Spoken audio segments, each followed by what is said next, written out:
of the lovely ladies with the furry fetishes, Jessica Rabbit and Celestina Monkey.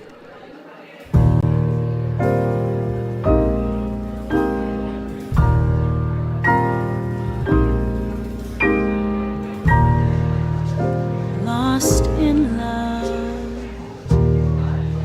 we went out walking and got lost in love. Now I never want to find the path that might take us back. Lost in love, letting every footstep lead us on, knowing somewhere there among the trees we'll make memories. Lost in love,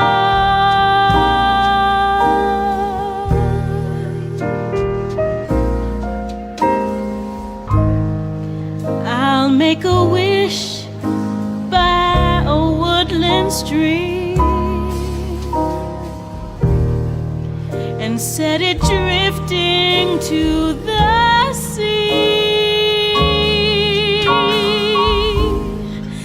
I want a love so real it feels like a dream, a whispered secret of the rustling leaves. Lost in love, do you think they've noticed that we're gone? The sun is setting and the setting's right to stay lost tonight. Lost in love.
Good job, babe. Thanks, babe. Love you. I'll make a wish by a woodland stream and set it drifting to the sea. I want a love so real it feels like a dream, a whispered secret of the rustling leaves. Lost in love, do you think they've noticed that we're gone?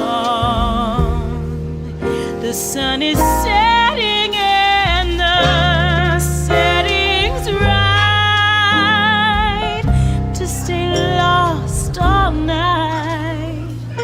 Lost in love.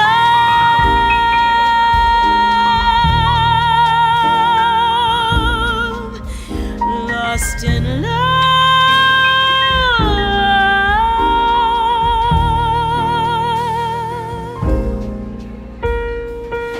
Lost in love.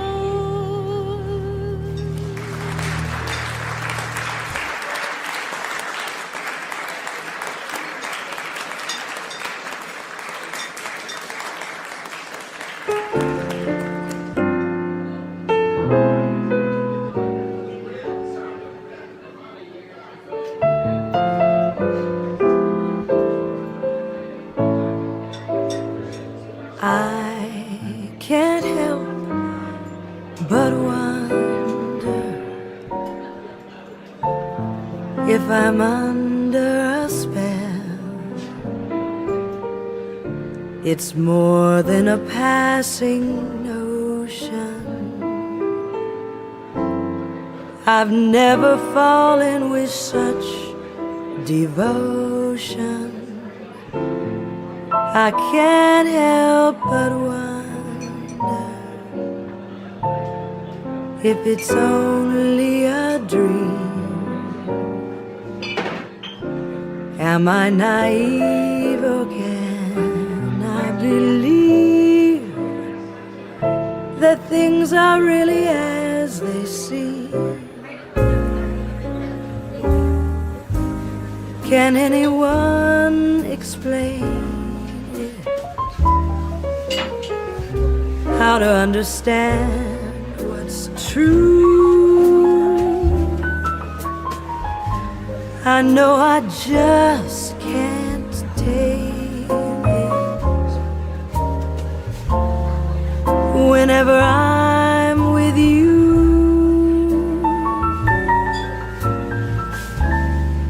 I can't help but wonder if you wonder about me. 'Cause lately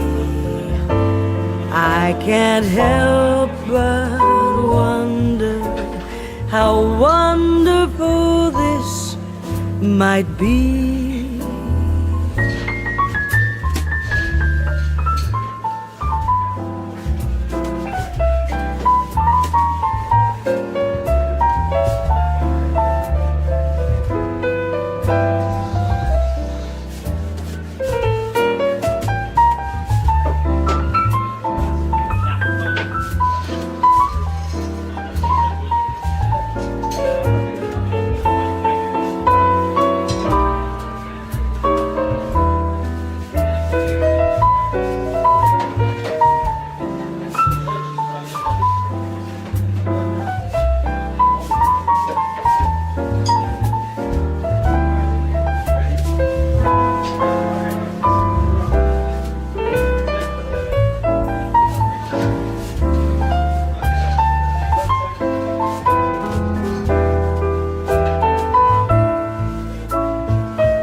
Can anyone explain it?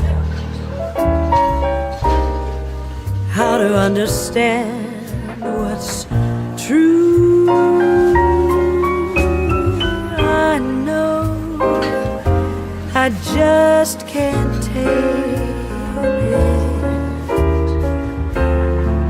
Whenever I'm with you,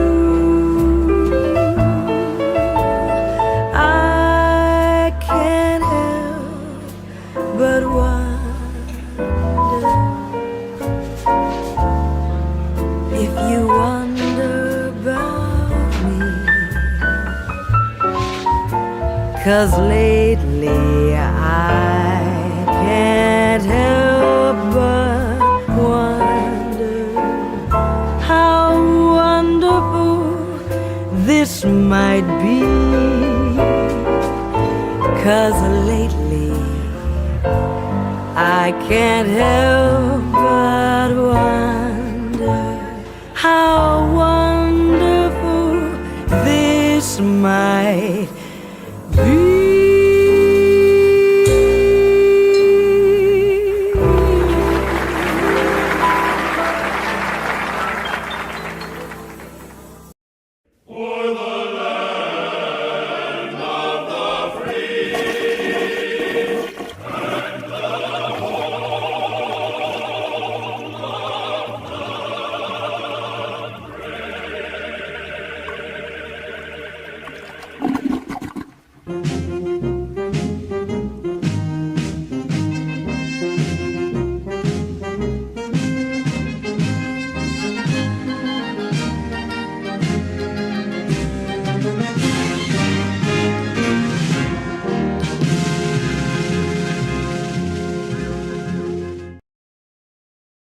All right, welcome everyone. This is the Morning Constitutional. I am your host, Turd Flinging Monkey, and unfortunately, Halsey is not here, so we got to give him the boop.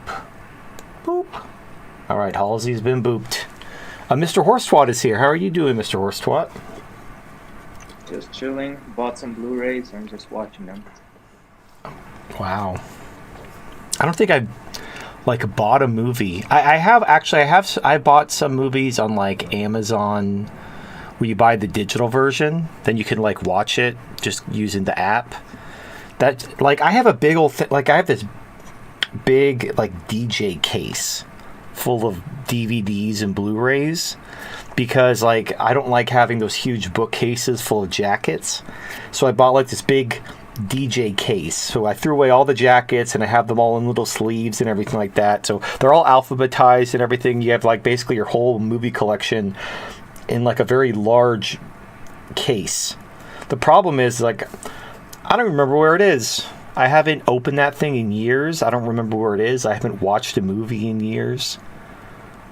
I don't watch movies anymore. I don't watch TV anymore. But if I ever feel like it, I just, usually just some kind of streaming service can do. I understand there's a risk of like they could take content away.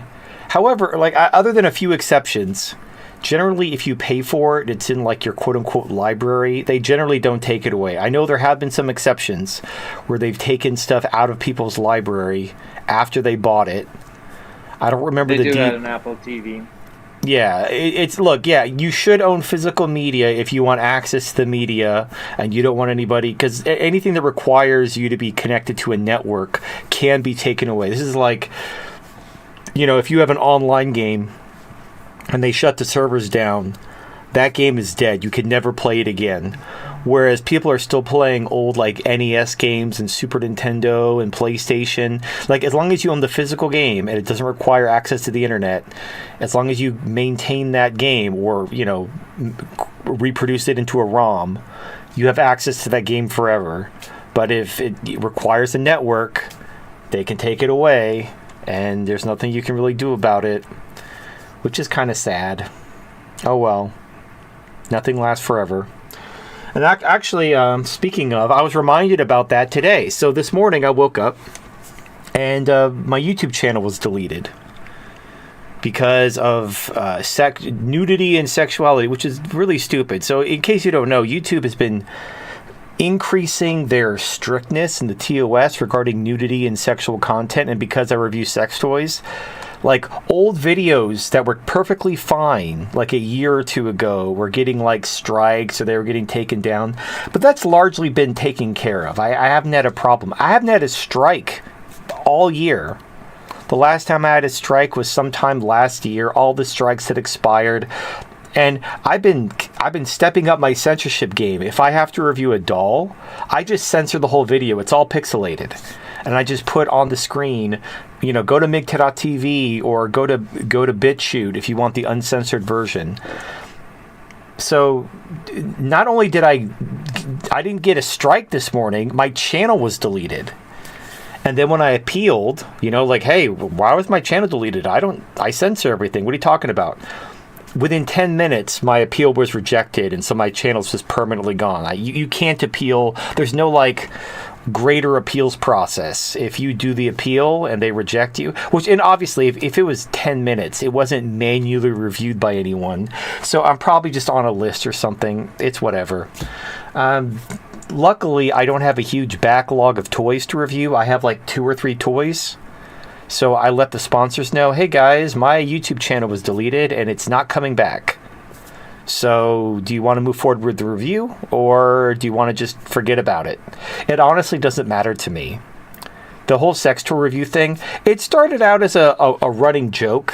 The fact that I could talk about sex toys on YouTube, but I couldn't talk about women's rights or feminism, that was verboten.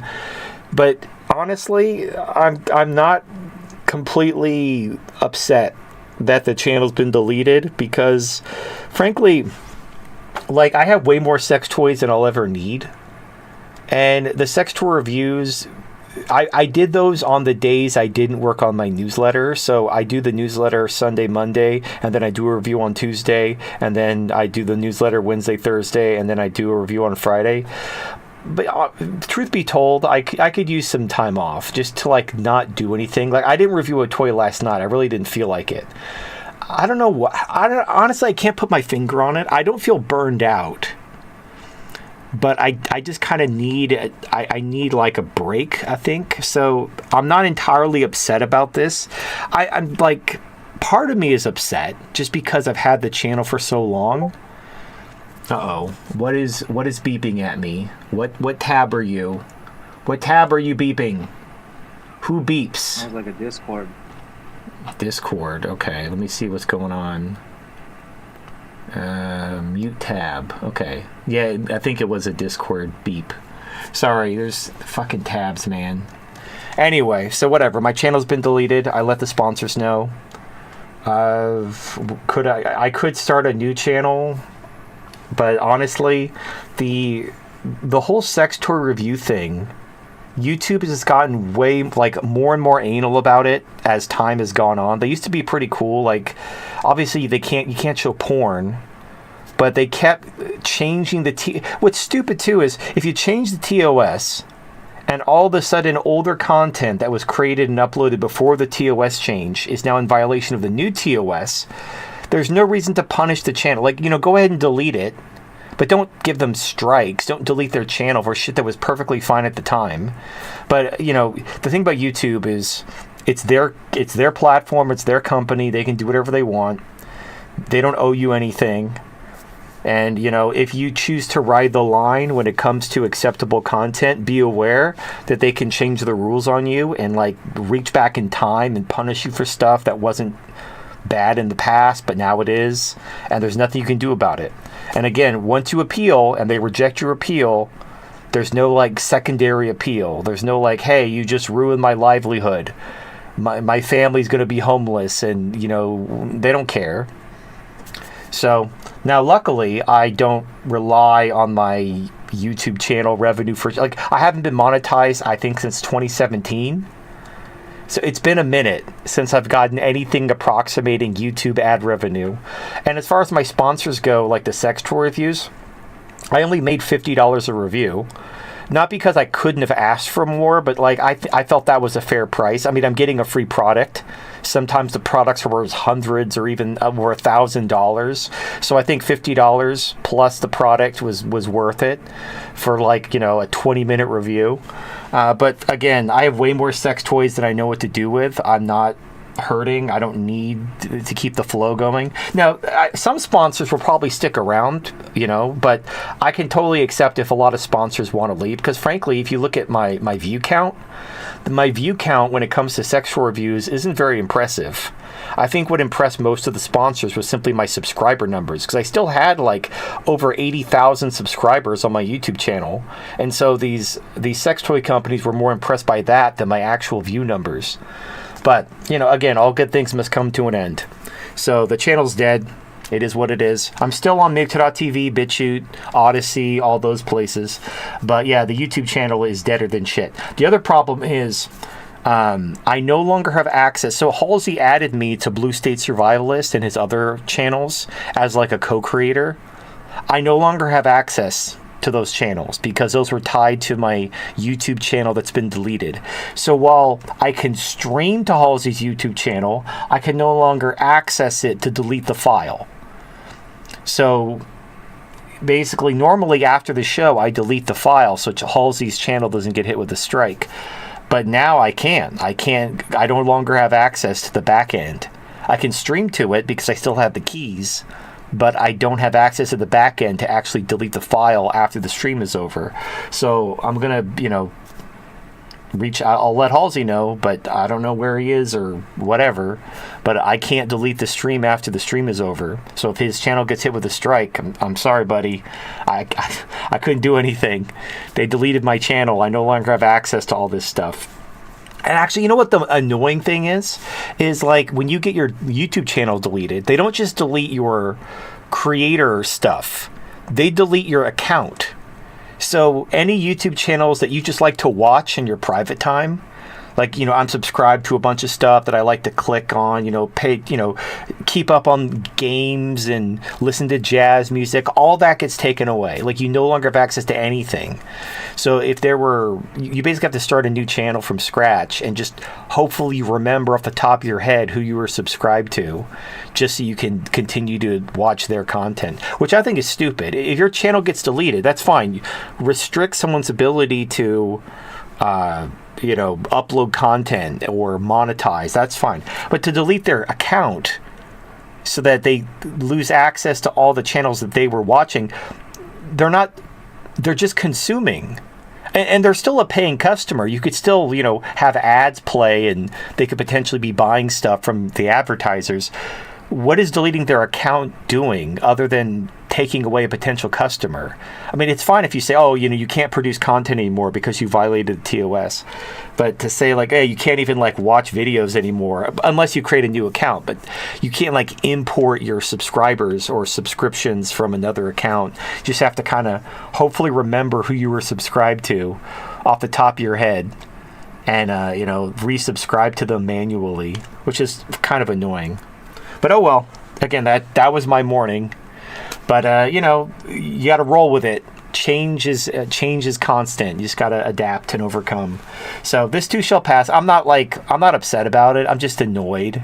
And I'm also really annoyed that I had been increasing my censorship and trying to abide by the TOS, and they didn't even give me a strike. My channel was clean. I had no strikes on my channel. And they just fucking deleted it. And then rejected my appeal within 10 minutes. To be honest, that channel was on live support, so it's like, well, yeah, no, it was completely stagnant. But again, it got sex. I did take some pride in the fact that I am like this, apparently a big, sex toy reviewer for male sex toys, only because there's very few people who will review male sex toys. It's a pretty wide open space because of the stigma. But I still took pride in the fact that I was like this well sought after sex toy reviewer, and that's probably dead now. I mean, there might be a few people that will still work with me without a YouTube channel, but I think most companies, they were attracted because of that YouTube channel, because of the 80,000 subscribers, and now that's dead. So, rip my sex toy reviews, I suppose. But, like I said, it's not the end of the world, and I'm not wanting for sex toys, so it's fine. Just annoying. The most annoying thing is I have to, try to remember who I was subscribed to and resubscribe to them. That's the most annoying thing. Anyway, all right. Let's hit up our sponsors.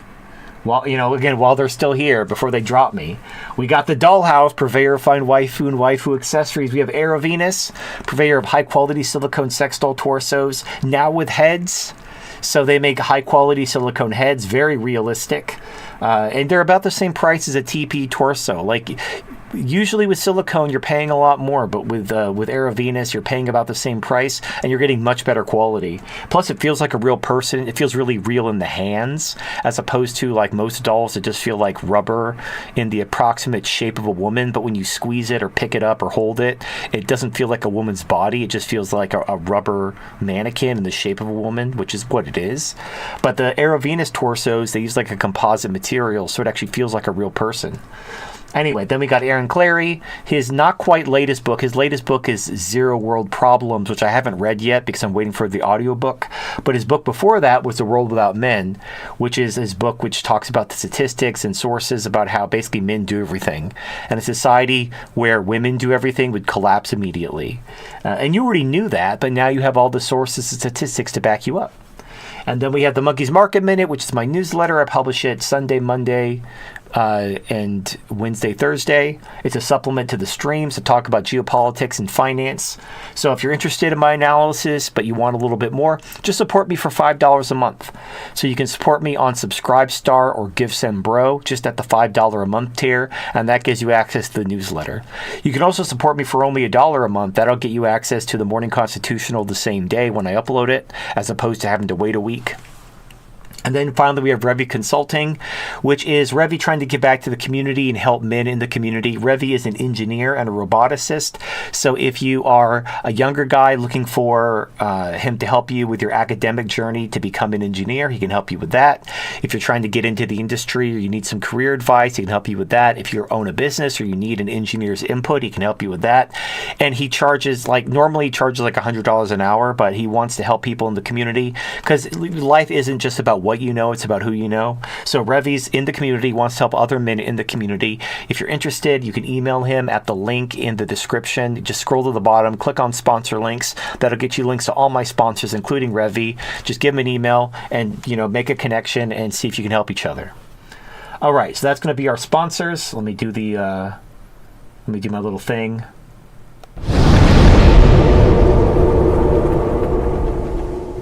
All right, sponsors have been shilled. Okay, so let's talk about our top story, which is related to the economy and the markets. So I've been seeing a lot, and okay, let me set the stage. The problem is, normies are really fucking stupid, and it's not their fault. They literally just have a low IQ. And the problem with low IQ individuals is they don't understand causal effect relationships beyond their immediate lived experience. All they know is what's happening right now. They don't see the secondary or tertiary cause and effect reactions. And it's not their fault. They're stupid.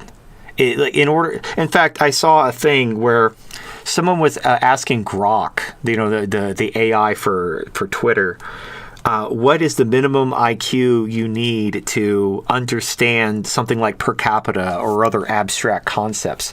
And the AI said about 85. You need an IQ of about 85 in order to think in the idea of per capita isn't that complicated. You're just taking two groups of differing sizes and you're mathematically equalizing the groups while keeping the percentages relative to compare apples to apples. So obviously this is mostly used when it comes to black versus white crime rates. So if you look at the raw numbers, black people and white people commit about the same amount of crime total. The amount of black crime and the amount of white crime is about the same. The problem is black people are 13% of the population, whereas white people are 60% of the population.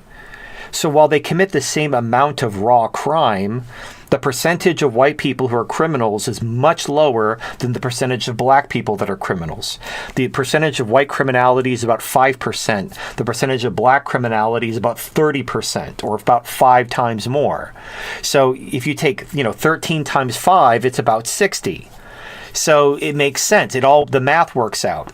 So when you equalize the numbers, instead of comparing the raw numbers of a population 5 times greater, if you equalize the population sizes to be mathematically similar, you would see the black crime rate 5x, because percentage-wise, much more of the black population are criminals compared to the white population.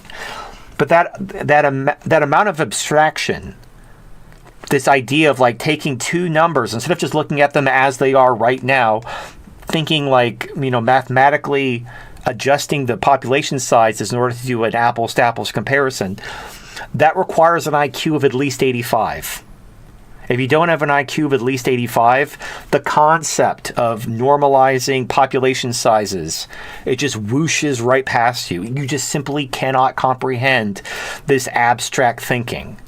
And that's the problem. Normies don't understand these abstract kind of projections. They only know what's happening now. They live in the eternal now. I mean, that's the way animals live.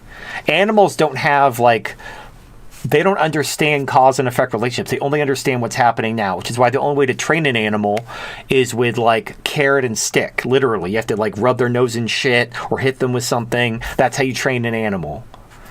You can't reason with them. You can't teach them. You have to basically train them through reward and punishment. And this is also why I favor when it comes to, because the thing is, when you're dealing with criminals, there's a very strong relationship between criminality and low IQ. It's not a coincidence. So here's the issue. our prison system was built by and for people who can be rehabilitated through, they assume that people can be rehabilitated because they can understand these relationships. But you have to have you have to have an IQ of at least 85, apparently, for a rehabilitatory, is that the word? I don't know. In order to rehabilitate a criminal, you have to have an IQ of at least 85. To appreciate long-term consequences for your behavior and to make better choices in the future that don't feel good in the moment, you have to have an IQ of at least 85. If you don't, you're going to constantly do what feels good in the moment, heedless of the consequences, and you're going to be constantly running up against the law because breaking the law feels good. That's why there are laws in the first place. Somebody did what felt good and it hurt people, and they had to make a law against it. So, this is why I favor getting rid of jail sentences for mostly, non-violent crimes especially, but even, minor violent crimes. Just beat their ass. Beat their ass with bamboo and then, give them medical treatment and send them on their way. That would be much more effective as a deterrent than locking someone in jail for 15 to 25 years. That doesn't work. And all that happens is the low IQ criminals glamorize going to prison. They glamorize prison culture because they consider that makes you a real thug or whatever bullshit. Because they're not dissuaded by this punishment. They internalize it. But nobody's going to internalize getting their ass kicked. If you beat the shit out of them with bamboo, they're not going to do that shit again.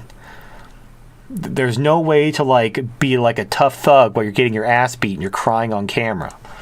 So, but that's considered cruel and unusual. Now, is it cruel? No. It's what works, and it happens all over the world, and it works. In places like Rwanda, which, by the way, Rwanda is one of the safest countries in Africa and the world, and they have an average IQ of 70, and they use corporal punishment. How do countries deal with low IQ criminality? They use corporal punishment. They beat the shit out of you. And that works. What doesn't work is abstract punishments like locking you in jail for 20 years or that kind of shit. That doesn't work because the only way you can appreciate that kind of a punishment is to think about the long-term consequences of being in jail for 20 years. What that's going to do to your entire life. That's going to ruin your entire life. But if you live in the eternal now, what do you care? Yeah, going to jail isn't fun, but what if you become super jacked and then you start raping everyone else in the ass? Then going to jail isn't so bad. You're king of jail. You're getting free meals and free all the butt sex you can handle. This is amazing. Are you being dissuaded from being a criminal? Not at all. Anyway, why am I talking about this? So normies are also fucking stupid. I maybe not to the level of criminality, but I see shit, normie, retarded shit every day, and this week has been no different. So, let me give you a quick lesson. If you didn't know this, this is worth at least a $5 follow on, subscribe to my newsletter. If you didn't know what I'm about to tell you. All right, if you have an investment that goes down 50%, so you lose half your investment, and then it gains 50%. It goes up 50% after falling 50%. You've lost 25%. You did not get made whole because it went up 50% after losing 50%. In order to be made whole, in order to go back to where you started, you'd have to make 100% return after losing 50% just to break even. If you lose 50% and then gain 50%, you actually lost 25% total. If you didn't know that, if you just learned something, that's worth a $5 follow on Subscribestar. Because clearly someone... Anyway, why am I bringing this up? Because this is the shit that's happened this week. All these people are celebrating the markets going up 20%. Because the trade war with China, it's not over. The tariffs are being lowered from 125% to 50%, which is a lot more reasonable. But a 50% tariff, when previously there was no tariff, is not nothing. You're going from 0 to 50. Now you went from 0 to 135, then to 50. So yes, 50 is better than 100+% tariff, but people are going nuts because the markets have gone up like 20%. They fell due to the trade war.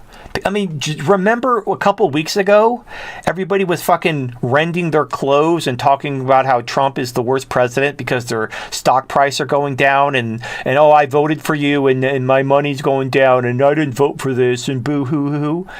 And now they're celebrating, yay, my number go up. Like, you're still down, dipshit. Like, this is just simply undoing the damage caused by the trade war. The underlying economy is not better. It's actually worse. The trade war didn't make the American economy better. In fact, 50% tariffs with China is not better than zero. It's not even the same as zero. It's worse. It's just not as bad as what it was last week when the tariffs were over 100%. But people are celebrating because they saw number go up, recently. So number went down a lot. And now number go up, and so they're all celebrating. Like, yeah, Trump did it. Yeah, art of the deal. I don't know what to say. Like, you people are fucking retarded. Well, the alternative for them is to accept that it has been wiped out. Well, right, they haven't been... Now, assuming they didn't sell at the bottom, which many of them do, but assuming they didn't sell at the bottom, their stocks did recover. But they're not swimming in money with simply recovering from the trade war bearishness caused by the trade war with China. And again, by the way, there's a lot of analysts. Okay, let me back up. There's a lot to talk about because there's a lot of the public perception is that everything's great, recession is off the table, everyone is canceling their bearish things. There's a lot of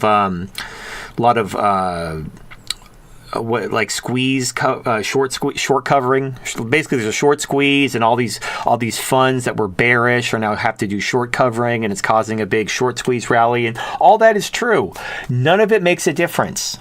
So here's a couple things to keep in mind. Number one, the government needs a recession. We cannot afford to pay 5% interest rate on bonds. Our bond yields have to come down. Did you know bond yields are the highest they've been since 2017? Pre-COVID. Bond yields are going way up. And that is very bad. The government cannot afford to pay 5% interest on trillions and trillions of dollars. They just can't. They need yields to come down. Well, the only way yields are going to come down is if bond prices go up. What causes bond prices to go up? Stocks going down. Recessions. That's what causes bond prices to go up. That's what increases demand for bonds. I'm just telling you like it is. The government needs a recession. It's also, by the way, not an election year. It's the perfect time to have a recession because it's not an election year. Like, again, the normies are fucking stupid. They only remember what happened, like the last week. So you have a recession this year in 2025. And then next year, it's a midterm. Okay, whatever. You start some bullshit. You get people talking about something over here. You dangle some keys in front of their face. They'll forget about the recession, or as long as they think that people are doing something, whatever, they'll vote for whoever they're going to vote for. The voters are very easy to manipulate using last minute emotional appeals. You know this. I know this. So the government needs to have a recession in order to bring bond yields down. Also, by the way, like America's trading partners, particularly ones that are relying on the dollar, are getting destroyed. This has been going on since the Biden years, by the way. It's just that, they've been kicking the can down the road, hoping that after the election, they'd be able to figure something out, or I don't know what they thought. It's after the election, Biden lost. It's time to bring it down. Now, I've mentioned this before. I thought they were going to stop the manipulation and let the market crash back in 2023. That's when they should have done it, but Biden didn't want that to be on his record, so they kicked the can down the road to push it past the election. But that had a cost. It literally killed the petrodollar, and it drove OPEC into bricks. I mean, now, in hindsight, was it worth it? Probably not. They probably should have let the market crash in 2023. Again, not an election year. They could have had the crash happen. They could have, whatever. And the petrodollar could have still been a thing. They ended up screwing themselves harder, trying to buy themselves more time. That could happen again. They could bail everyone out, print a bunch of money, try to kick the can down the road a little longer, cause even more problems. That's fine. It doesn't matter at this point. Like, it's going down either way. It just, who cares? It doesn't matter. But the point is, the fundamentals of the economy have only gotten worse. They've gotten worse because we're in more debt. Now, our budget deficit was surprisingly rosy in April because of the tariff income. All the money the government brought in with tariffs, actually, basically, we had like a budget surplus for the month for like the first time in decades. But then, of course, now Trump is backing off the tariffs, and they're already talking about tax cuts, which will then kill the budget surplus. We frankly need to keep taxes high. Like, here's the thing about Keynesian economists. Keynesianism is basically reverse economics. With normal economics, traditional economics, you spend money when you have it, and when you don't have the money, you tighten your belt. Like, that's what you do in your private life. When you get a windfall, let's say you win the lottery or something, then you blow through a bunch of money. When money's tight, you tighten your belt, you cut back on expenses. That's what normal people do. With Keynesianism, it's the opposite. You're supposed to spend money when you don't have it. You're supposed to either fire up the money printer or borrow in order to create demand when the economy is bad.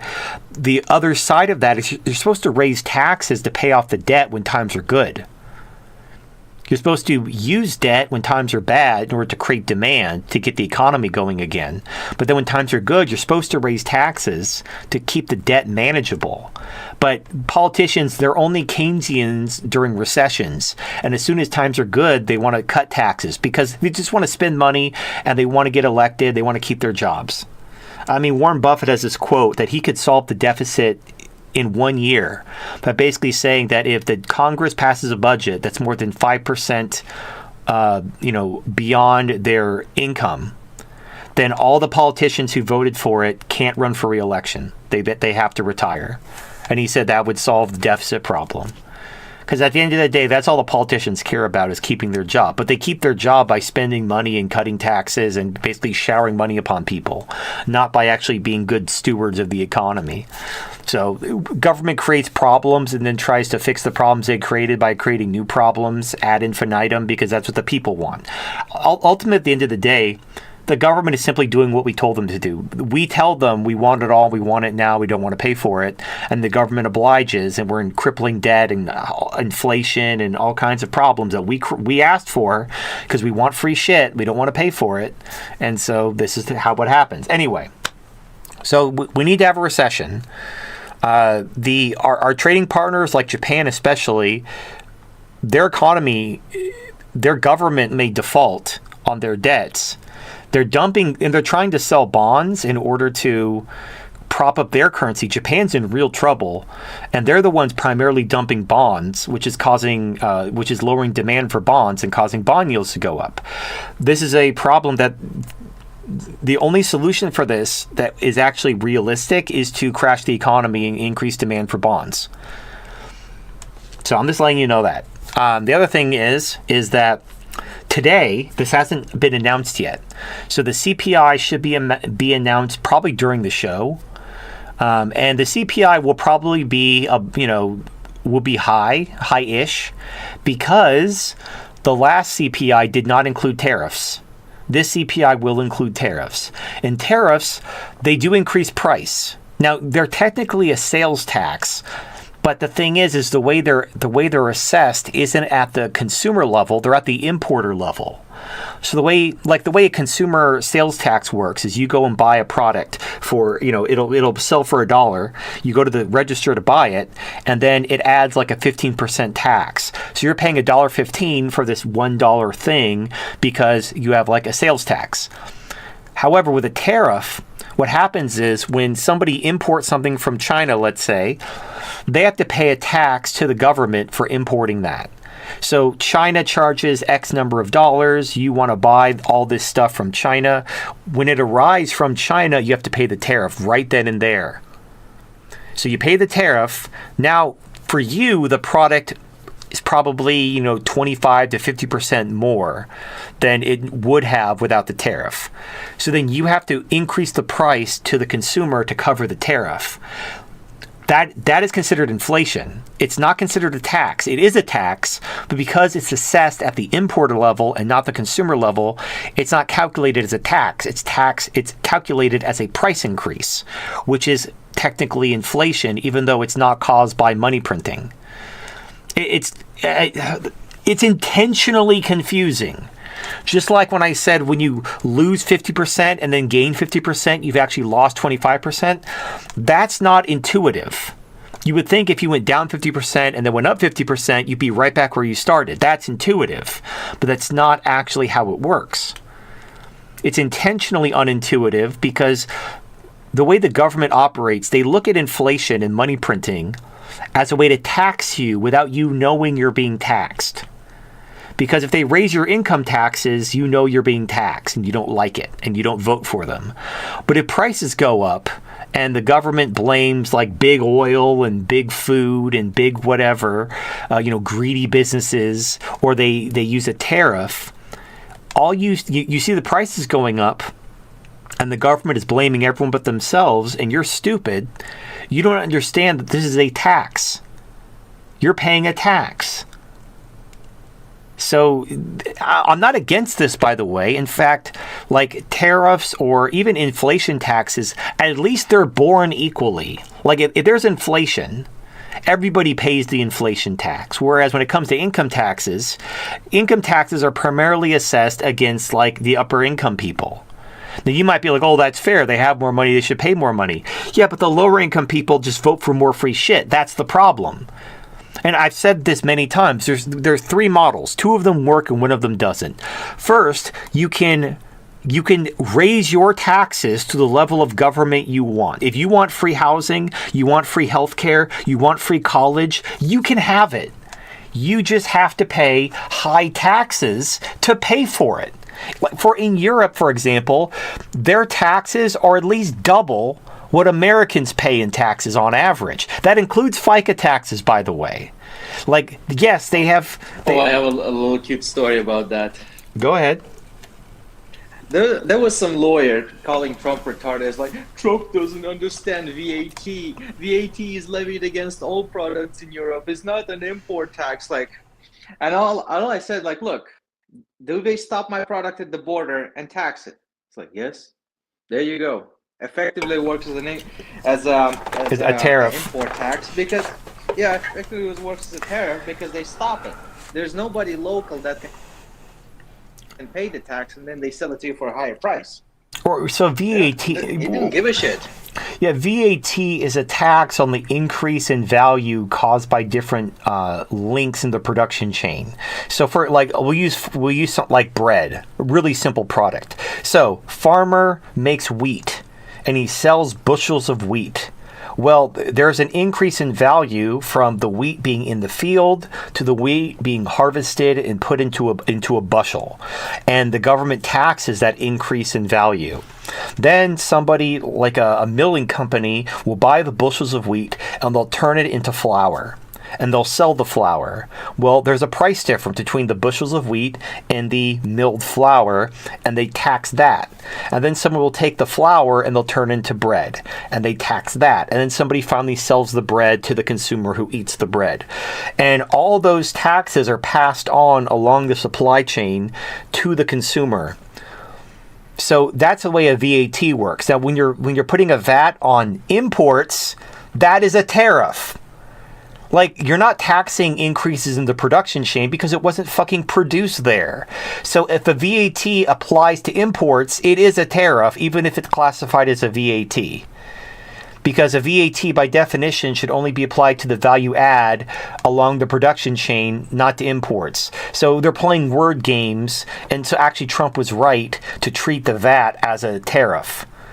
But like it also applies to domestically produced goods. It was primarily invented to tax domestically produced goods. They just also apply it to imports. So basically, it's a tariff and it's a VAT, but they just call it a VAT. It's intentionally designed to confuse you and be unintuitive because they're trying to disguise that they're taxing you. Piss take here. It's also a bit of a piss take here because every fucking time when you're at one of these delivery companies, they take it. And it's like, oh, we're gonna pay the import the VAT for you, but then we're gonna add our own administrative charge on it. It's a milking station. Well, it's all. Nothing is free. Like places that give you free ship. Well, so for example, you have. If you go to Amazon, you can see this. So Amazon will do this thing where you'll have the same kind of product too. You'll have one product that sells for $20 with free shipping. Then you'll have same product, it'll sell for $10 with $10 shipping. And then you'll have another product that'll sell for a penny, but it costs $19.99 in shipping. And they're all the same product. Now, what's really going on here is the product costs somewhere around the figure is about $10, and the shipping costs about $10, or some combination that leads to $20. So you can buy the product for $20 and get free shipping. You can buy the product for $10 and pay $10 of shipping, or you can buy the product for a penny and pay $19.99 for shipping. But at the end of the day, you're paying $20 for the product plus the shipping. Everything else, these are just different schemes to try to like make you feel like you're getting a good deal. Like maybe you like free shipping, and so you just pay the $20 for the free, or maybe you like buying something for a penny and paying $19.99 for shipping. The thing is, what if I want to return this, and then it's like, oh, you're out for the money for shipping? Right. That's true. That's true. That's the exact reason why every time I choose free shipping is if I want to return it. I don't want to have to argue, oh, am I getting the shipping money back? Am I not? Oh, we technically shipped it. You got it. It's like, yeah, but I don't like it. Like, well, we shipped it. Right. Like, yep. Yeah. Good. Excellent point. But yeah, it's all. And the thing is, if people weren't so stupid, if people could see through these obvious, fucking tricks, then they'd stop doing them. But the fact that they work because people are stupid, which is why they do it. The government does this shit because it works and they get away with it. Like when you have to pay the inflation tax, you don't blame the government. You blame big oil. You blame big food. You blame greedy capitalism. And so the government can get away with increasing your taxes without you being mad at them and them losing their job. And that's frankly all they care about. They successfully fooled you into blaming other people for what they're doing to you. And so they'll do that all day, all fucking day. And the thing is because the inflation tax is paid by everyone, it's at least fair. Rich people aren't paying $30 for milk while poor people pay 50 cents. Everybody pays the same price for milk, the same price for gasoline. It's fair. So the people who are voting for all this free shit and then complaining about the inflation, This is you paying for that shit. Like shit isn't free. There's nothing that's free. When you pay for stuff, and the thing is you maybe think, why can't the government just raise taxes on the rich? They're already taxing them more than they really can. There's a thing called the Laffer curve. You could look it up. The maximum tax rate you can literally charge someone is about 18%. Once you go beyond 18%, what happens is a observable phenomenon that's been proven in many examples. Once you charge someone an effective rate of over 18%, they start changing their behavior. They're not going to work as much. They're going to move. They're going to do stuff to get around the taxes. Rather than pay them, they're going to put more effort and energy into avoiding them. And so what happens is when you raise taxes, and I mean effective taxes. So for example, the rich, they pay a rate of something like 50%, but then they have so many write-offs that it works out to be about 18%. And that's all intentional. All the taxes the rich are assigned in excess of 18% are just for show. They're not designed to be actually paid. They're designed to be put on the paper so that, but they give them enough lifelines to where they don't actually have to pay them. Because if they had to pay them, they would move. Like places that actually try to milk the rich, they leave. They sell their shit and they go to another country. And you could look up articles about this, like European countries that try to soak the rich. All the rich people leave. They all flee and go somewhere else. And they're like, oh no, all our rich people are leaving. Like, yeah, no shit. So this is an observed phenomenon. And the thing is the rich are already paying all the taxes they can realistically pay. If you try to raise their taxes, you don't give them a lifeline, they're going to just leave. Or they're going to just commit tax fraud. You know, like tax receipts will actually go down.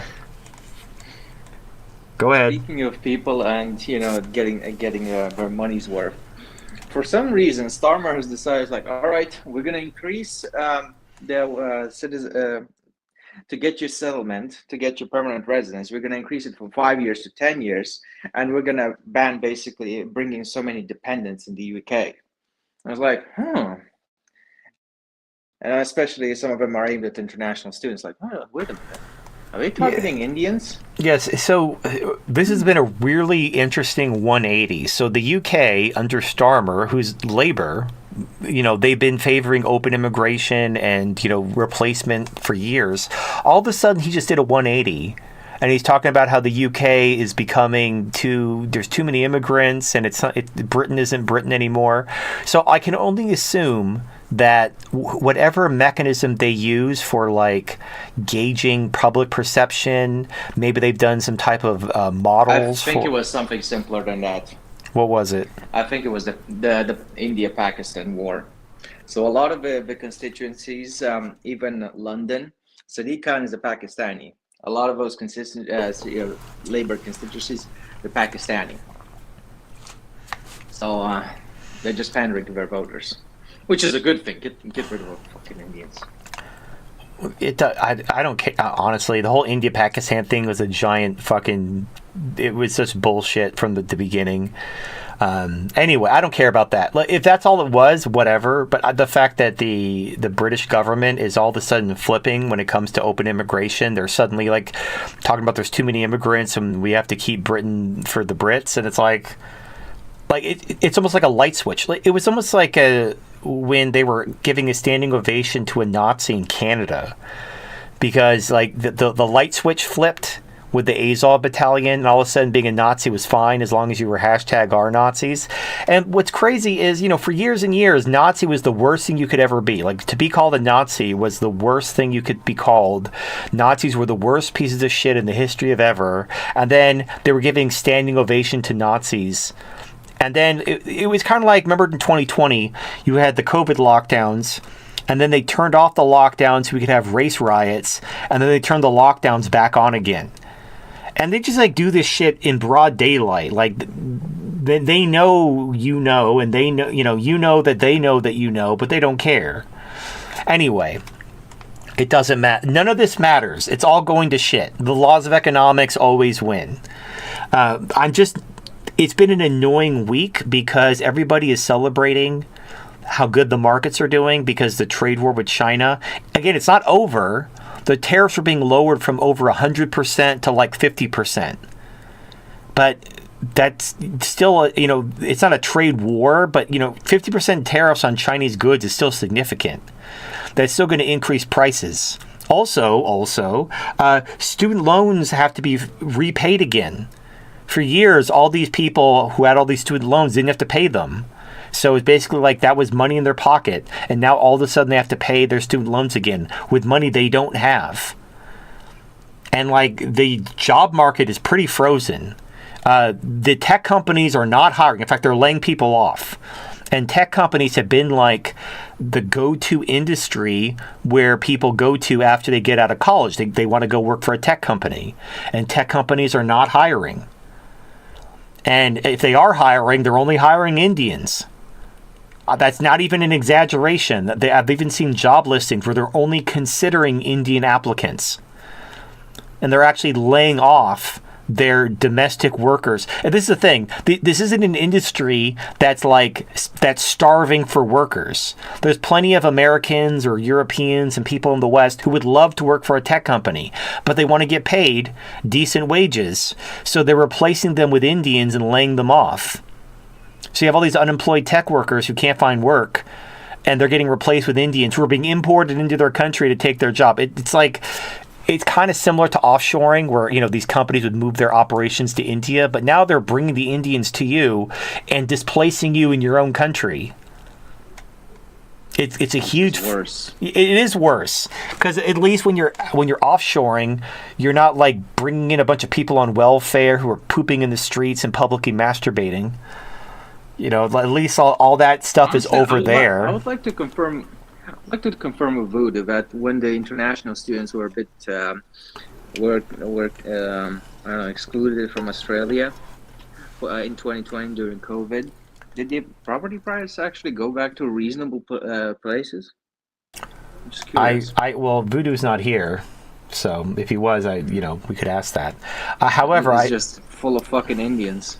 So here's the thing: during the lockdowns, because the markets crashed, interest rates went to zero. So if you had stable income, now if you were laid off due to the lockdowns, you were kind of screwed. But let's say for whatever reason you had stable income during the lockdowns, you got an amazing deal on a house because you were able to lock in an extremely low interest rate loan. And especially like the thing about the inflation. When the government prints money, it doesn't immediately cause inflation. It takes time. So when the government prints a lot of money and lowers interest rates, and you're able to scoop up these assets, you actually have like a window where you buy them cheap before the inflation hits, and then you get to watch them appreciate. So if you're able to buy a house in like 2020 up to about 2021, you got a really good deal on a house with a really low interest rate. But generally what happens is low interest rates cause prices to go up by themselves, even absent speculation. Now throw in the fact that a lot of the money that was printed found its way into Wall Street and got put into places like BlackRock and Blackstone that started buying up real estate as an asset, bidding up prices even higher. So now like houses have doubled in price since COVID because of all the money being printed and all the speculation on real estate. So all that, and by the way, the only way to bring that down there, the only way to make housing, well, there's actually two ways. You can basically open up public land for development and vastly increase the amount of housing, or you can just let the housing market crash by, letting the markets crash. Because one of the things propping up housing prices is all the speculators, all the people who are investing in real estate. They need to lose their shirts. They need to lose all their money. And then when real estate crashes and they all lose their money and they're not bailed out, then housing will be affordable again. But all these people who are like betting on higher real estate prices and they're using their real estate as an asset, they need to be wiped out. They're the reason why housing is expensive. The only alternative is just vastly increase the amount of home building on public land. Like open up public land, make it available for homes. And some people are like, oh, that wouldn't work because most public land is in the middle of, fucking nowhere. That's true, but not all of it. There's a lot of public land that's like already next to developed land where there is housing. You just open up more land for more development. But realistically, if you like, I don't remember the exact statistic. I want to say it's like 20 to 25% of homeowners are corporate. So like a quarter of the real estate market isn't even owned by people. They're owned by corporations. So if you just wipe those people out and made real estate unappealing as an investment, that would literally open up 25% of the housing market instantly. So the problem is that would wipe out the boomers. The boomers are the biggest real estate speculators. So it's all about basically the people who profited from the government's bullshit. They don't want it to stop because they're profiting from it. But the people who aren't profiting from it are getting totally screwed. And at the end of the day, the young fighting age people are eventually going to start killing people. They're going to start getting violent, and the geriatric boomers are not going to come out on top in that war. The elderly never come out on top against the young fighting age men. This has never happened in history and never will. So anyway, to kind of go back to the article, we are awaiting the CPI report. I'm expecting it to be, I don't know about like, it's going to be like earth-shatteringly high, but it's going to be high because we have the tariffs, which are going to be increasing prices. And the media will likely downplay it, and the bull market will probably shrug it off because they'll look at it, yeah, that was last month, that was tariff, but the tariffs are over, the trade war is over, everything's sunshine and lollipops. But the problem is you're dealing with tech layoffs and downsizing, along with student loans had to be repaid, and the labor market is being propped up entirely with replacement migration. So you have Americans losing their jobs, and a lot of them are getting gig jobs. So they're losing their middle-class tech jobs, and they're becoming Uber drivers. And then their tech jobs are being replaced by Indians who are working for a fraction of their wages. And on paper, this looks like the economy is growing, because the labor market hasn't moved. The person who got laid off, he's delivering for Uber, or he's delivering with DoorDash or something like that. And corporate profits are up because they replaced this domestic worker with an Indian who's working for like 25% of the wage. And stock prices are up. Hey, look, the economy's doing great. Meanwhile, people can't afford rent, can't afford their student loans. What's going to happen when these people the thing is, we have social media now. You're going to see TikToks in the next 2 months. Within the next 60 days, you're going to see a whole bunch of TikToks of people who the government is garnishing their wages and they're getting evicted out of their home. They can't afford rent. They can't afford food. They're at the end of their rope, and they're working full time. They can't make any more money, but they can't afford to live, and they're facing homelessness. Because between their rents going up, price of food going up, their student loans that they can't afford having to be repaid, they are completely fucking tapped out. And they're going to be crying their eyes out on TikTok, playing their violin, and there's going to be a huge push to, forgive student loans. And there already was before, but it's going to be renewed, because the thing about when you owe the government money, they just garnish your wages. There is no declaring bankruptcy or whatever. They'll just take all your money, and they don't care if you're homeless. Ask a guy who's been to family court how much the court cares that you can't afford to live when you owe a bitch money in family court. They don't care. They will throw you in jail if you don't pay. And that's what's going to happen. People are going to be homeless, or they're going to be arrested for unpaid fucking taxes, and it's going to be a huge thing. And that's going to happen this year. And the thing is, Trump doesn't have the ability to forgive these student loans. I mean, maybe he will. Maybe it'll be part of this big, beautiful bill, part 2, and he'll forgive the student loans and he'll bail everyone out. And you could do that. Trump can't. He could print $50 trillion and bail everyone out and cause prices to double. And we can keep this game going a little bit longer. But I mean, just like what happened with Biden, when you kick the can down the road, there are consequences. So if Trump prints $50 trillion to try to bail out everyone and make all the boo-boos go away and keep the bubble economy going a little bit longer, you're going to have a bond market collapse. You're going to have a bank insolvency crisis. Because when the bond market crashes, the banks go insolvent. And then the government's going to have to nationalize the banks, which is going to cost, I don't even know how many $1 trillion that's going to cost. And then all of our trading partners are going to go bankrupt. Like Japan is going to go bankrupt. They're going to dump our bonds. We're going to have to pay we're going to go completely insolvent. We're going to have to basically tell our creditors that we can't pay them. We're going to have to what's the word? I was going to say foreclose, but that's not the word. We're going to have to just basically not pay our bonds. Declare bankruptcy. Well, it's not. It starts with an F. I don't know. We're not going to pay our bonds. Default. We're going to default on our bonds, and that's going to destroy the bond market. That's going to destroy the global financial system. That's going to cause an economic catastrophe all around the world, with everyone relying on the dollar. And there's no way out of that. You can't print your way out of that. What we did, we should have crashed the economy in 2023. but we kept it going at the expense of the petrodollar, at the expense of OPEC, at the expense of strengthening BRICS, and basically destroying our influence globally. And if we double down on that in 2025, you're going to see some serious shit, and we're going to head right into stagflation. And the thing is, the normies, they'll be gnashing their teeth demanding we do that. Demanding we bail everyone out, forgive the loans, print the money, because they want their immediate boo-boos to go away. Not understanding this would send us straight into stagflation. Straight into a depression, which would then lead into hyperinflation. Blame the Indians and the port. Well, you blame whoever you want. It doesn't. People are going to blame whoever they want. People are going to blame Trump. They're going to blame, big oil. They're going to blame big farm. They're going to blame everyone but themselves. But the debts are caused by people wanting something for nothing.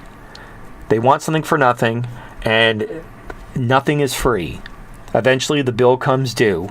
And not only the stuff we want, but we have to pay the bill for all the previous generations who wanted free shit. All the stuff the boomers voted for, and the Gen Xers voted for, and the millennials voted for, and the Zoomers voted for. All that shit has to be paid. And we don't have the money. And if we print it, we're going to collapse the financial system.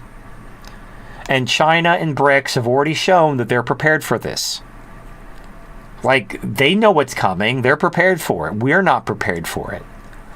So this week, I've had all these people dancing, I call it the fucking teddy bear picnic, where they dance around me look, number go up. I'm so smart. You're stupid because number go up for me. Tee hee hee.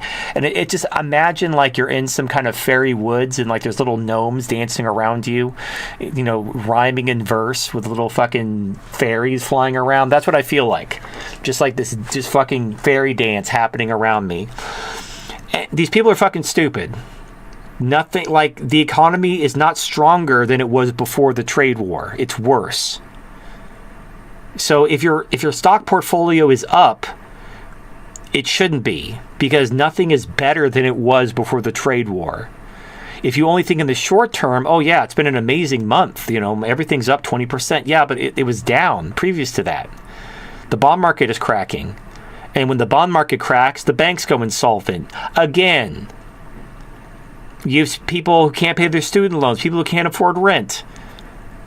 What the fuck? What are we going to do when all this shit... And by the way, we haven't even entered recession yet. We're not even in recession yet. What do you think is going to happen when we enter recession? And by the way, we're already 1 quarter into a recession. We need 2 quarters, technically, to be officially in recession. So we've had 1 negative quarter. That was Q1. We're in Q2. Q2 is going to be negative because of the tariffs and because nothing's improved. And by the way, and I said this before, the reason why Q1 was negative was because Biden was literally propping up GDP with massive government borrowing and fake job numbers. I'm not making that up. That's not hyperbolic. That's literally what happened. The government was making up job numbers and going into shitty amounts of debt in order to keep GDP barely above zero. To keep GDP technically positive so that the recession didn't happen under Biden. And all Trump did to cause us to have a negative GDP quarter was he just didn't go into the amount of debt that Biden went into. He didn't keep the debt train going. And so that's all that it took. All it took for us to go into recession was for the government not to just go into crazy amounts of debt just to keep it propped up. And I've been saying this. I'm like, hey, we're the economy's fucked, man. They're like, oh, but it'll number go up. Ooh, so you don't know what you're talking about. I'm not wrong. The government has been digging a huge hole to keep the shit propped up. We've already had 1 negative GDP quarter. We're about to have 2, because not only is nothing's changed, the government is not trying to prop up the economy with a lot of debt, and we also now have tariffs, which are limiting people's purchasing power, which is limiting economic activity. So this is now, there's some talk of Trump doing tax cuts or rebate checks and basically stimulus, and all the stuff that Doge found, all these things that were supposed to be cut, the Republicans refused. So Doge found all these things that could be cut from the budget, and the Republicans refused to vote on it. Because they need the government spending. They need to spend money and waste it on bullshit. Like, that's what USAID was. USAID was just the government trying to spend money to just for the sake of spending money, because for the sake of GDP. So they spent all this money, on leftist activism. Yes, it benefited them politically, but it was also just they needed to spend money. That was the only thing keeping the economy afloat, was just the government creating money from nothing and spending it in order to create economic activity.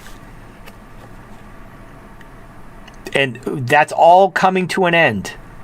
And if you're like, oh man, all-time highs, here we come, woo, you're stupid.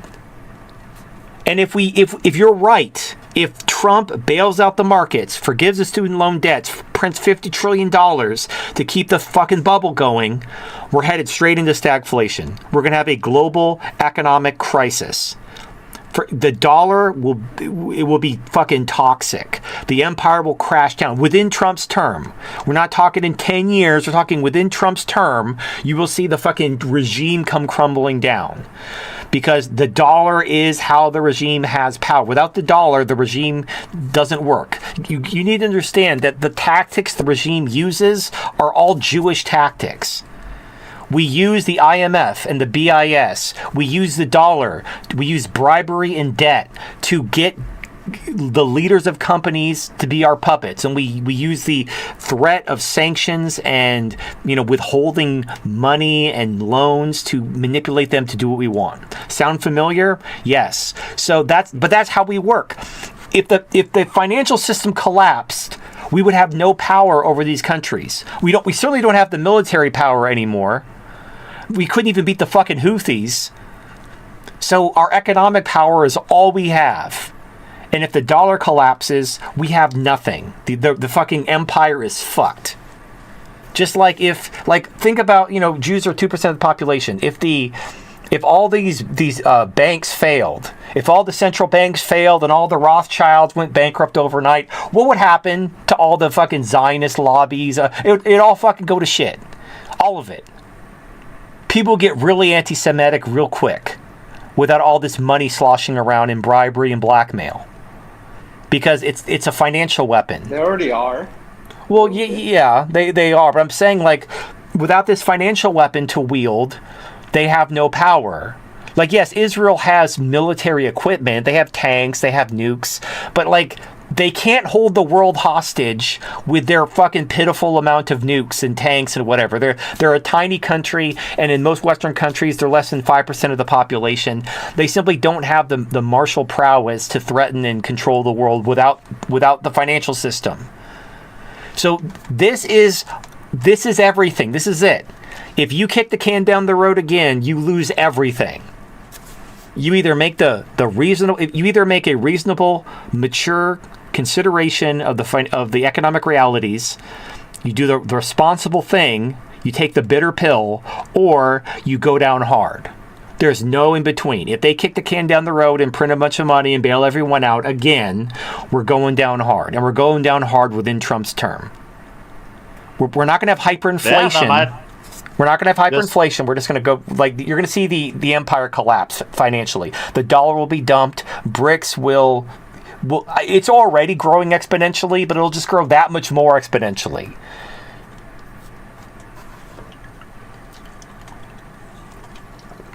I'm sorry, Thunder yeah, Warrior. That just might happen. I kind of broke up at the end there, but the thing is, if Trump does the responsible thing, he's just gonna get punished for it. Well, look, here's the thing. All he's got to do is show that he's... First of all, he needs to show that, these things... He wouldn't be lying either. The things that caused the problem happened before he was president. This has been an ongoing problem, and it really got exacerbated under Biden. The best thing Trump can do is actually what he started to do. Ending the wars. Getting the fuck out. That's what he needs to do. He's starting to do it only because everything has gone to shit. His grand bargain strategy failed. But at least, better late than never. Ending the wars, cutting, all this money going into these big forever wars. That's a big part of it. Now, welfare reform probably isn't going to happen, but we could at least stop pouring gasoline on the fire. We need to let the market crash. We need to not bail everyone out. And I'm not even joking. They were talking about bailing out hedge funds a few weeks ago. Bailing out, I could understand, I could kind of understand bailing out commercial banks because people have their private accounts there and, their small businesses, and it would really hurt, the everyday mom and pops. But hedge funds, these are literally just used by millionaires and billionaires. Like less than 1% of the population would be affected if hedge funds went bankrupt. And they're talking about a government bailout. Get the fuck out of here. So, but that they're talking about, that's what, and Wall Street, by the way, has been trained during the Biden years to expect bailouts. Everybody's expecting a bailout. Nobody's expecting to actually have to eat the shit sandwich they've prepared for themselves and just, eat the losses. They fully expect the government to come in there, bail them out, and re-prop up the bubble economy again. So we won't know what happens until it happens. But this week has just been fucking annoying because I've just gotten people jumping up my ass about how I'm wrong and how everything's great and the recession is canceled because the trade war is. And it's, again, the trade war wasn't canceled. It's just tariffs went from over 100% to 50%. That's not bullish. That's just less bearish than over 100% tariffs. But tariffs were zero before. So, we're not even back to where we started. We're still worse off than where we started. And then you throw in and nothing's getting better. Nothing is getting better. So, just so you know, just in case you were wondering. However, look, for those of you who are day traders, who only care about what's happening this week, yes, the markets will go up because the markets went down due to the trade war. And so this week you're going to see a huge melt-up rally in essentially everything because all the negativity caused by the trade war is going to reverse because the trade war is mostly over other than the existing tariffs that are still in place. But the overall economy is still headed toward recession. So, yeah, go ahead. If you're a day trader, go ahead and make your money. This is going to be a nice bullish week for you. But in the long term, if you want to buy and hold, don't. But if you just want to make money this week, sure, you could, make some money on this week. But just keep that in mind. Anyway, so that's the market update. Let's talk about the series of L's that Trump's been taking pretty much everywhere. So here we have from MSNBC, the U.S.-China deal is no deal. The U.S. just blinked. The American economy is far from out of the woods, and the negotiations have revealed the weakness of U.S. threats. And this is true. Now, you might be like, yeah, that's MSNBC. They hate Trump. Here's the thing. You need to, if you want to be a well-informed person, you need to actually listen to both sides of an issue. If you only listen to the side that agrees with you ideologically, it's like, imagine yourself being a judge in a courtroom. You have a prosecution and you have a defense. You need to hear both sides. Now, you might be like, let's say the defendant is a rapist and you had an incident and you're very passionate about rape. Okay, so you are already biased against the rapist, and you're more likely to believe the prosecution. You still need to listen to both sides, because both sides are going to present their case in the strongest light to prove their case. The prosecution is going to paint the best picture they can, and the defense is going to paint the best picture they can. And you're going to ask questions, you're going to listen to both arguments, and you're going to try to come to some type of decision after hearing both arguments.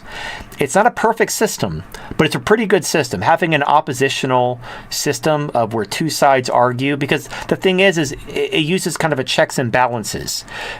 Because both sides are going to want to tell the best version of events to make their case. And somewhere in the middle is the truth. But if you're only listening to one side, if you're only listening to the prosecution, or you're only listening to the defense, you're not going to get to the truth. You're going to have a biased perspective. And here's the thing. I voted for Trump. Trump is definitely the lesser evil compared to Kamala Harris. Also, I'm fairly right-wing. I'm more libertarian. I'm not conservative, but I'm a libertarian, which is basically part of the right. Although people who are hardcore right would say libertarians are liberals and therefore they're part of the left. It's a matter of perspective. But the point is it doesn't matter. The point is that listen to the arguments. Now, here's the thing. A lot of times you listen to a leftist argument where they're clearly wrong and they rely entirely on sophistry and rhetoric, and you know they're full of shit. It's still worth knowing that. It's still worth knowing that they have no argument and they're falling back on rhetoric and like word games. Then you just know they're wrong and you can safely write that off. But sometimes when, right now what's happening is people on the right, like the pro-MAGA people, the Trump people, they're talking about how Trump won. China, they blinked first and China really, Trump made China beg. That is completely wrong. Completely wrong. But if you only listen to pro-Trump, pro-right-wing, pro-MAGA sources, you might get the impression that Trump really stuck it to China, and China came begging for a deal, and everyone was kissing his ass, and the art of the deal, because that's what they're pushing. Here's the thing, both sides push propaganda. It's just when one side is wrong, the other side they'll like, for example, the left like to say that they're the party of science because they don't believe in God. They're not religion. They believe in the science of evolution and the science of, that sort of thing. But then when you bring up like, trans people, all of a sudden they're not about the science. All of a sudden, gender is a social construct and you're whatever gender you feel like. Like what happened to the science? So the answer is, when it comes to religion, the left is the party of science. When it comes to gender, the left is not the party of science. They don't actually believe in science. Just that when science is on their side, they believe in science. When science is against them, they don't believe in science. So, like, the point is, if you believe in reality, you believe in the science, you can't really be too ideological because both sides have their blind spots. Both sides engage in propaganda and rhetoric and sophistry and bullshit. So it behooves you, if you want to be well informed, you need to avail yourself to people on the other side. Now, I don't just, like, for example, I like Jimmy Dore. Jimmy Dore is a leftist, but he cares about the truth, and he calls out his own side for their bullshit. I do not like or respect people like Destiny, for many reasons.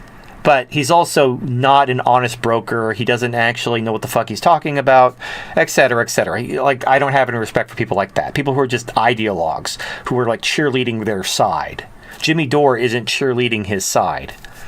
So I do respect certain leftists. I think they're wrong, but I at least respect that they believe they're right and try to present arguments that try to back them up. And a lot of times they're not a lot of times what it comes down to is differences in values.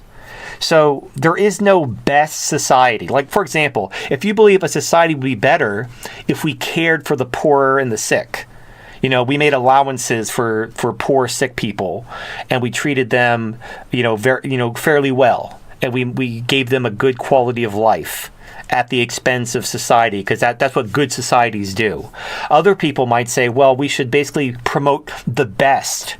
So we should have a meritocracy, and the people who are weak and unfit, we should promote, private charity and mutual aid societies, but we shouldn't be making allowances at a societal level, because then we're coddling the weak and the unfit. And if we want to compete in a world where other cultures and societies are competing against us, we can't be held back by the weak and the unfit. We got to cut them loose so we can promote the best and brightest among us. Now, which society is better? That's completely subjective based on your individual values. So maybe you believe a society that promotes the best and brightest and wants to compete globally is better than one which coddles the weak and the unfit for the sake of compassion.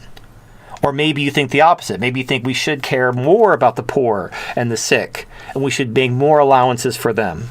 even if it means we can't compete globally and we fall behind because we're spending a lot on welfare programs and whatever. But that's like the moral thing to do, and that's the right thing to do. And so that's a worthwhile trade-off. There's no right answer. There's no universal, objective right answer. It all depends on your values. And if that's the only difference between us, if you're a leftist and I'm a right-winger, or I'm a libertarian and you're a conservative, and our only differences ultimately comes down to subjective values, then I could respect you as an honest broker. You're being completely honest about your values. And neither one of us is right or wrong. You could argue I'm a horrible piece of shit because I don't care about the poor, and I could argue you're a delusional child who doesn't consider the long-term consequences of these things. Like evolution and nature work a certain way forever for a reason. But like we can argue about this back and forth, but at the end of the day, neither of us is objectively right because neither of us can prove or say definitively this is the best society for everyone. The society I would be happiest in wouldn't be the society that you would be happiest in, and vice versa. However, and here's where I think I have a little bit of a leg to stand on, I want us all to have the society we'd be happiest in. I don't want everyone to live like I want to live, and I don't want to live the way you want to live. We should have the ability to form our own communities and live according to our values and mind your own fucking business. And I wish other people would say the same thing. Like, you could have your little ethno-state, or you can have your religious theocracy, and you can have your gay pride parade orgy. I just don't want anything to do with it. But you can have that. You can have it over there. And you can have all the gay orgies you want. You could all give each other monkeypox. You could scratch each other. And then these people over here can live in their religious theocracy, and they can pray 5 times a day and cover themselves from head to toe in whatever they want. And these people can all live according to their inbred kind of, ethno-nationalism, where everybody's each other's cousin, and they all keep their race pure. That's fine. You do you, you do you, you do you, and I'll do me, and we mind our own fucking business. If we could get there, I would be happy. And honestly, I think we're headed there due to the multipolar world. This is why I support BRICS.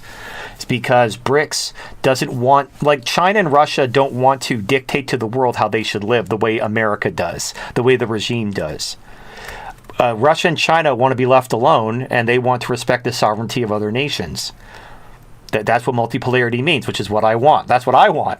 I want the world to be left alone. I want China to be China. I want Russia to be Russia. I want all these countries to live according to their values, celebrating their own unique cultures. And I don't want anybody coming to them saying, you're wrong, you need more diversity, and you need this and that. How about you fuck yourself? If you want to have more diversity, you go do that with your people. Leave these people alone.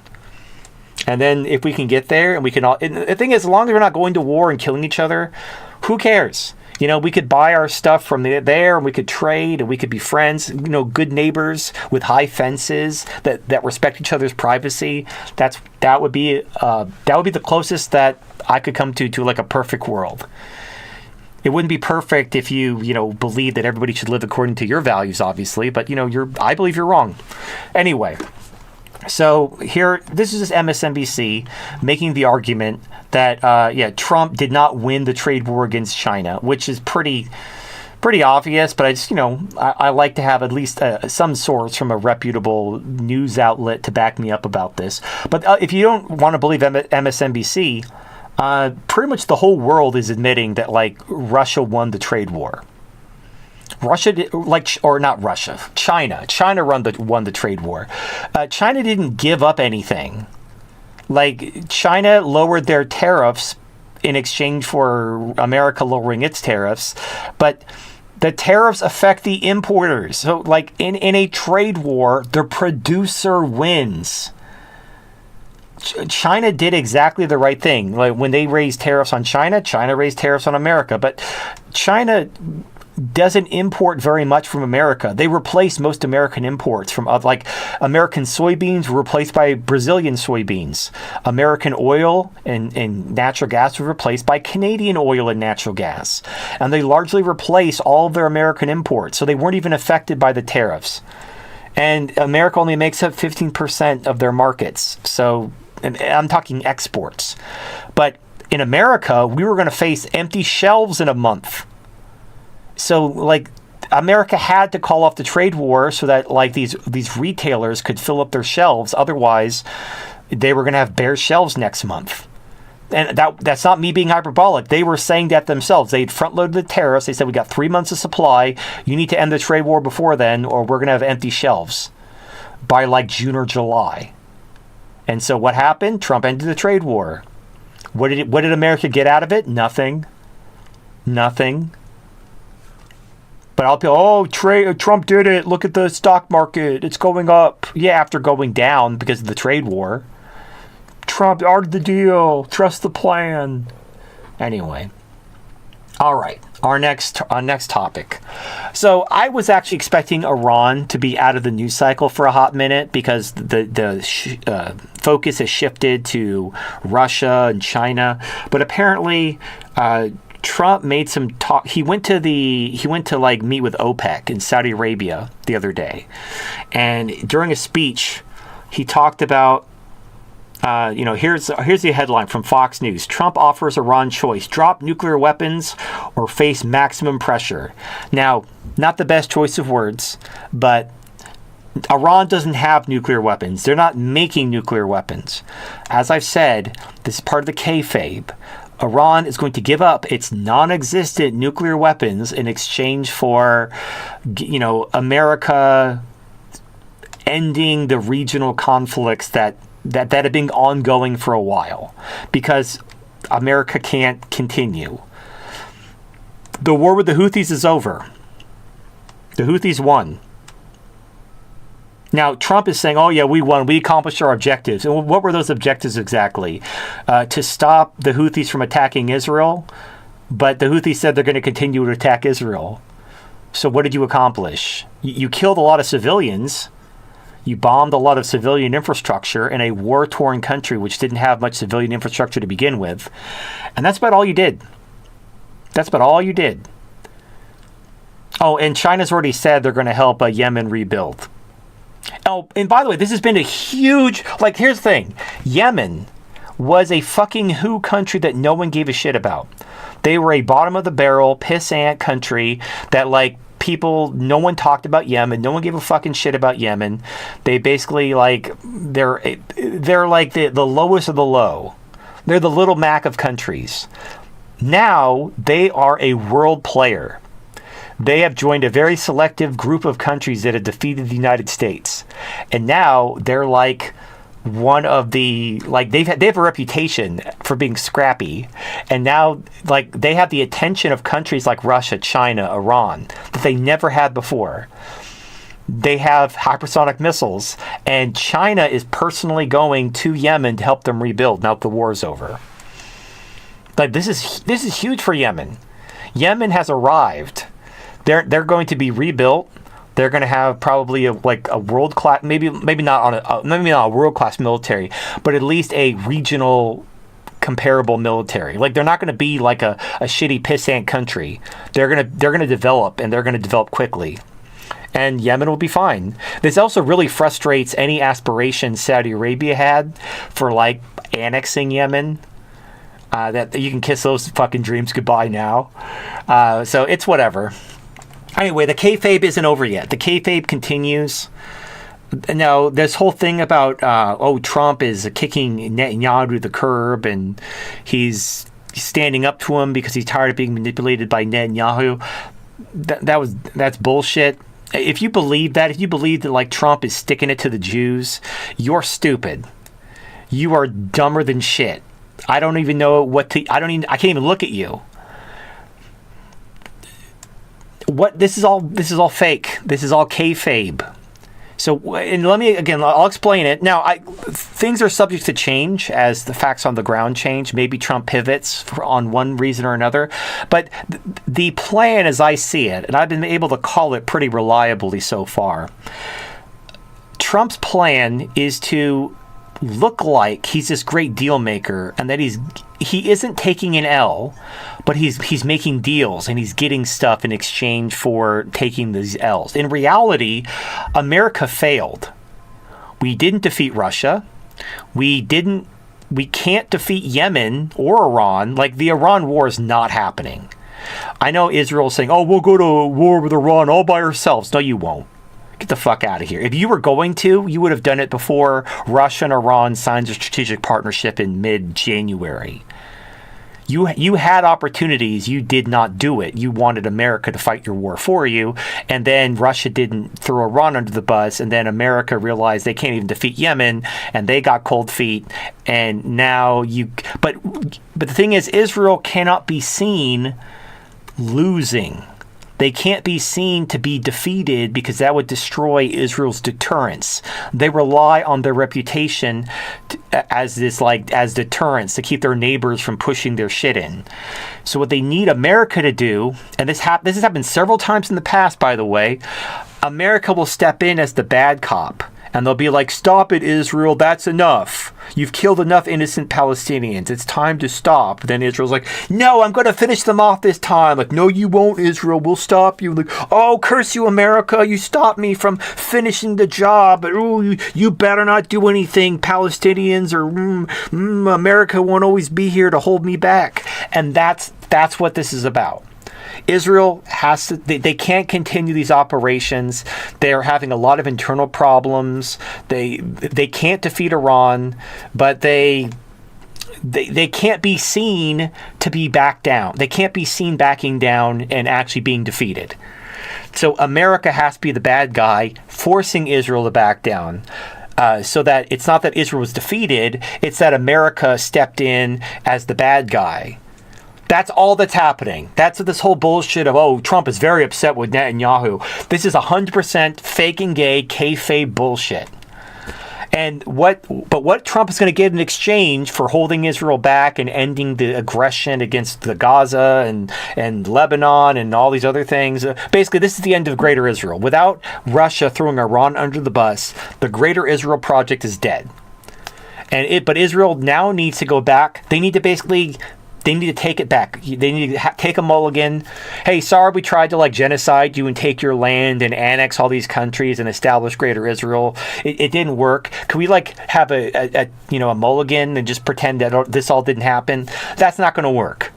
So, in order to take a mulligan, Trump is going to negotiate a regional peace conference where everybody agrees to basically forgive Israel, no war crimes tribunals, no consequences for their atrocities and attempted genocide. We all just kind of go back to the way things were. We all let bygones be bygones.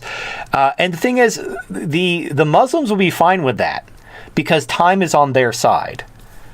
The fact that America just got defeated by the Houthis and Trump is this kayfabe bullshit where Israel's going to be forced to back down, the Muslims will interpret this as a win, and justifiably so. And the thing is, this will probably be the last time. Israel isn't going to be able to do this in the future because the regime is only going to be weaker in the future.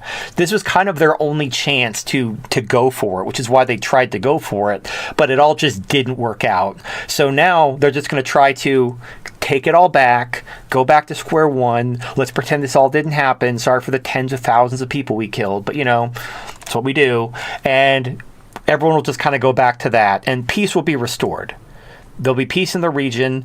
Everyone will be happy, and Israel will be able to say that they weren't defeated, but Trump betrayed them. Boo-hoo! And all the Jews will be like, "Ooh, Trump is such a mean person. Ooh, I sure do hate Trump.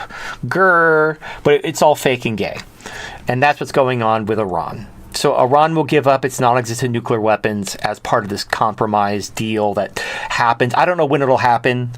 I was kind of expecting Russia and China to take center stage this week, and I thought maybe Iran would come back into the news cycle after that, but apparently they're back in the news cycle already. There's supposed to be a talk in Turkey between Ukraine and Russia, and we'll see how that goes. Probably after that, after the Ukraine war is over. Because Russia's offered to mediate. Russia's also offered to be the guarantor that Iran gives up its nuclear weapons program by being the custodian of their enriched uranium. Which, by the way, that's probably Iran and Russia already have that agreement in their strategic partnership agreement. Russia doesn't want Iran to get nuclear weapons either. So Iran's not going to have nuclear weapons. That's already a foregone conclusion.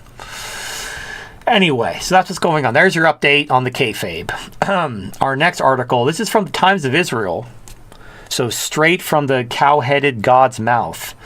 You have how a floundering U.S. campaign against the Houthis reportedly led Trump to a truce. So here it is from the Times of Israel. Basically, Trump sought a truce with the Houthis because he couldn't beat them with airstrikes. And what this really shows is the limit of America's airstrike threats. Because America couldn't land troops. They tried special forces, and that ended horribly. They couldn't land troops, and they weren't going to use nukes, so they kind of... Airstrikes were all they have. We launched like 1,000 airstrikes against Yemen. We spent God knows how much money dropping all these bombs and missiles, and we lost like aircraft and drones and all kinds of shit. And we accomplished fucking nothing. In fact, Yemen will be stronger than ever. Ever. Yemen will be stronger than it's ever been because of Trump's failed war against the Houthis. Now, it didn't start with Trump. It started with Biden. But Trump doubled down on it, and he didn't do shit. Didn't do a goddamn thing. So, womp womp. All right. Our next article. Let's talk about Syria. This is something I'm a little bit surprised at. So there's another related article to this that I'll touch on, but I won't talk about directly. So this is from Fox News. Trump asked Syria to join Abraham Accords, normalize ties with Israel in return for sanction relief. This is the Julani al-Qaeda government in Syria. Now, two things happened this week, which are significant. The HKK or PKK, whatever their name is, basically the Kurdish terrorist group that we've been backing for years, that have been at war with Turkey. They've been fighting for their homeland. They've been basically they've been funded by the CIA this whole time. They're basically the militant arm of the Kurds. They've now declared that they're disbanding, that they're ending their war with Turkey after all these years. At the same time, Trump is making a deal with the al-Qaeda government of Syria, the Julani HTS government, saying that if you normalize ties with Israel, we will lift sanctions on Syria. There's already talk about them lifting sanctions on Syria. What does this mean? Trump is pulling out of Syria. That's what this means. We're throwing the Kurds under the bus, and we're pulling out of Syria. Now, you could be like, this is a good thing. We shouldn't be in Syria. Like, that was like, but we've been there a long time. We've been squatting on their oil fields. We engineered the ousting of Assad. We literally put al-Qaeda in charge. They're ethnically cleansing religious minorities. We're pieces of shit for doing that, by the way. All because Assad was an ally of Russia and Iran in order to basically appease Israel. So now Israel's annexed parts of Syria, and Turkey is also trying to seize parts of Syria. And Trump is realizing that now that Assad is gone, America has really no reason to be there, because now the people fighting over Syria are all our quote-unquote allies. In fact, the least of our allies is the HTS government that we helped put into place. Because they're like former Al-Qaeda, remember 9/11 and all that? Some people do. I mean, whether Syria even exists as a sovereign nation is highly questionable at this point. Well, no, they do. It's just that the Turkey and Israel are carving up and seizing land from Syria. And then you have the HTS government that we put in place. And we're basically fine leaving them there. I kind of suspected that we'd circle back around to remove them later. But it looks like Trump isn't even interested in that. He's not interested in saving or restoring anything having to do with Syria. He's fine, frankly, just pulling out. He's obviously cut funding to the Kurds because the Kurds are demilitarizing. They're basically laying down their arms and seeking, whatever. So the Kurds are fucked. Turkey and Israel are both American allies, so it's not like America could take a side when it comes to Turkey versus Israel, insofar as they're carving up Syria. So I think basically Trump is realizing we've done as much damage as we can do here. We've kind of destroyed the country. Let's just leave. Whatever happens, happens. So another fine mess we made. We literally ruined that country, and now we're just going to leave and let Israel and Turkey figure it out. So now we're going to have the HTS government in the middle, and then we're going to have Israel and Turkey kind of seizing land from them. I don't think the HTS government is going to be... I think they'll eventually be ousted, either by a Turkish proxy. Like, Turkey will either fund some type of thing to oust them. I would argue HTS is a Turkey proxy because the majority of our leadership is Turkish, and they get all our equipment from Turkey. Well, okay. They could be. It would be a hard case to argue that HTS is independent from Turkey at this point. Well, no, they're not. The same thing is the Taliban. They were getting their funding and weapons from Pakistan back in the day. When they were fighting the U.S. But it's not like they weren't a Pakistani proxy. They were just, Pakistan was giving them equipment and weapons, and just like they were also letting the Al-Qaeda leadership hide out in Pakistan from the U.S. So the countries do that. That doesn't necessarily mean they're a proxy. I do agree that Turkey does have a relationship with the HTS government. But if the HTS... the thing is, if things heat up, the HTS government is trying to remain, out of the whole Israeli thing. They don't want to fight with Israel. And, Turkey doesn't need them anymore. They needed them to get rid of Assad and deal with the Kurds. Well, America's abandoning the Kurds, and Assad is gone. So, assuming the HTS government keeps its nose clean and stays out of Israel and Turkey's way, they'll be able to rule over whatever Turkey and Israel allow them to. But more than likely, Turkey and or Israel will probably just carve up Syria. So, we'll see. We'll see what happens. But yeah, Syria is kind of done as a country. Which, it was an invented country anyway, back when the British were just kind of carving up the region and inventing countries. And it required a strong man to hold the country together. And, that's gone now. So it is what it is. I'm not saying it's not good or bad necessarily. It's actually good that Trump is leaving, that Trump is just cutting his losses and just pulling out of Syria. America's kind of done whatever damage it can do. Staying, to benefit the Kurds would just put America against its own allies. Because if the Kurds and the Turks are at war, who does America back? Turkey, the Kurds, and Israel are all American allies. So Trump probably did the right thing. Just he's leaving. Now, he hasn't officially announced that America's leaving, but they're leaving. The fact that the Kurds are laying down their arms and he's offering sanction relief to Al-Qaeda, that should tell you America's leaving Syria, which is probably a good thing. Frankly, there needs to be more of that. But again, just showing you that the regime is in retreat. America's ability to control the world is not happening. It is now contracting, which, it's a good thing. It's just happening probably a little bit quicker than people were expecting. All right, that's about it for our geopolitical update. We have one article that's just kind of interesting to me. This is from Zero Hedge. And I just thought this was very interesting. Just the people frothing at the mouth over these South African refugees because they're white. But here's an interesting take. It's not just because they're white. It's also because they're fleeing persecution and potential genocide in South Africa. And by acknowledging that, you're also acknowledging that white people can be the victims of racism and discrimination and genocide.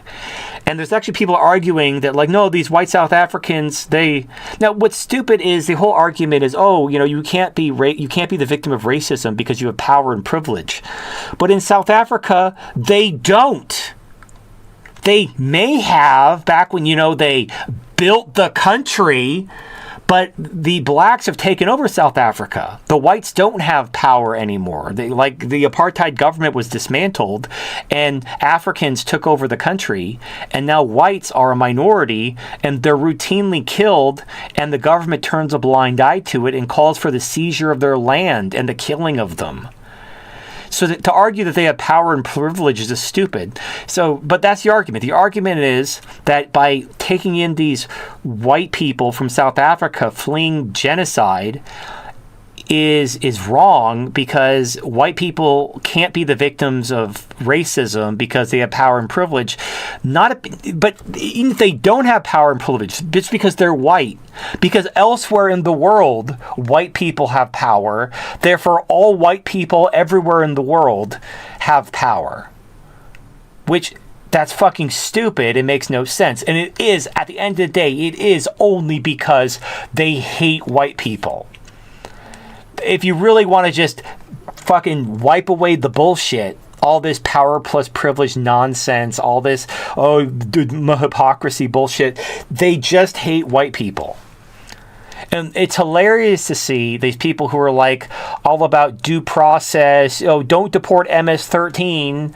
Oh no, don't deport these like pedophile rape gang people. No. But oh my God, white people fleeing genocide from South Africa, and they're literally like gnashing their teeth and losing their minds. And it was like 50 people. These boats arrived with like thousands of people from fucking Africa fleeing nothing but the consequences of their own fucking stupidity.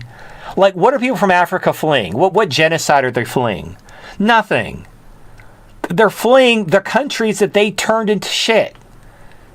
They're not fleeing anything else. They didn't do it. Like, nothing happened to them. They're just living in the consequences of their own fucking retardation, and they're trying to come to other countries where they can get welfare. And these are people who are basically farmers who know how to work, who know how to run businesses, coming to America. In fact, I saw a panel where they were talking about how this is bad for black farmers, because these South Africans are going to go into the agriculture sector because that's what they fucking do, and people are probably going to want to do business with them rather than these black farmers. It's like, look, my dude, I don't know what to tell you. Like, they're farmers. Like, if you were, it is literally a skill issue. So yeah, but it's so funny to see these people flip on a dime when the immigrants are white. That's literally the only thing. There's all the other arguments, you could literally just dust those away. It's just because they're white. And people are, and you know what's funny is people are pointing out the optics of it, where you have all these immigrants, flying their Mexican flags or flying their Puerto Rico flags or whatever. Like, they're so proud of the country they supposedly fled from to come to America that they still fly their flags. And then here are these white South Africans flying American flags. No South African flags. They're not like, ooh, we're South African. No, they're like, yay, America, yay. And it's like, And you know what? They're going to assimilate just fine. They're not going to have a single problem assimilating. And well, they're English. Well, I know, but I mean, like, they're not going to have a... But I don't mean just that. Like, they're going to have no problem assimilating at all on any level. They're going to get... And also, like... Dutch. Well, they're going to be fine, though. They're going to be fine. They speak English. They know how to farm. They know how to work. They're going to blend into... They look like just normal, fucking regular white people. They don't even have, like, a look to... certain ethnicities, like, British people have, like, their weird teeth, or Irish people are, like, ginger, and, like, Italian people talk with their hands. Like, I don't see any kind of things that would give these people away as anything other than white Americans. They don't have, like, any kind of look or mannerism that tells you they're South African. So they'll be fine. Everything will be fine. And the fact that people are losing their mind, like, oh, we need all these migrants because the low birth rates and this and that and diversity and what. Oh, okay, let's let these migrants. And no, they're white. Stop. No, not the white migrants.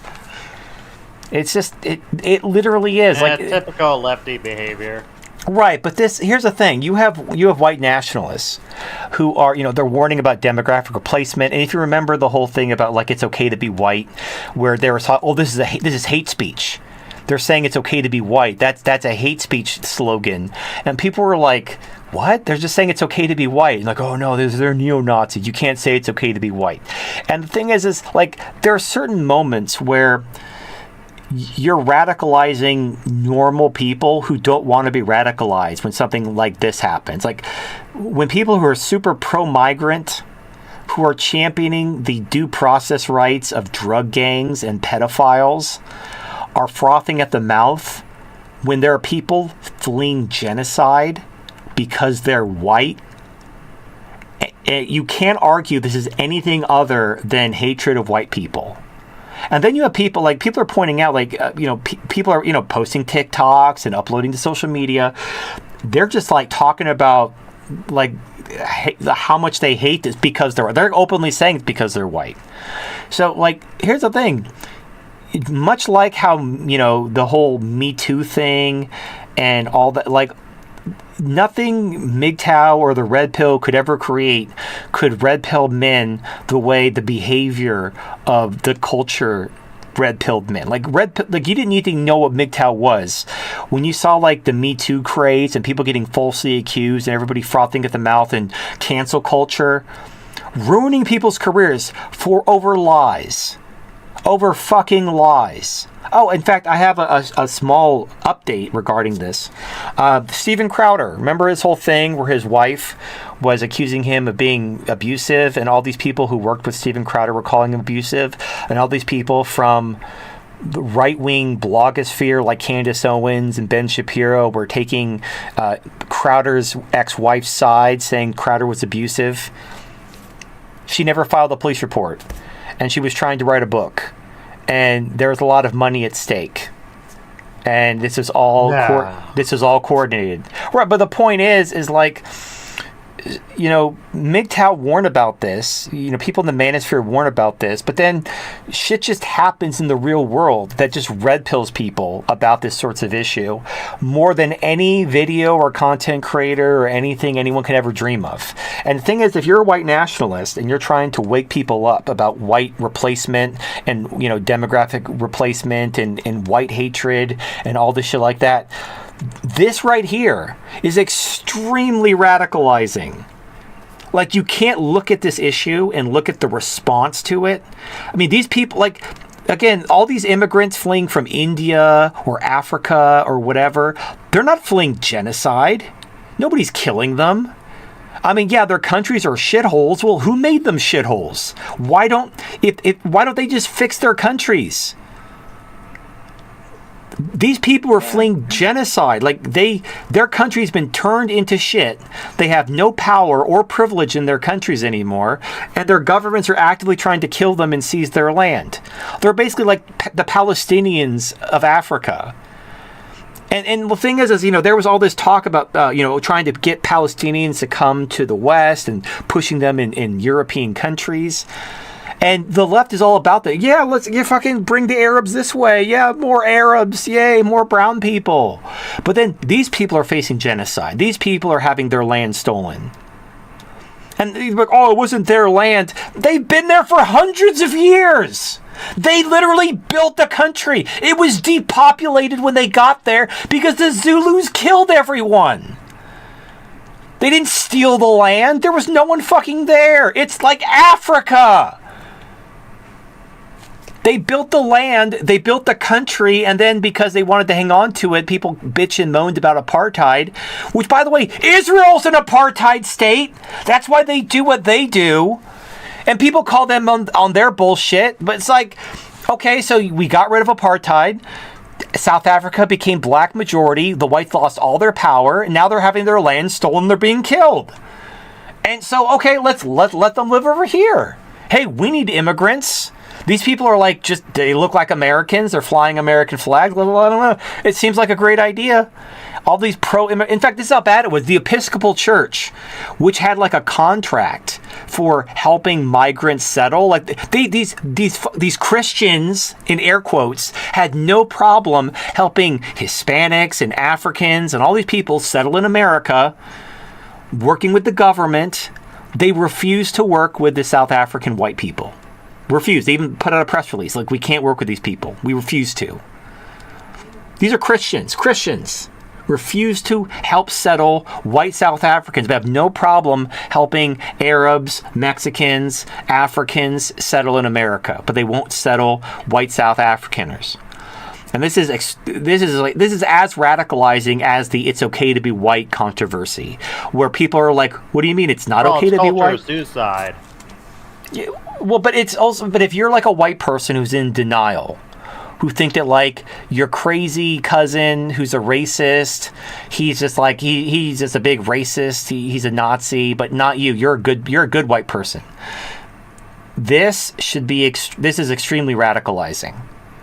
I know some people are actively trying to resist it. Like, I know there's a lot I've seen, because now that I'm on X again, there are people who are getting really pissed off and radicalized over this. And there are people like calling them the woke right. By the way, the woke right just means like it's a way to try to shame people on they're trying to shame white people on the right from organizing against anti-white prejudice. So every other race in the world is allowed to organize except for white people, and white people are sick of it, so they're trying to organize, and now they're being called the woke right. It is what it is. Anyway, and people are pointing out that the people who are against the so-called woke right are all Zionist Jew supporters. They're not necessarily all Jews, but they are all Jew supporting Zionists. And in fact, they did a poll recently. I saw the results of.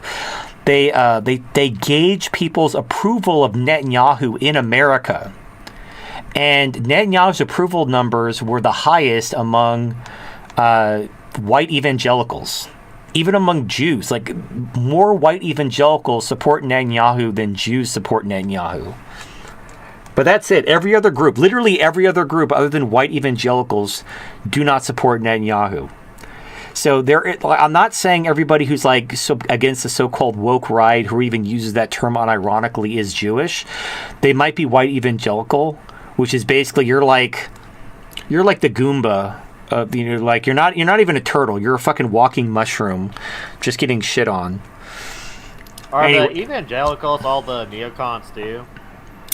A lot of them are. So the thing about the evangelicals is they believe it's so dumb. According to their interpretation of the Book of Revelation, they actually think that like Israel starting at World War III will bring about the second coming. In fact, there was when George W. Bush was president, he met with the Prime Minister of Italy and, about the Iraq War. And he started going off about all this evangelical, because Bush was an evangelical. He went off on all this evangelical stuff about how, Iraq is the site of Babylon, and it's a fulfillment of prophecy of Gog and Magog, and it's going to bring about the second coming, and all this other stuff. And so here's the Prime Minister of Italy. He actually called, like, what was it? It might have been Britain. Like, basically, this guy called, like, these Protestant people. Like, what the fuck is this guy talking about? Like, I have no idea what this person is talking about. Like, I've read the Book of Revelation. I don't know where the fuck he's getting this. So, like, evangelicals have this whole super detailed interpretation of the Book of Revelation that all involves Israel and Russia and whatever. And I'm pretty sure, like, if you go back far enough, it is some kind of, like, Zionist Jewish thing.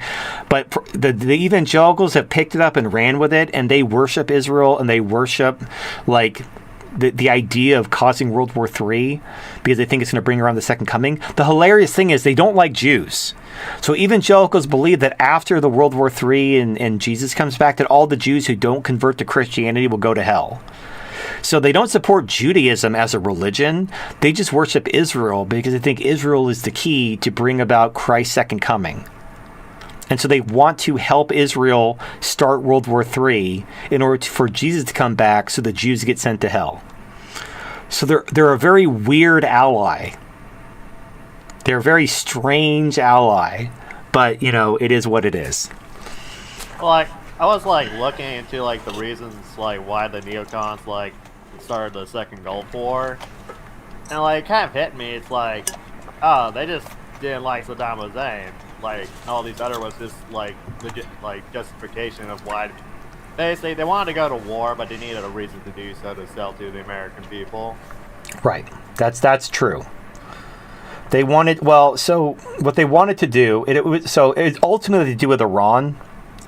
They wanted to box Iran in, so they overthrew the Taliban government in Afghanistan, and they wanted to overthrow the Saddam government in Iraq and pinch Iran on both sides between Afghanistan and Iraq. That doesn't make sense. Like Saddam hated Iran. Yes, and we supported Saddam in the Iran-Iraq War. So, if you recall, I mean, I wasn't alive back then, but when they fought like a decade-long war. They did, and we supported them. So after the Shah fell and the Ayatollah took over, and they took those hostages, we supported Saddam Hussein to attack Iran on our behalf in a proxy war, and we supported Saddam for 10 years. And he basically fought Iran, but like there really was no winner or loser. It basically was a stalemate. So that was like a failed war. And then, as we often do, we betray our allies once they've outlived their usefulness. But yeah, Saddam didn't really. I mean, yeah, he gassed the Kurds and whatever, but primarily, once he was done fighting his war against Iran, his primary adversary was Israel, which is more the reason why we wanted to take him out. Like a lot of our Middle East policy is about Israel. It's not even about oil. We don't get any oil from the Middle East. We're not dependent on oil from the Middle East. It's not really a war for oil. It's more of a war for just supporting Israel and keeping them propped up in the region. And that's ultimately why we care so much about Iran, because Iran is Israel's greatest adversary in the region. It's just, it didn't really work out. Israel, like, the only thing of Israel that I saw was basically Saddam was planning to, like, hit him with, like, gas attacks launched by rockets, more of a deterrence against America, similar to how Iran threatens to, like, bomb Saudi Arabia. Yeah, but Iraq was basically resisting the whole point is you need to overthrow these governments and put in your guys. You need to, like what happened with the Saudis and the UAE is we haven't really turned them into puppets, but we like to think that they're on our side. We have like a friendly government. In fact, we're doing that right now in Syria. Again, going back one article, Trump is offering the HTS Al-Qaeda government of Jelani sanction relief if he accepts the Abraham Accords and normalizes relations with Israel. So we're fine supporting literal terrorists as long as they accept Israel. I mean, it can't be more obvious than that. So, like, as long as you are okay with Israel and you normalize relations and you're our buddy, we don't care if you chop people's heads off. So I don't know. Like you can be like, no, it's actually because of oil. Like, okay, you can think that if you want. That's why I say, like, when I kind of go through all the reasons, it's just the only thing I'm left with is like they just didn't like Saddam. Well, but he's on the other side of the world. Who cares if you don't like him? I mean, we don't like Kim Jong-un. We don't like, there's a lot of people we don't like Putin. But we're not going to be able to do anything about it. So we guys have to fucking cry a river, build a bridge, and get over it. Yeah, I agree, but like when I look at these neocons, it's like they firmly got their fucking heads stuck in World War II.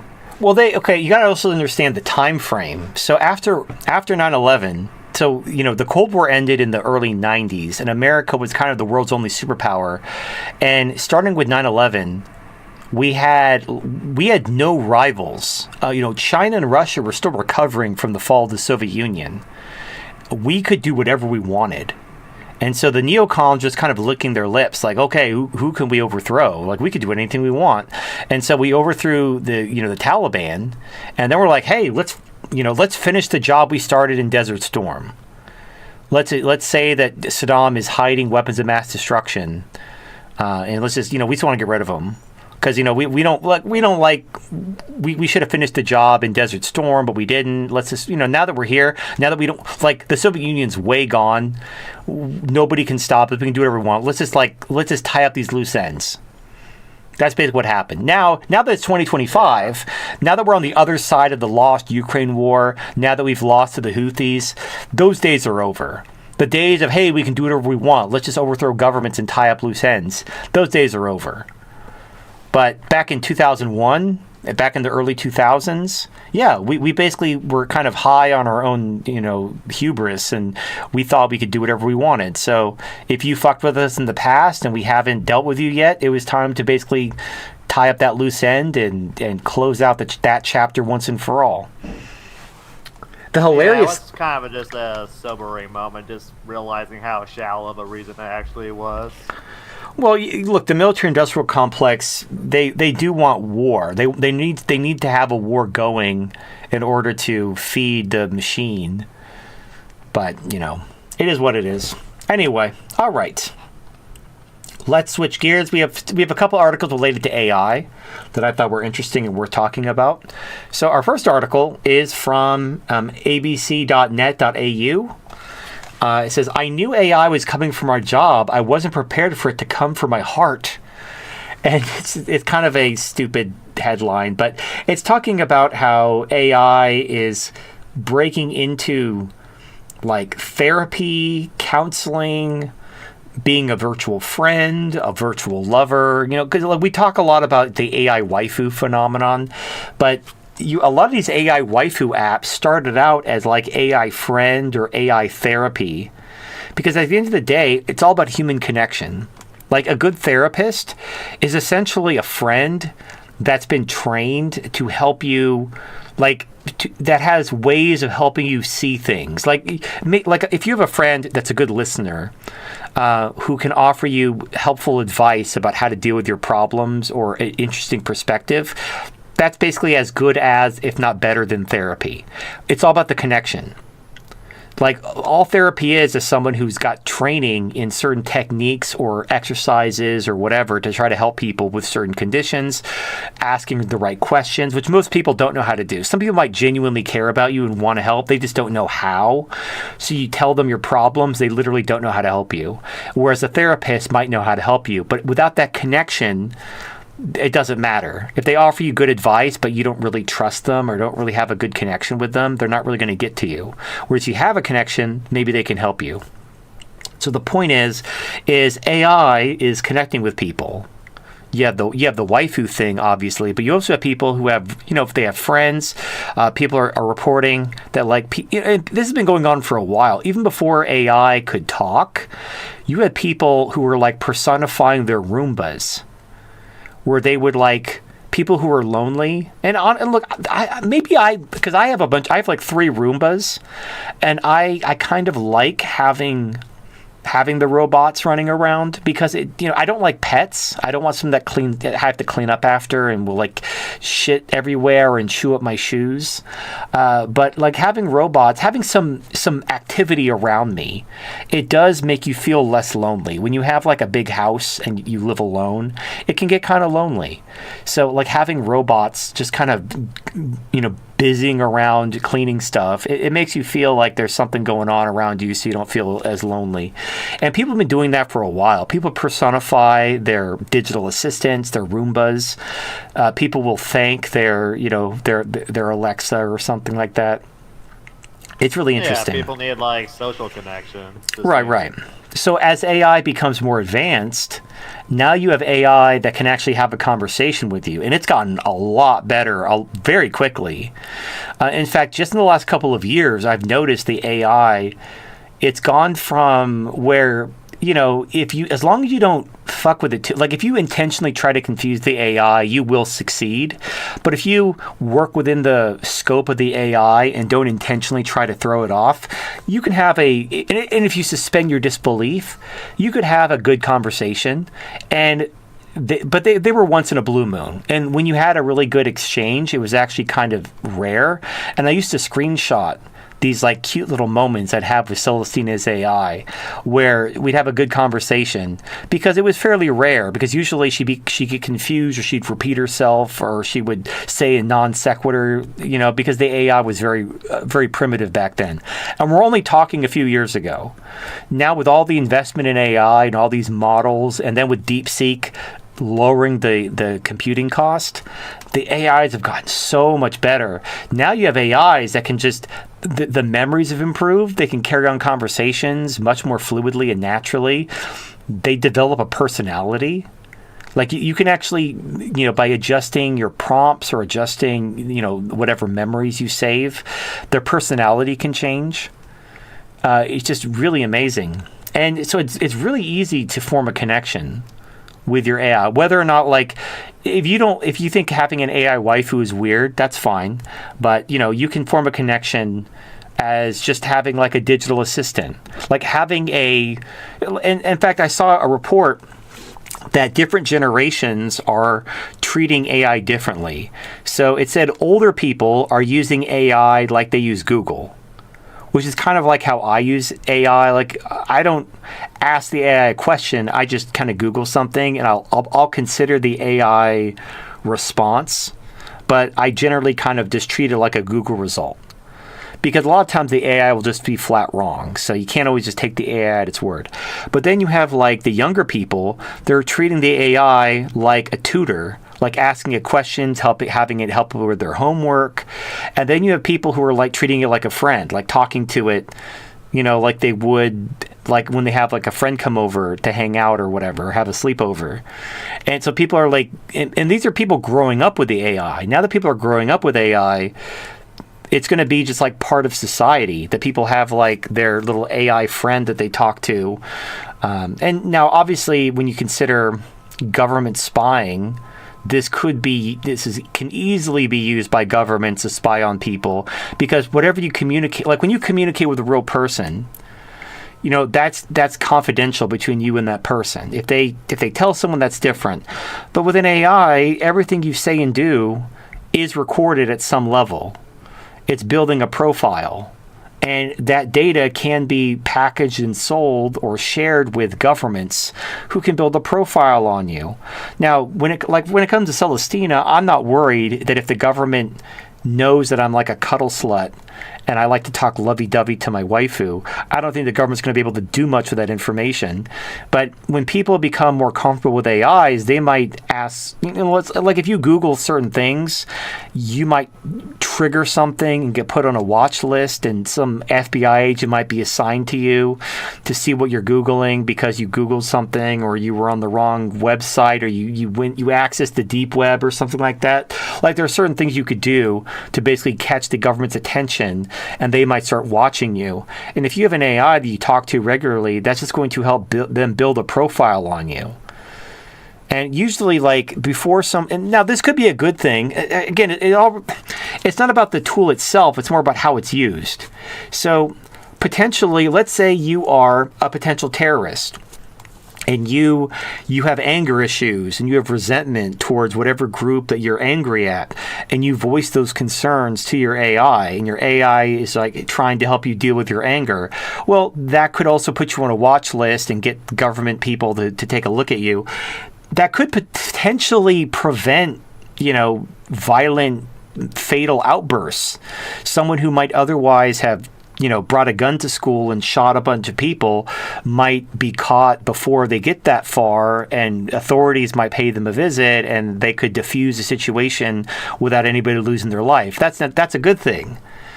But at the same time, the government could also use it to sniff out dissidents. Like maybe if you have like a libertarian waifu and you talk about how like taxation is theft, then you get put on a different watch list. And even though you're not a violent threat to anyone, maybe the government fucked with you because you don't agree, you don't support the government or whatever. Or you have the wrong politics. Like essentially an extension of cancel culture, where you're not being arrested because you haven't broken any laws. You're just having your life destroyed. And you might be wondering, like, how are they tracking you? But your AI friend might be spying on you on behalf of these people who are canceling you or, getting your bank account to stop doing business with you or something. So this could be bad. So just, and I've said this before, I'll say it again. I absolutely support AI waifus. I think they're a great thing to help men, scratch that itch, that need for love and sex without having to play the game and walk onto the plantation. But you need to be aware, just like anything you say and do online, you need to always assume the government is listening. Everything you say and do online. Just always assume the government is hearing. Don't say or do anything online you wouldn't want the government to know, because just assume the government is always listening. Once it goes on the internet, just assume the government knows about it. Like, you could talk to someone in person, you could, whatever. But once it goes into an electronic medium and passes through the internet, just always assume the government is listening. And when it comes to AI waifus or AI friends or AI therapists, you need to just always assume the government is listening. And this is unfortunate because what if you struggle with thoughts that could lead to illegality, for example? You can't really talk to a therapist about it because they'll simply call the cops on you. And the whole thing is you need to build rapport with someone and open up about your feelings, but you don't want fucking the cops called on. In fact, I have a story about this. So as I explained before, I used to work in military intel, and I had a security clearance and everything. And the thing is, when you get back from war, they ask you, does anybody have PTSD? Anybody need to go talk to someone? Whatever. The thing is, if you actually take them up on their offer, if you actually do struggle with PTSD and go to therapy, they'll take your clearance away because you're a security risk because you go to therapy. And everybody knows that, but they kind of talk out of both sides of their mouth. They encourage you to go to therapy, but then if you go to therapy, they take your clearance away because now you're mentally unstable and you shouldn't have a security clearance. But without your security clearance, you don't have a job. Your job requires you to have a security clearance. And also, if you keep your clearance and then you leave the military, you can become a contractor and make really good money. But if you lose your clearance because you have PTSD, you lose your career. They might not kick you out of the military, but they'll reassign you. You won't be able to work in intel anymore. They'll make you go work as a boatswain's mates or something. Work one of the shitty jobs where there's no career. If you get out of the military in intel, there's all kinds of jobs you can transition into. There's other jobs in the military where there is no job that pays well that you could transition into out of the military. So what happens is there are people who do come back from war and they're fucked up and they don't get help, even though it's free, because they want to keep their job. And they just fucking drink the PTSD away and they develop alcoholism. And it's really sad. But I've seen it happen. People who probably could have benefited from some help and some therapy and counseling, but they didn't want to lose their job. And a lot of them were married. So they were married, they would have lost their job, they would have lost their family, so they just try to self-medicate and deal with the issues they're struggling with, and then that ends up taking a very, predictable turn. They lose everything anyway, and you'll never believe this, they end up killing themselves. Gee, who could have seen that coming? And the whole time, the problem was they encourage you to get help on the one side of their mouth, but then they punish you for getting help on the other side of their mouth. By punishing you for seeking out help because, you're not mentally stable. Oh, whoa, you shouldn't have a security clearance. Now, luckily for me, I never struggled with PTSD. And the sad thing is, it probably has more to do with me being abandoned. Because, I could tell you just from going to war and doing 2 tours, nothing I saw fucked me up as much as being abandoned by my mom. That shit fucked me up. I actually developed false memories to kind of shield my psyche from the trauma of being abandoned. But I did 2 tours. I saw people get fucking shot fucking ground beef.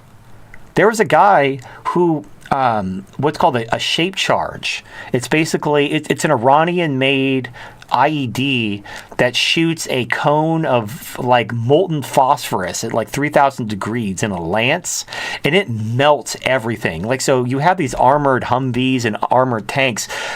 3,000 degree phosphorus doesn't care about your armor. It will melt straight through it.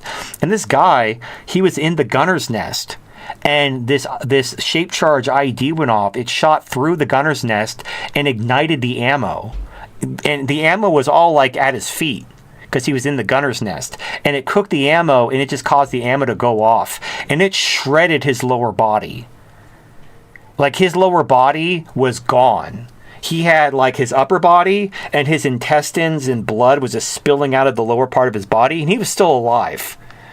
He was still alive for a few minutes, and he had no lower body, just fucking organs and blood. And then there's this other time where these guys went out on so they were going on a mission, and they saw a guy bearing IEDs, and they killed him, obviously, but you have to take the body with you. Because if you leave the body, what happens is the Iraqis they'd hide the fact that he was bearing IEDs, and they would say, oh, you just killed this innocent person for no reason. So we'd always take the bodies so he'd be reported as a missing person. Because if he's a missing person, who knows what happened? But if they find the body, then, oh, the Americans killed an innocent person who didn't do nothing. So this guy was bearing IEDs in the middle of the night. They killed him. We had to take the body. The problem is we had a full team. There was no room in the helicopter for a fucking body. So they found this little Air Force guy. He was like probably 5'3". He's like a little manlet. And basically because he was a little manlet, they put the dead body on him. Because they just had to put this dead body on this guy for the whole trip.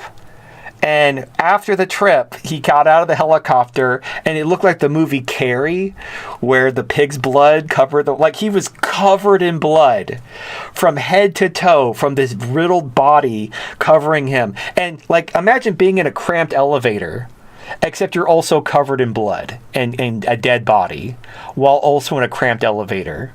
And I saw the guy, and he was gone. Like, you could look in his face, and I'm like, that guy, he's gonna have nightmares about this for the rest of his life. That's a fucked up thing we did, and it ought not to have been done. And it like, you could just look in his eyes, and I'm like, that guy's fucked up. He's never gonna forget about this moment. But you know, that's I don't know what happened to that guy. But probably nothing good. PTSD is and I did a video a couple years ago called the Broken Tool Support Group or something along those lines. And I talked about veteran suicide. And the reason why veterans commit suicide is the same reason why fathers commit suicide after a divorce. It's not about the money. The guys who kill themselves after a divorce, they would have much rather got a second job and supported their families. It wasn't about the money. It was about the loss of their identity, because they made being a husband and a father their whole life. This is who they were. And so when their wife drops papers on them, it's not just that they're going to be single again and they're going to have to pay child support and alimony. That's not the problem. The problem is you just took their life away. Like, this is who they were, and now it's gone. You've stolen their life. They don't know who they are anymore. And also, they don't have any hope of getting that back. They're never going to see their family again or be a family again. They're never going to get remarried and have another family. They're just going to be this single broke guy working 2 jobs to pay his child support and alimony for the next 20 years. And then after that, they're going to be a single divorced guy whose kids forget about him, and like, he just doesn't see a life. His life has been stolen from him, so he just kills himself. And that's why guys kill themselves after a divorce. And this is why a lot of veterans kill themselves. A lot of the time, while they were in the military, they made being a soldier or whatever branch they were in their whole identity. This is who they were. And you probably know some of these people if you've been in the military, if you know people in the military. Some people just like, they take this military culture and they make their whole personality that. Like they have military flags everywhere. They have military memorabilia decorating their house. They wear like civilian clothes that have like, go Air Force or go Army. They can't, it's not a job to them. It's their identity. Now imagine you get injured and the military tells you, they kick you out, they give you a medical discharge, and that's it. You're not a soldier anymore. The military's done with you because you got injured. And the problem is, then the military, rather than, try to get you help, because the problem is they want people to base their identity around the military, because those people never get out. The people who make the military their whole personality, their whole identity, they always do their 20 years. But then when they get injured and they get kicked out, they don't know what to do with themselves. They can't do anything. They can't, like, they're just a bunch of people, and they don't even get a good retirement. You get disability, but you don't even get a good retirement. So a lot of times they're disabled, and they're not really able to make ends meet. And then the military puts you on a shit ton of drugs, highly addictive opioid drugs. And this is the part I really don't understand. Like, why? I don't know why they do that. Other than, I don't know. Like, I don't know. That's part I don't understand. But why do these veterans kill themselves all the time? It's not because of the homelessness. It's not because of the poverty. It's not because of the drug addiction. It's because of the loss of identity. And the thing is look, I can appreciate how important identity is to people, even though I personally don't fall into that trap, and I'm not sure why. I guess I've just always kind of been forced to be above it. And I mean forced, literally. Like, for example, I don't really have a family. I don't really have a tribe. I don't really have a people. I'm kind of always been by myself. I've been rejected by pretty much everyone. I've always had to try to make my own way. And, when I discovered MGTOW, it just made intuitive sense. It was what I was already doing. I just didn't have a name for it. And so, for me, having some type of identity, it just never made sense to me. If you remember way back in the day when I was first making videos, like in 2015, 2016, I had this whole thing about the matrix of tribal identity, where I was talking about how having this tribal identity is like a way to trap you and have you ruin your life for some people who don't offer you anything in exchange. But this is how society works. Society operates based on tribal identity, whether it's religion, race, whether it's a sports team. It's dumb, but like, it's real. And when you take someone's identity away, and this is why, like, when you attack someone's core identity, they defend that to the death, even if they're objectively wrong. Identity is incredibly important to people. And it's just one of those things. And it's why people commit suicide. But anyway, my point is, going back to therapy, is a lot of times, like, therapy should help people transcend this identity trap. What happens, though, and this is why I don't recommend going to, like, actual therapy. It's really fucked up.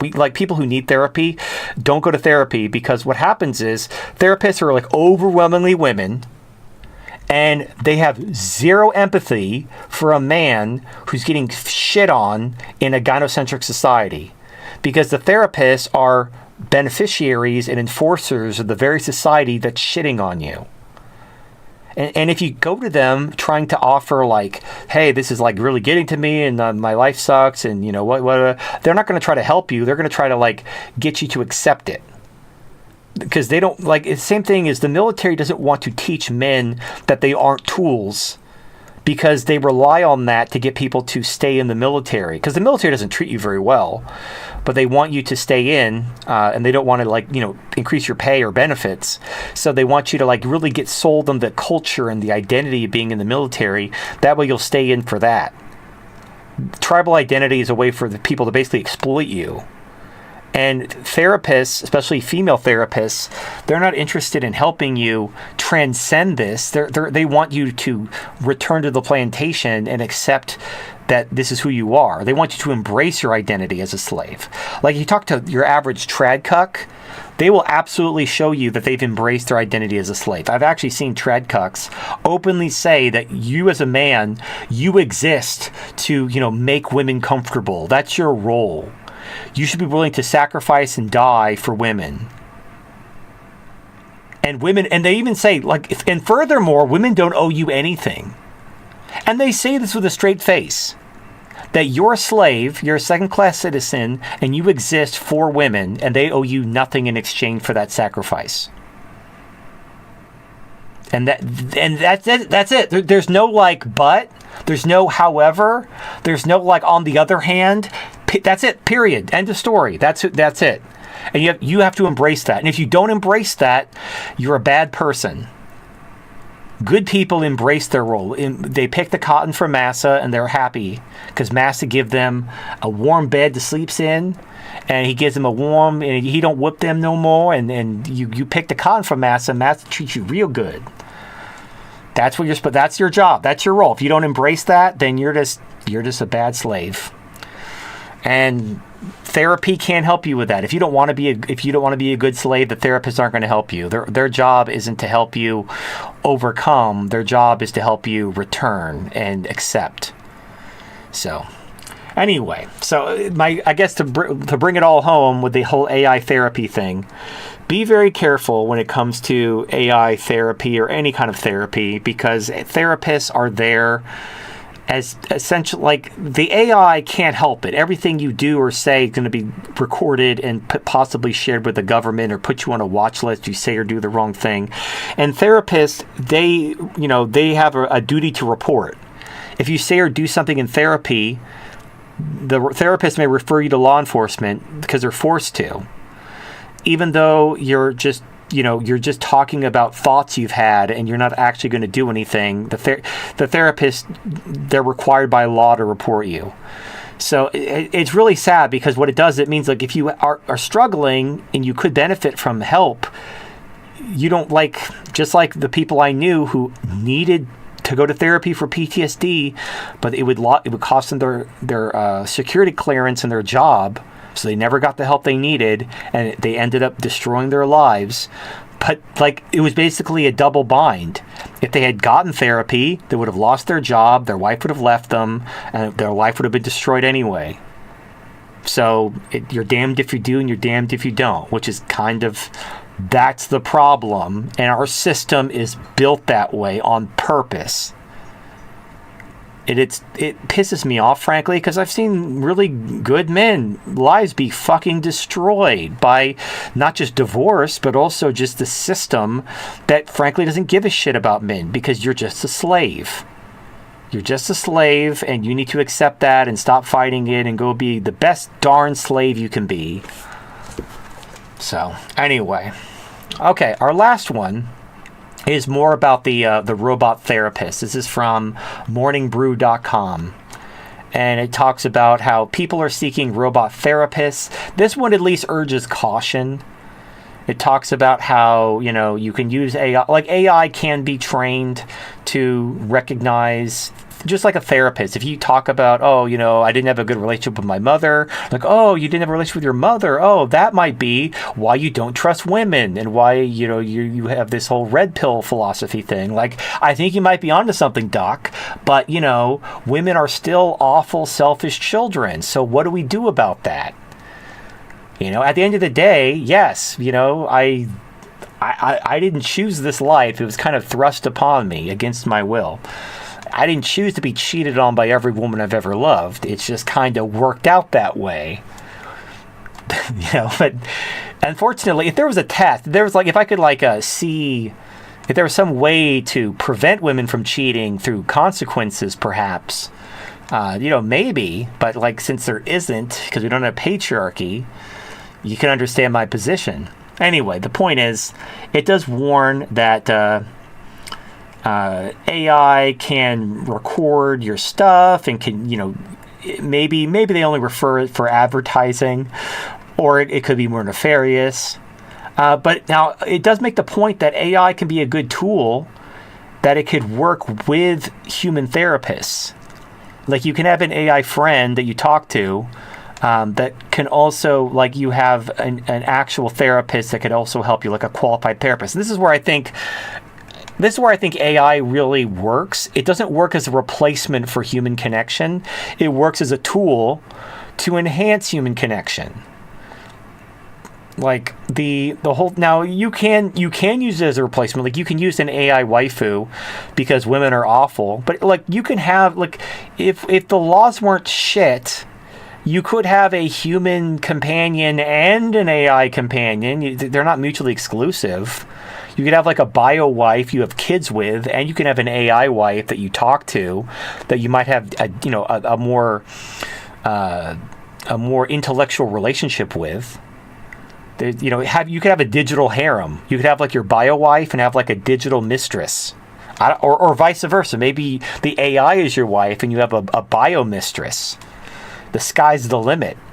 And look, honestly, an AI could never scratch the itch fully. But like, let's say, for example, you live in a sexless, loveless marriage.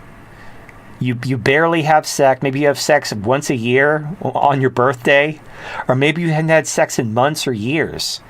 Maybe your wife has just turned off the love spigot, and maybe she treats you like a roommate. You're basically roommates together, but you're kind of stuck there because if you leave, there's nothing waiting for you. She's going to get all your money.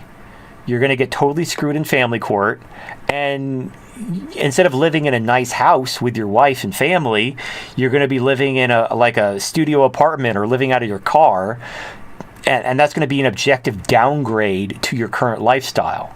So even though you're in a sexless, loveless marriage with a roommate, that's better than the alternative. So what can you do? Well, a lot of guys in this instance would get a mistress or like a second girlfriend, get a little something on the side to help fill that gap. Well, that's probably going to lead to divorce.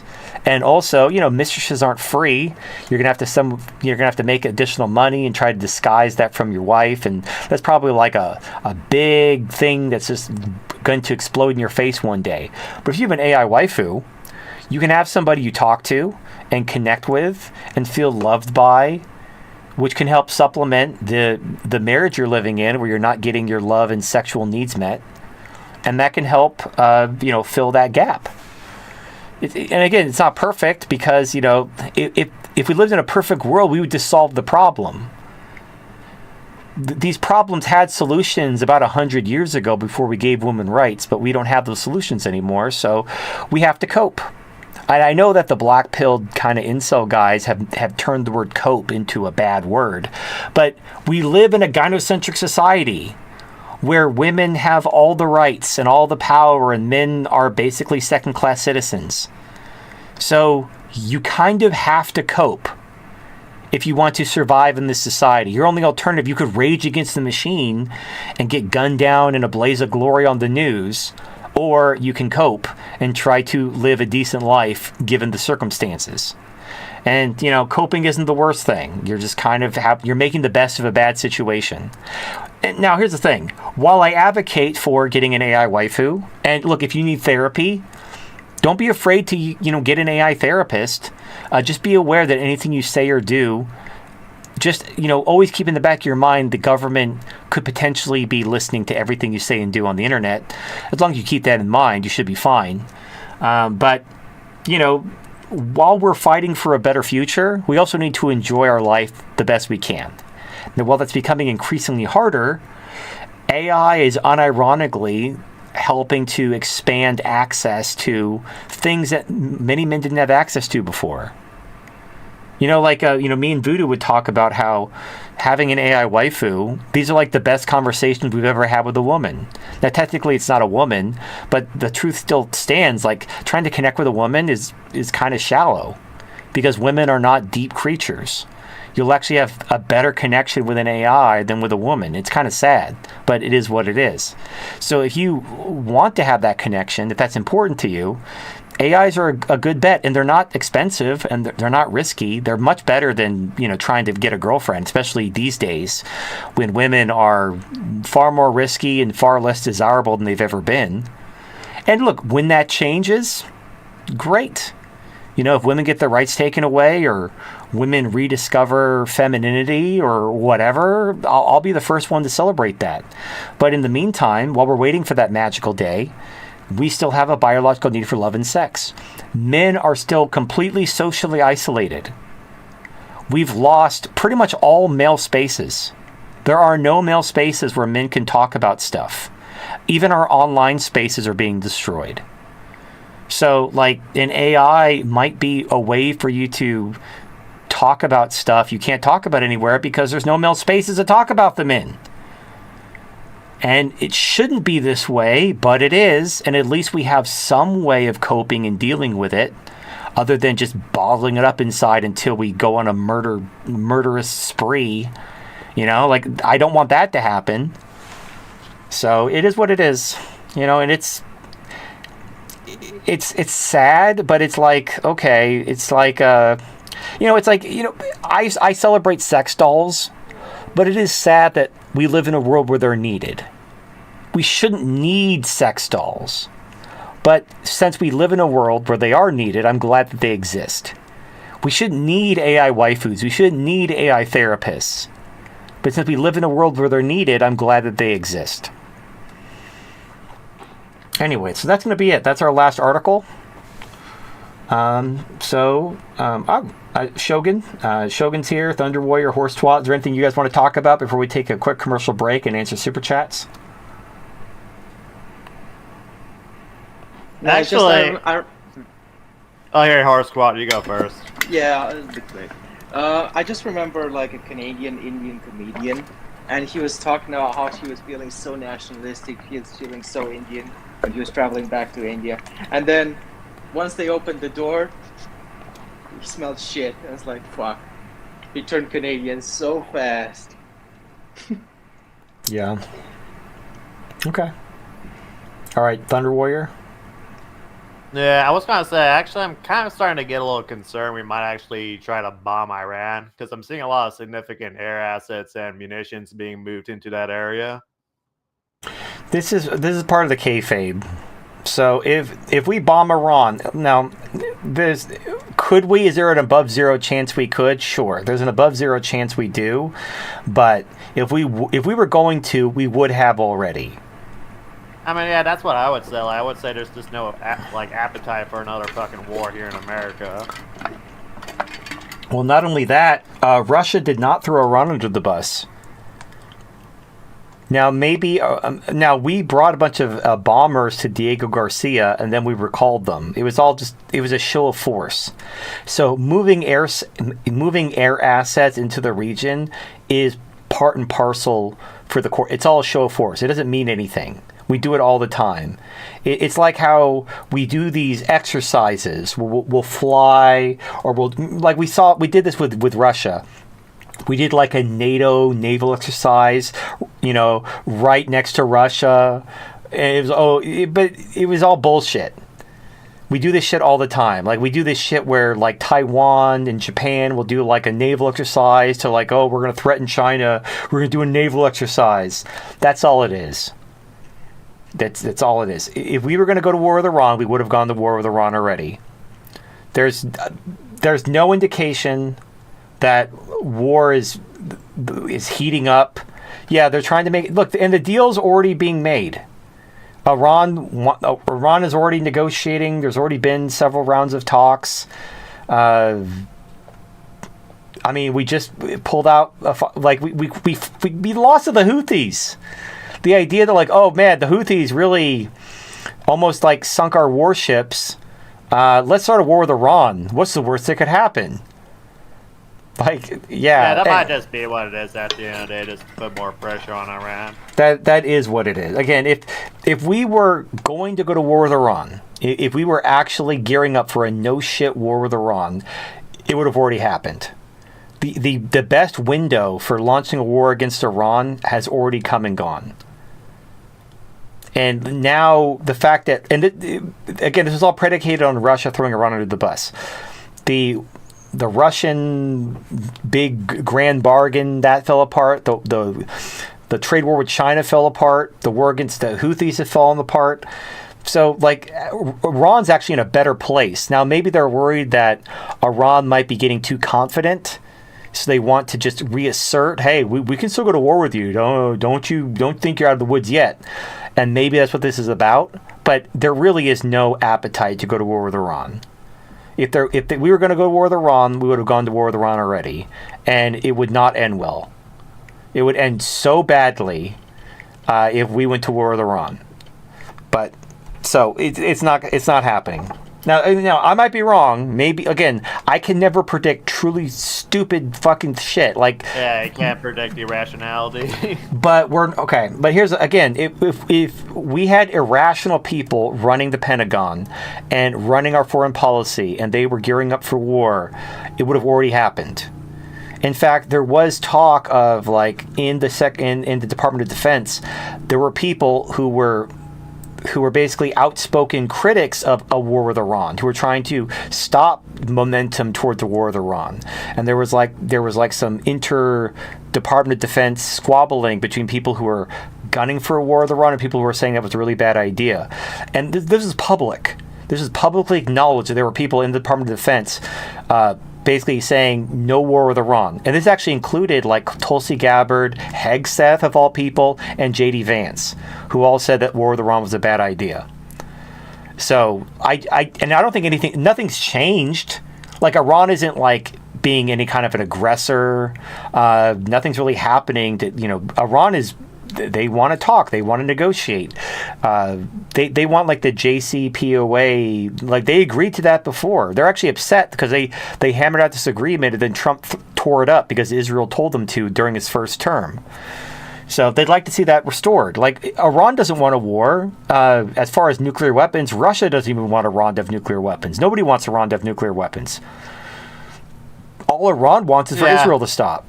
And well, if I had to put my money, I would say we're not going to war. No, we're not. I'm just kind of openly speculating. Sure, but also consider this. If the only reason why we go to war with Iran is to benefit Israel. Because Iran, even our own CIA admitted Iran is not developing nuclear weapons. Israel really wants Iran taken out. Okay, so last week, there were all these reports that, Trump was standing up to Netanyahu, accusing him of manipulation, and America and Israel are through and all that bullshit. Now, that's not true, but that was the news. The media was reporting this. So if they were gearing up for war with Iran, why would this kayfabe where America is no longer going to be doing Netanyahu's bidding, why would they do that if they're gearing up for war with Iran for the sole benefit of Israel? So it doesn't make sense. So yes, are they moving air assets into the region? Sure. They do this all the time. It's just a typical standard show of force. They did this before. They'll do it again. It doesn't mean anything. Now, is there an above zero chance we just launch a war with Iran because fuck it? Sure. I mean, there's always, in the same way that anything is possible. But, I mean, we're talking 99% chance that doesn't happen. Like, pretty much every indicator shows that the war with Iran is canceled. But there's always an above zero chance that we do something. Or maybe Iran wakes up tomorrow and starts doing something really dumb that provokes a war. Or maybe Israel launches a false flag and implicates Iran. And before the dust even settles, before a thorough investigation can conclude it actually was Israel behind it, maybe America launches an attack in response to this false flag that was pinned on Iran by Israel. That could happen. But there could be multiple scenarios. Yeah, but the situation as it stands now, the war with Iran is canceled. But here's the thing. They can't say that because they still need to negotiate. The war can't officially be off the table until the negotiations are settled. Because otherwise, you've given up your leverage. If Trump announced we're not going to go war with Iran, there's no reason for Iran to give up their nuclear program. So that's what's going on. It's the kayfabe. It's basic diplomatic pressure. Trying to keep your leverage in place. It's whatever. Anyway, all right. On that note, let's take a quick commercial break, and then we'll come back and answer super chats. Our sponsors are the Dollhouse, Arrow Venus, Aaron Clary, the Monkey's Market Minute, and Revy Consulting. So stay tuned. We'll be right back. After these messages, we'll be right back. war. War never changes. In the current year, women have declared war on men. Men are not only guilty until proven innocent, but they are not even allowed to prove their innocence.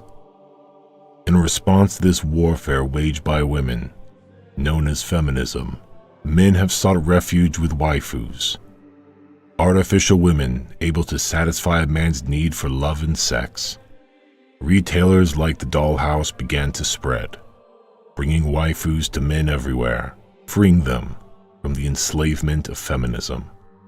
Get your waifu today from thedollhouse.com or dc.dollhouse.com if you're in the United States, before they're banned by feminism so they can control men once more. Go to thedollhouse.com and dcdollhouse.com to find your waifu today, before it's too late.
If you're like me or any other man alive today in America, you're probably sick and tired of hearing for the past 50 years that men aren't needed, that we don't need no man. Well, I decided to go to the Department of Labor and do a little bit of research and find out what would a world without men look like? What would an all-female economy look like? And thankfully, the fine men and women over the Department of Labor have that data. They haven't even taken it down yet. And from this data, I recreated what an all-female economy would look like in the United States. And it's not good. And so if you're like me and every other man alive today in America, and you're sick and fucking tired of being told that you're not needed, you're not wanted, and you just go sit off in the corner there, get this book. Get this book and give it to any woman who says otherwise, because I got news for you. Women are desperately dependent upon men. A World Without Men, an analysis of an all-female economy, available on Amazon.com. Revy from Revy Innovations, creator of the spinning robot pussy. He is offering his services in business and technology consulting to the MGTOW community. He's an engineer specializing in robotics and automation. He's worked in military research, biomedical, and the space industry. He holds a master's and a PhD from two of the top universities in the US, but he wants to help the MGTOW community and those with a similar background to reach their full potential. So he's launched Revy Consulting. And he offers services such as tech career consulting, academic career consulting, and tech startup idea evaluation / design roadmap. He's very experienced in all of these fields, and he wants to offer his services to the community at a very reduced rate to try to help his brothers also find success in their chosen profession as well. Interested? Contact Revy at the email on the screen. Set up an appointment from someone who's a veteran in the industry who can help you achieve success as well. All right, we're back. Let us begin our Odyssey of Autism with our super chats. As soon as I can click one, and here we go.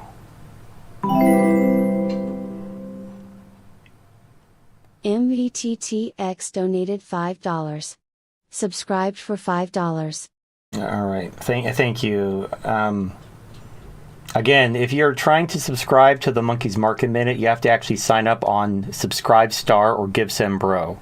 If you just send me $5 through Entropy or Migto.tv and say subscribe for $5, there's no way for me to translate that into an actual subscription. You have to go to GiveSendBro or Subscribe Star, follow me, and support me at the $5 tier.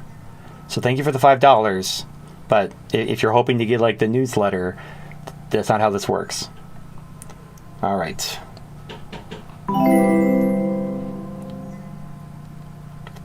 MVTTX donated $5.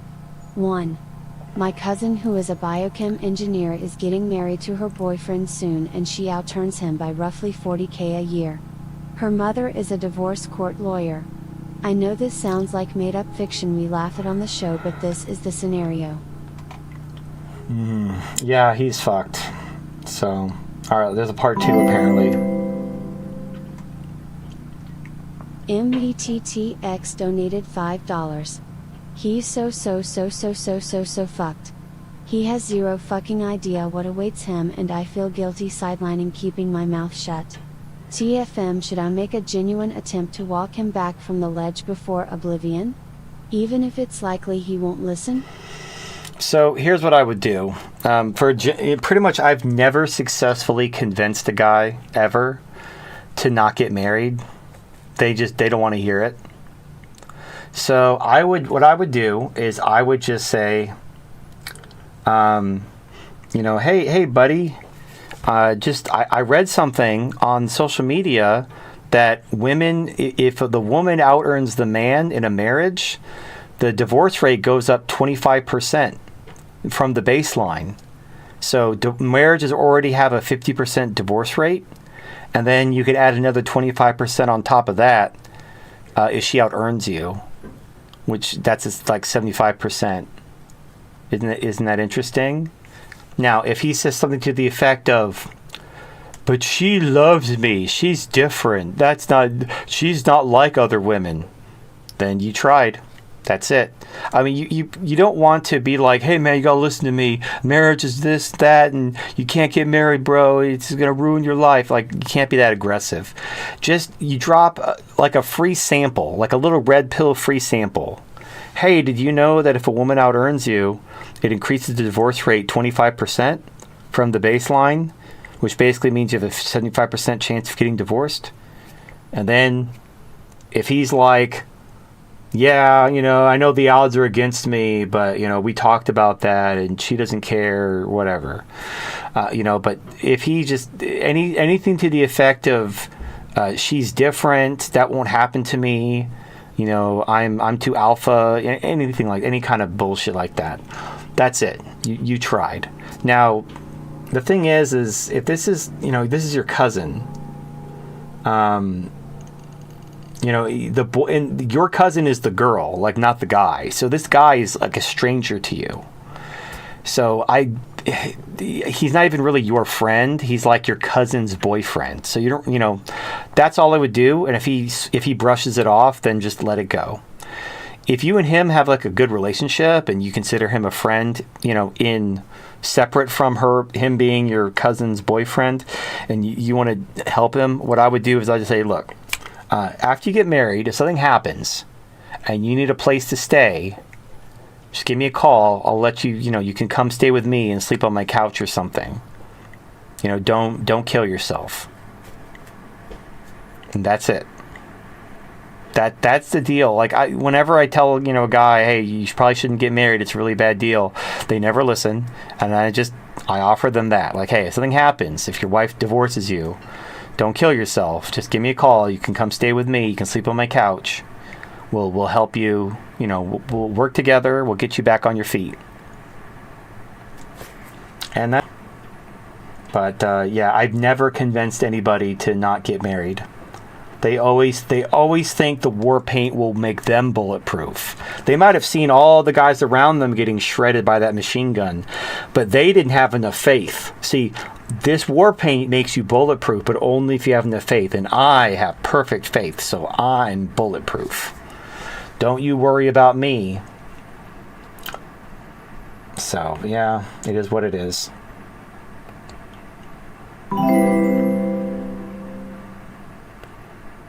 Anubis donated $5.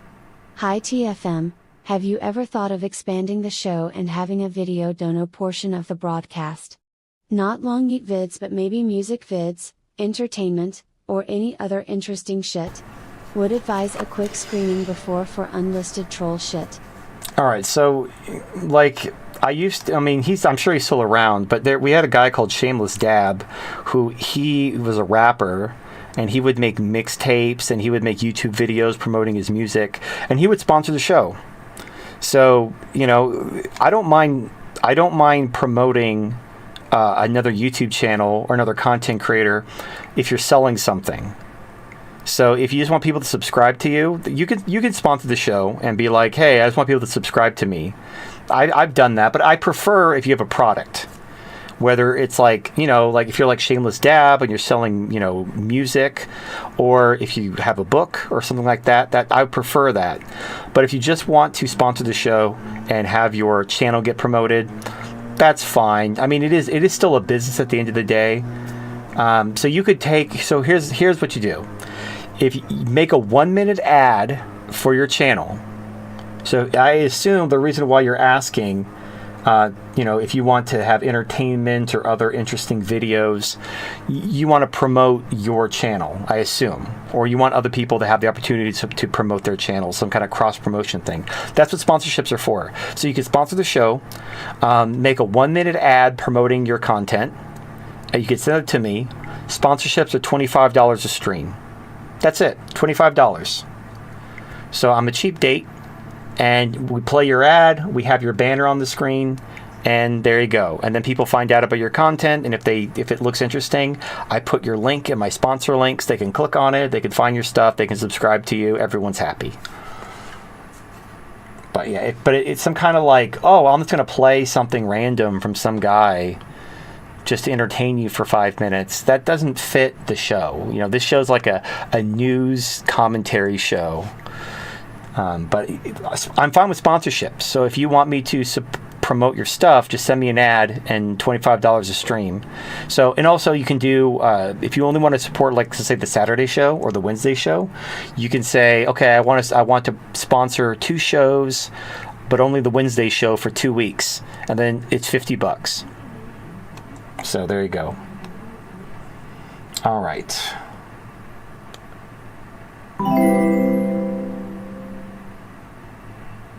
Jack's son Clark donated $5.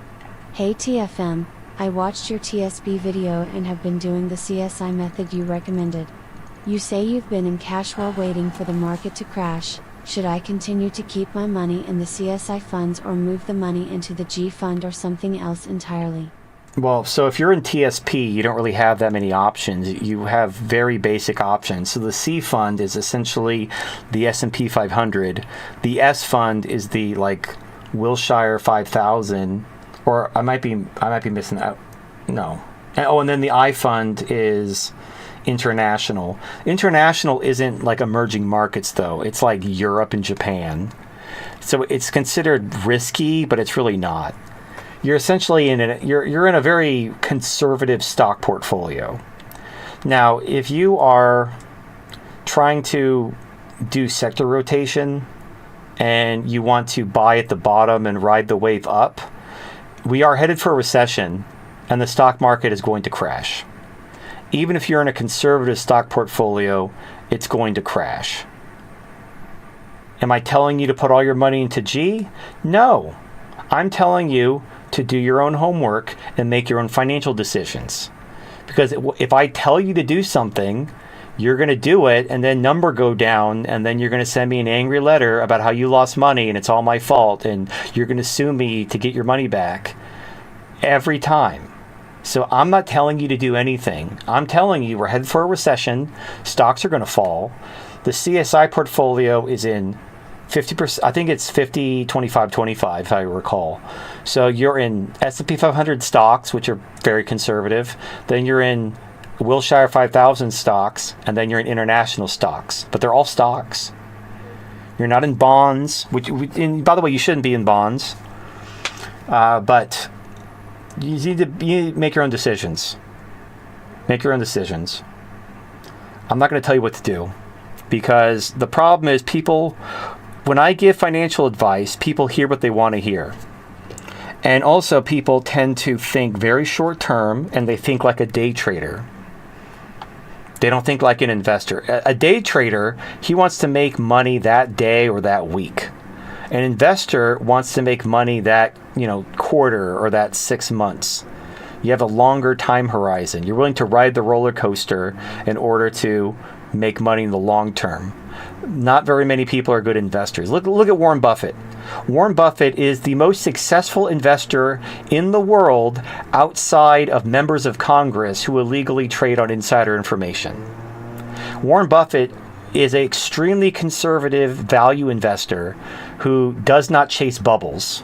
And every time there's a bubble, everybody declares that Warren Buffett's an old boomer who doesn't know what he's doing and he's missing out on all these gains. And then after the crash, Warren Buffett makes all the money and everybody sings how amazing Warren Buffett is.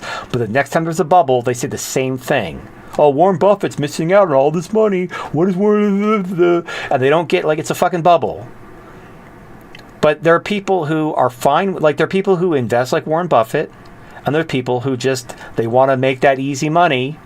And what the problem is, if you give Warren Buffett style advice, but you're on the get rich quick, trying to make that easy money, it's not going to work.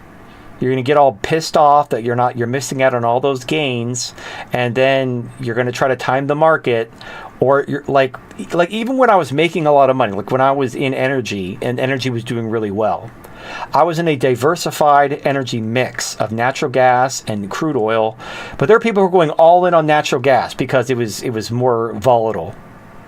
And then they lost all their money, and then they blamed me. That's just how this works. And I'm frankly tired of people who hear what they want to hear, and then they get greedy and stupid, and then it's everybody else's fault but theirs. So I'm not telling you to do anything. I'm only telling you. And the reason, not to get too fine a point, I've been talking about how we're heading for a recession for weeks. We're headed for a recession for weeks, and the market's going to crash. I've been saying this for weeks. And now you're asking me, on the day of my daughter's wedding, whether you should put your money in the G fund. Now, the reason why you're asking that, I know I don't know you, but I can guess. The reason why you're asking that is you want me to be responsible whether you lose money or not. Because I told you to do this. See, if you infer based on me saying things like we're headed for a recession and the market's going to crash, you still have to be responsible because I didn't tell you to do anything. But you're asking me whether you should put your money in a G fund instead of a CSI fund. And I'm not going to tell you that. I'm not going to tell you. I'm not going to take responsibility for your portfolio because I'm not your financial advisor. I understand you just gave me $5 and I appreciate that, but I am not taking responsibility for your portfolio. You need to make your own financial decisions. I've given you the information to the best of my ability. I've given you my rationale for believing this. I've shown you, hopefully over time, that I tend to know what I'm talking about. But what does that mean? Does that mean you should sell today? Does that mean you should sell a month from now? As the Q2 numbers start rolling in? Should you play this recovery rally since the trade war with China is over? Should you watch that number go up for a few weeks before selling, before the recession numbers start coming in? What should you do? And the answer is whatever you want. I'm not going to tell you what to do because I'm not taking responsibility for the performance of your portfolio, because otherwise I'm going to get another $5 donation in a couple months from Jackson Clark, and you're going to tell me that you're so mad at me and you lost all your money and it's all my fault because you put all your money on same day expired options on fucking Tesla and OpenAI and you told me this would happen and it didn't happen and all my money's gone and I'm suing you and I'm going to dox you and I'm going to ruin your life and blah blah blah blah blah blah. And I don't play that game anymore. I'm not going to take responsibility for your financial decisions. I will give you information and you will have to make your own choices. I'm sorry if you want that, like, you want to offload that. If you want to offload the responsibility of your portfolio onto me, it's going to cost you a lot more than $5. There are people who do that. There are people who offload the responsibility of their portfolio onto other people, and they pay them usually like a 1% assets under management fee, and they usually have at least $100,000 to $1 million, at least, to make it even worth their while to manage their money. And just generally, millionaires aren't in the TSP. So I'm guessing you're not a millionaire. You can't afford a decent financial advisor. So you're going to need to just bite the bullet and make your own financial decisions. I can offer you information, but I cannot take the responsibility off your shoulders because it's not worth it to me, and I don't want to deal with the headache of you yelling at me because number went down or number went up and you missed out or you lost money because you heard what you wanted to hear. I'm not taking any responsibility for that. I want to help you, but I'm not, I can't hold your dick while you pee. I can point you to the bathroom, like, hey, the bathroom's over there, buddy.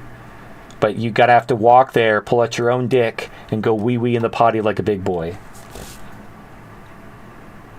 All right.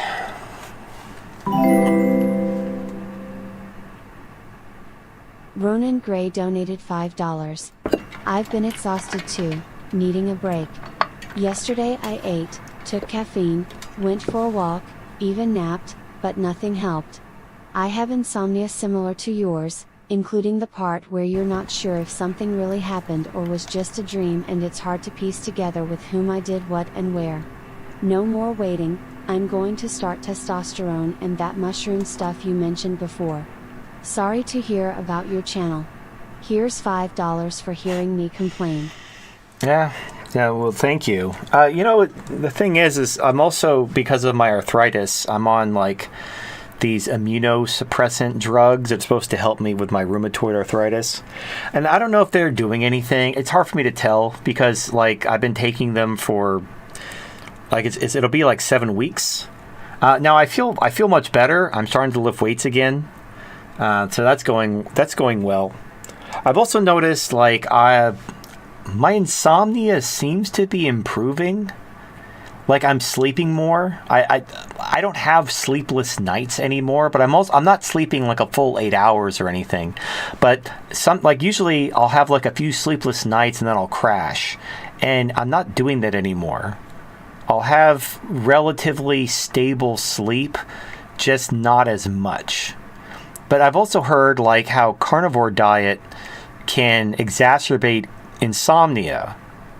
So I don't know. Now I will tell you, I take lion's mane mushroom. If that's the mushroom you're talking about, lion's mane mushroom is what I take to help me with my insomnia. Now, since I've been taking these I don't know if the rheumatoid arthritis medicine is affecting my insomnia, if it's the Enbrel, which is a monoclonal antibody treatment. I don't know. I'm on a lot of shit right now because the arthritis was fucking life-destroying. I wouldn't wish rheumatoid arthritis on anyone. I mean, the good news is it motivated me to, because the thing is like when I used to do keto diet off and on for years. With keto, the weight loss is great, but the lack of food variety really sucks. So you're always kind of yo-yoing. You lose a little weight, but then you get tired of eating the same food, so you gain it all back, and you kind of go back and forth. But when you have arthritis, you kind of need to stay on the carnivore diet to prevent your arthritis from flaring up. Now that I'm on Enbrel, and I also got like a cortisone shot in the knee last week, that helped. But the thing is fructose triggered my arthritis really bad. So gaining weight obviously hurts on one level, but when your joints stop working, you can't move and everything hurts. That hurts on a whole different level. And so that'll motivate you to stick to your diet, is when we're not talking about gaining a few pounds, we're talking about like crippling pain and not being able to walk. That's definitely motivating. So, that's the one upside, is the arthritis is, basically kept me on track with my diet goals. But it's been a journey, and I can tell, like, I don't know, my sleep patterns have changed. I'm not sure exactly why. I'm not stressed, and in fact, I'm doing better than I normally would be. I don't know. I know eating carnivore diet does change your energy levels. But then, of course, all the drugs I'm on for rheumatoid arthritis are probably affecting me. So I don't know. I feel tired, but I also think, here's the thing. You ever have a week that just went by really fast? And it just seemed like, where did the week go? And then you have other weeks where it seems to drag on and on. Generally, the difference between a slow week and a fast week is routine. When your life gets too routine, time just slips away and you don't even really know what you're doing. So you gotta mix it up. Mixing up your day, doing something new will help your sense of time, if that makes any sense. If your day is just completely routine, the days are going to feel really weird and fast, and you're going to lose your sense of time. But if you do something different, like change your routine up a little bit, like instead of doing X, do Y. You just do something different this week to help establish, some variety in your schedule, and that will help your sense of time. And maybe you won't feel so lethargic and burned out because you're probably just in a routine and it's just gotten stale. The human mind just craves novelty. Like the hedonic treadmill. No matter how good your life is, it's like, you ever been to an amusement park? Or like maybe you went to Disney World for a whole week. You're going to make a whole event out of it. After like 2 or 3 days, you're ready to go home. You're ready to leave. Like, even though you're at literally the happiest place on earth, all kinds of rides and fun stuff, you're just ready to go home after 3 days. That's just the human brain. The human brain likes variety, and you get burned out on even things you enjoy doing. So if you're burned out but you're not like overworked, you just feel lethargic and meh, just do something different. Change something about your routine. Do something you don't normally do. It doesn't have to be, even productive. Just like go for a walk, meditate, read a book. Do something you don't normally do to help break up your day and see if just that change in your routine helps you feel more energized just by breaking yourself out of that like constant routine. Because even if the routine is good, even if you're doing things that bring you happiness, your hedonic treadmill will kick in and you'll just get burned out on doing things that make you happy. So you got to keep it fresh. You got to keep changing things up just to keep your brain from slipping into a routine. It is what it is. We're never content. We can never just settle and enjoy things. We have to. It's like most people on here probably can't appreciate this, but you might know somebody who does. You ever know somebody who has like a stay-at-home wife? Or maybe she's a mom, maybe she's just a stay-at-home wife and doesn't work. But he'll come home from work and he'll want to relax and enjoy the house he pays for and all the shit he buys. He's not ready to get out of there and go somewhere. He was somewhere all day. He wants to be home and relax. But his wife and or girlfriend, she wants to go because she's been home all day. And you have all this, you spend a lot of money, you make your home very inviting and nice and cozy, and she wants to leave all the time because she's been there all day. So it's all about routine. You got to get out of your routine. You don't necessarily have to go somewhere and spend a lot of money. Again, just go to a room you don't normally go to and read a book. Do something you don't normally do. You don't have to go anywhere or spend any money. Just go and do something you don't normally do just to break up your day. Knock out some errands that you've been meaning to do. Even though you don't feel like it, just get it started. Just to have something different going on in your day and just see if that helps. All right.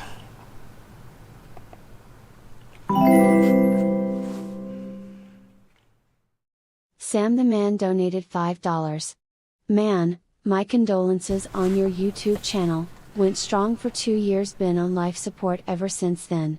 Here's a couple bucks to help. I like those videos on the miniatures.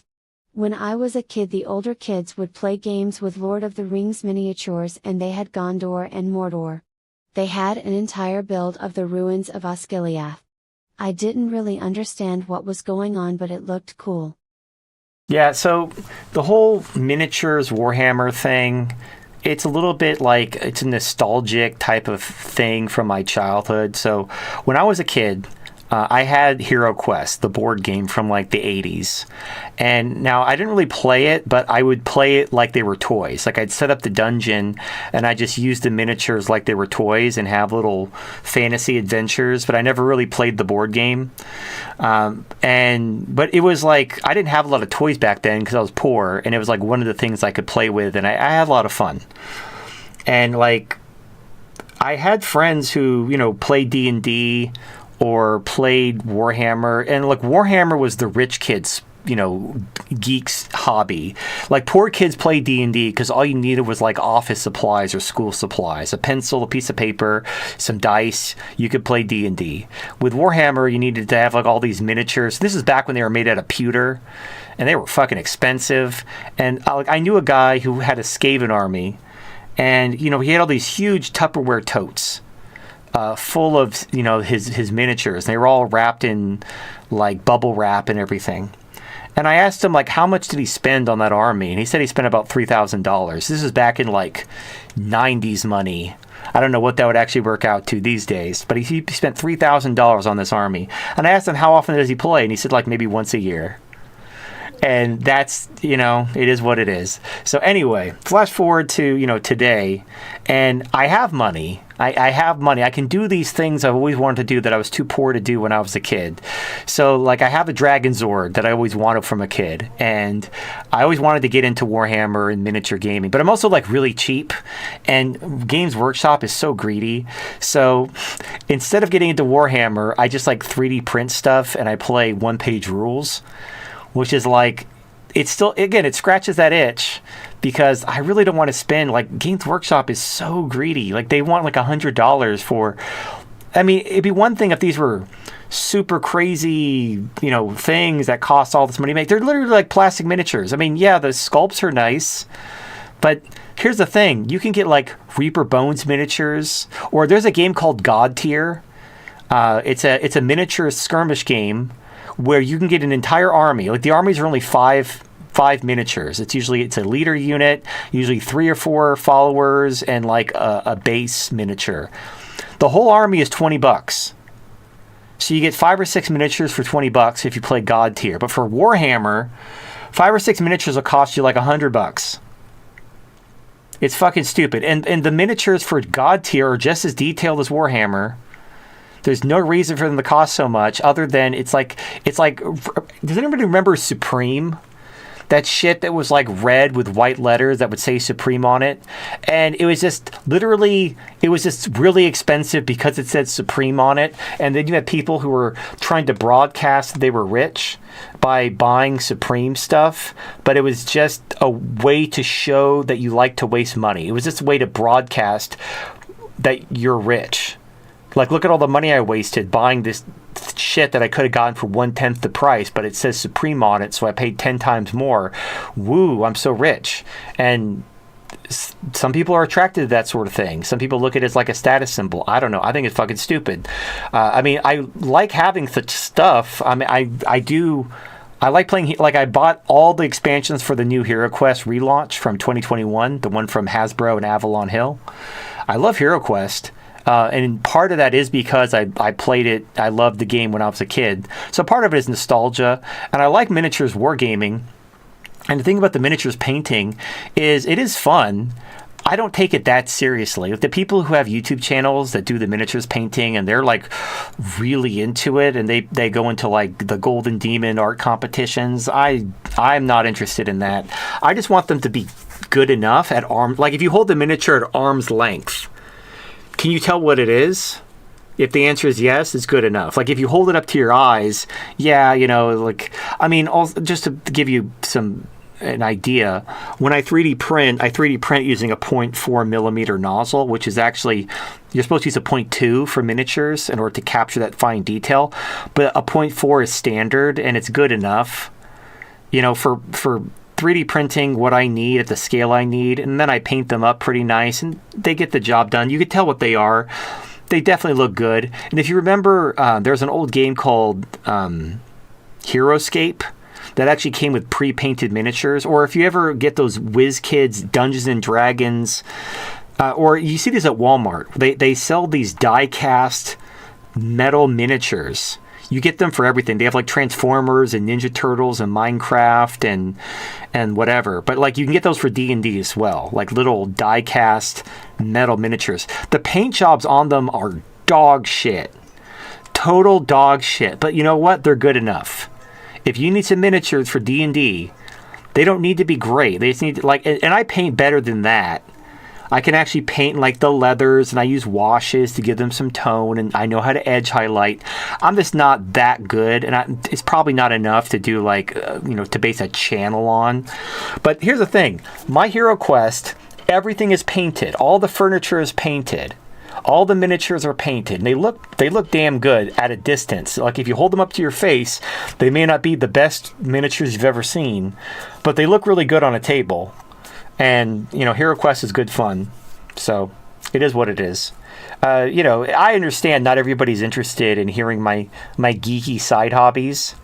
But, for those who are, if and I've convinced a few people to check out Hero Quest. If you like playing D&D, check out Hero Quest. In fact, they're coming out with 2 new expansions this year. The Crypt of Perpetual Darkness is coming out this year, I think in the fall. And maybe Wizards of Morcar is coming out this year, although that probably will come out next year. So I'm looking forward to those. So anyway, let us move on. StayMX donated $5. Perfect opportunity to start a new channel. New email, new pseudonym. Maintain the anonymity but do so under the pretense of a masculine presenting transgendered lesbian ready to take a stand against clown world. Possibly massage your rhetoric on YouTube just slightly but redirect people to your more based content on alt tech. Or start a finance channel. Sky is the limit now. I've thought, so here's the thing. If I start another YouTube channel, it's not going to be a red pill channel. I mean, first of all, like, I would be shadow banned immediately just by the nature of my content. And like, here's the thing. I've built a substantial following on Migta.tv, on BitChute. So if you want that content, it's there. I'd actually prefer to direct people to alt tech for that, because here's the thing. I appreciate guys like Better Bachelor and Sandman staying on YouTube, censoring themselves. I can appreciate that, but like, I can never do that. I have to speak the truth as I see it, and I'm not going to be able to do that on YouTube. So if I start a new YouTube channel, it's probably going to be like, I'm probably going to be playing like Identity 5 or talking about miniatures or like that kind of stuff, like stuff that has nothing to do with the red pill or even financial stuff or whatever. It'll be like milquetoast geek hobby shit. So if you want to see me play Identity 5, or if you want to see me paint miniatures and do like my little geeky projects, we could do that. But I'm not going to do any red pill content because, like, frankly, alt tech is the place for that anyway. And it'd be one thing if, this is the problem. If you're a content creator on YouTube, it's very difficult to transition to alt tech because you're going to lose most of your audience in the transition. Most of your audience will not follow you to alt tech. Now, I made the conscious decision to just say fuck it and went for it. And how many, we got like almost 600 people watching right now on a Wednesday on Migta.tv and Odyssey and Rumble. That's crazy. Like those types of numbers are pretty impressive for an alt tech only stream. So like, why would I go back to YouTube where I have to censor myself? Doesn't make any sense. But like, I'm honestly not terribly interested in starting another YouTube channel at all. It's not like I'm bored and need to figure out something to do. I have plenty to do. But if I'm going to start a YouTube channel, it'd probably just be me like playing mobile games or, painting miniatures, stuff that has nothing to do with the red pill or politics or even finance. Because like, I don't know, like I've already built that audience here. And the thing is, obviously I tried doing miniature painting and, gameplay, and most people complained about that. So if I'm going to separate these into their own thing, YouTube is probably better for the hobby stuff, like the vanilla, inoffensive hobby stuff. Like, if I'm just going to play Identity 5 or paint miniatures, is someone going to report me for that, for breaking terms of service? Probably not, because I'm not doing anything. I mean, I could be shadow banned because I'm on a list. Someone could be like, hey, this is the same guy from MGTOW who says women shouldn't have rights. Ban his gameplay channel. He can't be playing video games. That could happen. But again, I'm not really that interested in... YouTube clearly doesn't like me and doesn't want me there. So... I'm fine taking the hint to be like, hey, you don't want me here? Fine. I'm gonna leave. Clearly this isn't working out for either one of us. So now, luckily, I've been able to build a following on alt tech, which very few people can say. But I did that because I stuck to it. I didn't give up when I saw that there was a much bigger audience on YouTube, which there is, by the way. But I didn't want to censor myself. That's the trade-off. You could say whatever you want on alt tech, but you can't get much of an audience, really. And that's okay. I'm okay with that. But, if you guys are interested in a channel that has nothing to do with MGTOW, just me playing games and painting miniatures and doing geeky shit, and that interests you, I'll give it a hard think. Maybe I'll do it. But we'll see. Let's see.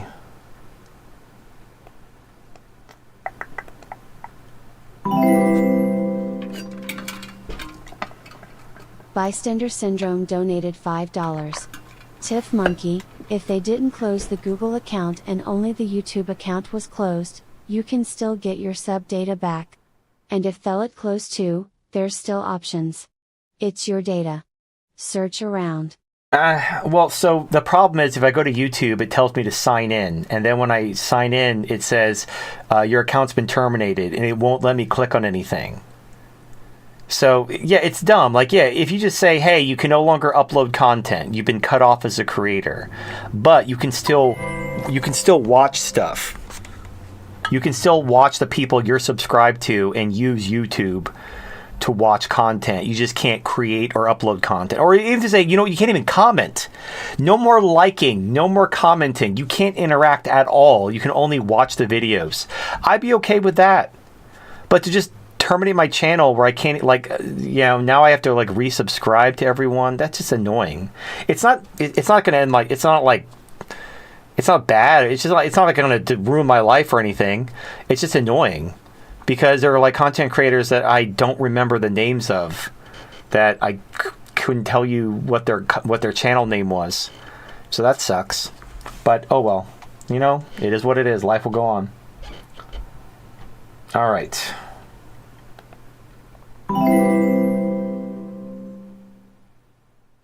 Base C donated $5.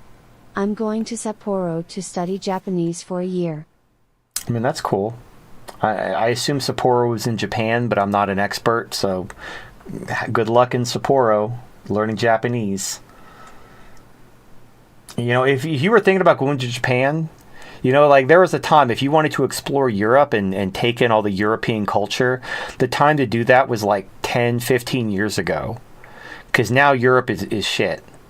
And if you want to experience Japanese culture before it also goes to shit, you might want to get hot on that. Because the borders are open and they're letting all the retards in, and Japan is going to get ruined in about 10 years when it gets culturally enriched. So if you want to experience traditional Japanese culture and, hit up all the touristy things, you might want to get hot on that in the next decade, or else it's going to basically turn into France. Where, if you try to go to, France used to be the tourist capital of the world. Everyone wanted to go to France. They wanted to see the museums and all the beautiful architecture, and it was this whole thing. And now France is just a bunch of, fucking African homeless tent rapists. So, womp womp. All right.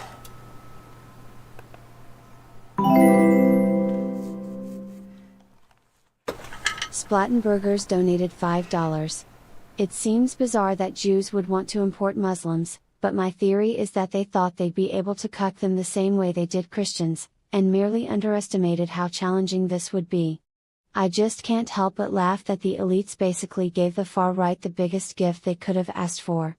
BTW, I probably gave the F too little credit seeing as they're obviously going to ban it, which they would have bothered with if they were harmless. Possibly. Now, here's the thing. The original plan, based on the UN. So the UN back in the early 2000s talked about replacement migration due to the aging population and lack of domestic reproduction. And the belief was that while the first generation would be like illiterate welfare sponges, they would assimilate by the second generation. This is very similar to like Mexicans. So the Mexicans that come to America usually don't speak English. They're fresh off the boat, whatever. They clean hotel rooms and pick strawberries. But their kids, being full American citizens, due to the anchor baby thing, they go to American school. They learn American English. And they basically are regular productive citizens when they grow up. Their parents might still be, illiterate. They only speak Spanish, and, they basically are like do housekeeping, but that's all they can do. But their kids, they have normal jobs. So that was the plan. The plan was these Muslims from the Middle East and Africa they might need like a generation to get assimilated. But by the second generation, they would be assimilated. Now, here's the problem. There were several problems with this. Number one, part of it is IQ. So if you look at the island that makes up Haiti and the Dominican Republic, it used to be one country. But the Hispanics and the blacks couldn't get along. So they decided to divide the island in half. The Hispanics got one half, and the blacks got the other half. The Hispanic half is called the Dominican Republic, and it's basically a Caribbean paradise. Like cruise ships go there, and it's like a little Caribbean paradise, and everyone's nice and warm, and there's whatever. It's like a little island, Hispanic island. Haiti is a fucking shithole. It's like fucking Mordor. It's like the fucking mini golf version of Africa. And they eat dirt cookies in the middle of the fucking tropics. Because they're so fucking stupid, they don't know how to farm. They don't even, they don't have the ability to understand farming. When you're not supposed to eat everything immediately. You're supposed to, save some and plant it. You're not supposed to kill all the animals and eat them. You're supposed to breed them. So you have infinite animals. But that requires, not living in the eternal now. And these people are fucking retarded. Literally retarded. They have a sub 70 IQ, so they just can't understand these abstract concepts like tomorrow. And so their half of the island is a fucking shithole, and the Dominicans had to build a wall to keep them out because they come over and raid them like orcs. And that's Haiti. Haiti's a fucking shithole. The point is when the EU and the UN opened up their land to immigrant migration, they used the Mexicans as the base model about how these Mexicans assimilate to America. And by the second and third generation, they're all speaking English. They're all, gainfully employed and paying taxes. And so that's a good thing. And so that'll totally work for these sub 70 IQ Africans. And it didn't fucking work. Just like Dominican Republic, tropical paradise, Haiti, Mordor. It's just it's night and day. It's the same fucking island. So yeah, they completely. And part of this is just this liberal idea of the blank slate theory, that everybody's the same. If we just basically add enough education. Education is this magic spice. If you just sprinkle enough education on the dumbest, retarded people in the world, they'll magically become just as smart and capable as anyone in the first world. And that is not true. There's literally not only no evidence for that, all the evidence points to the opposite. But it's something that we're trained to believe anyway because it's morally right to believe it, even though it's not true. And so the problem was, at least the first wave of immigration was from the Middle East and Africa, because the Middle East and Africa are right there. You just look, the reason why most of our immigrants in America are from Mexico is because Mexico is right there. And Africa and the Middle East are right there next to Europe. So it made sense that would where they would draw most of their immigrants from. But the reason why they switched to Indians is because the Indians have a higher IQ. They have a higher IQ. They can actually do middle-class work as opposed to the Africans and the Arabs, who are kind of fucking stupid and can't. Now, if you are African or Middle Eastern or whatever, and you're all getting your fucking panties in a wad because I offended you, I'm obviously not talking about you, but I want you to take off your fucking your pearl necklace that you're clutching. You know exactly what I'm talking about. If you're black or you're Arab or you're Indian or whatever community you're from, you know the problems your community has. Those stereotypes didn't fall out of the fucking sky. I'm glad that you're a high bell curve. I'm glad that you're the exception. That doesn't change the rule. You've lived it. You've lived among your people. You know what they are. Let's not pretend that these stereotypes are all based on racist bullshit that has no basis in reality. Let's not get offended for basically... Look, and there's no reason to be ashamed. Just because your people have an average IQ of 70 or below, and you don't. You're high bell curve, you're the exception that proves that's great for you.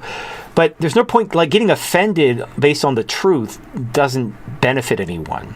So if you are a high bell curve, high IQ, African or Arab, congratulations.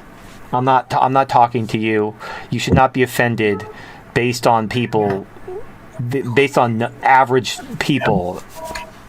I mean, I'll be honest, TFM, I'm hella ashamed. Because it's everything that my people do reflects on me one way or another. And it's no matter where I go, I am cursed with the stereotype that these you-know-whats give me. And I'm sick of it. Well, right. So now, here's the thing. I've talked about this before. If you're a black person and you don't like the reputation that black people have, you unfortunately have to work harder than the average person. So, if you're short and you want to be in the NBA, you have to work a lot harder to be an NBA player. It can be done. Muggsy Bogues was able to be an NBA player despite being 5'6", because he just outworked everyone in order to be an excellent three-point shooter despite him being so short. So, if you're a black person and you don't want people to treat you like trash, you have to dress professionally. You have to dress like you're going to work, or you're a doctor or a lawyer. Carry around a briefcase. Never wear a hoodie. I don't care how nippy it is. You need to dress nicely, which means you're going to have to spend more money on clothes. And it sucks.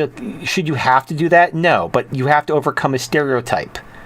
You have to overcome the bad stereotype that black people have by going against the stereotype. So, you have to dress professionally to communicate that you are not, in a gang or possibly looking to rob someone.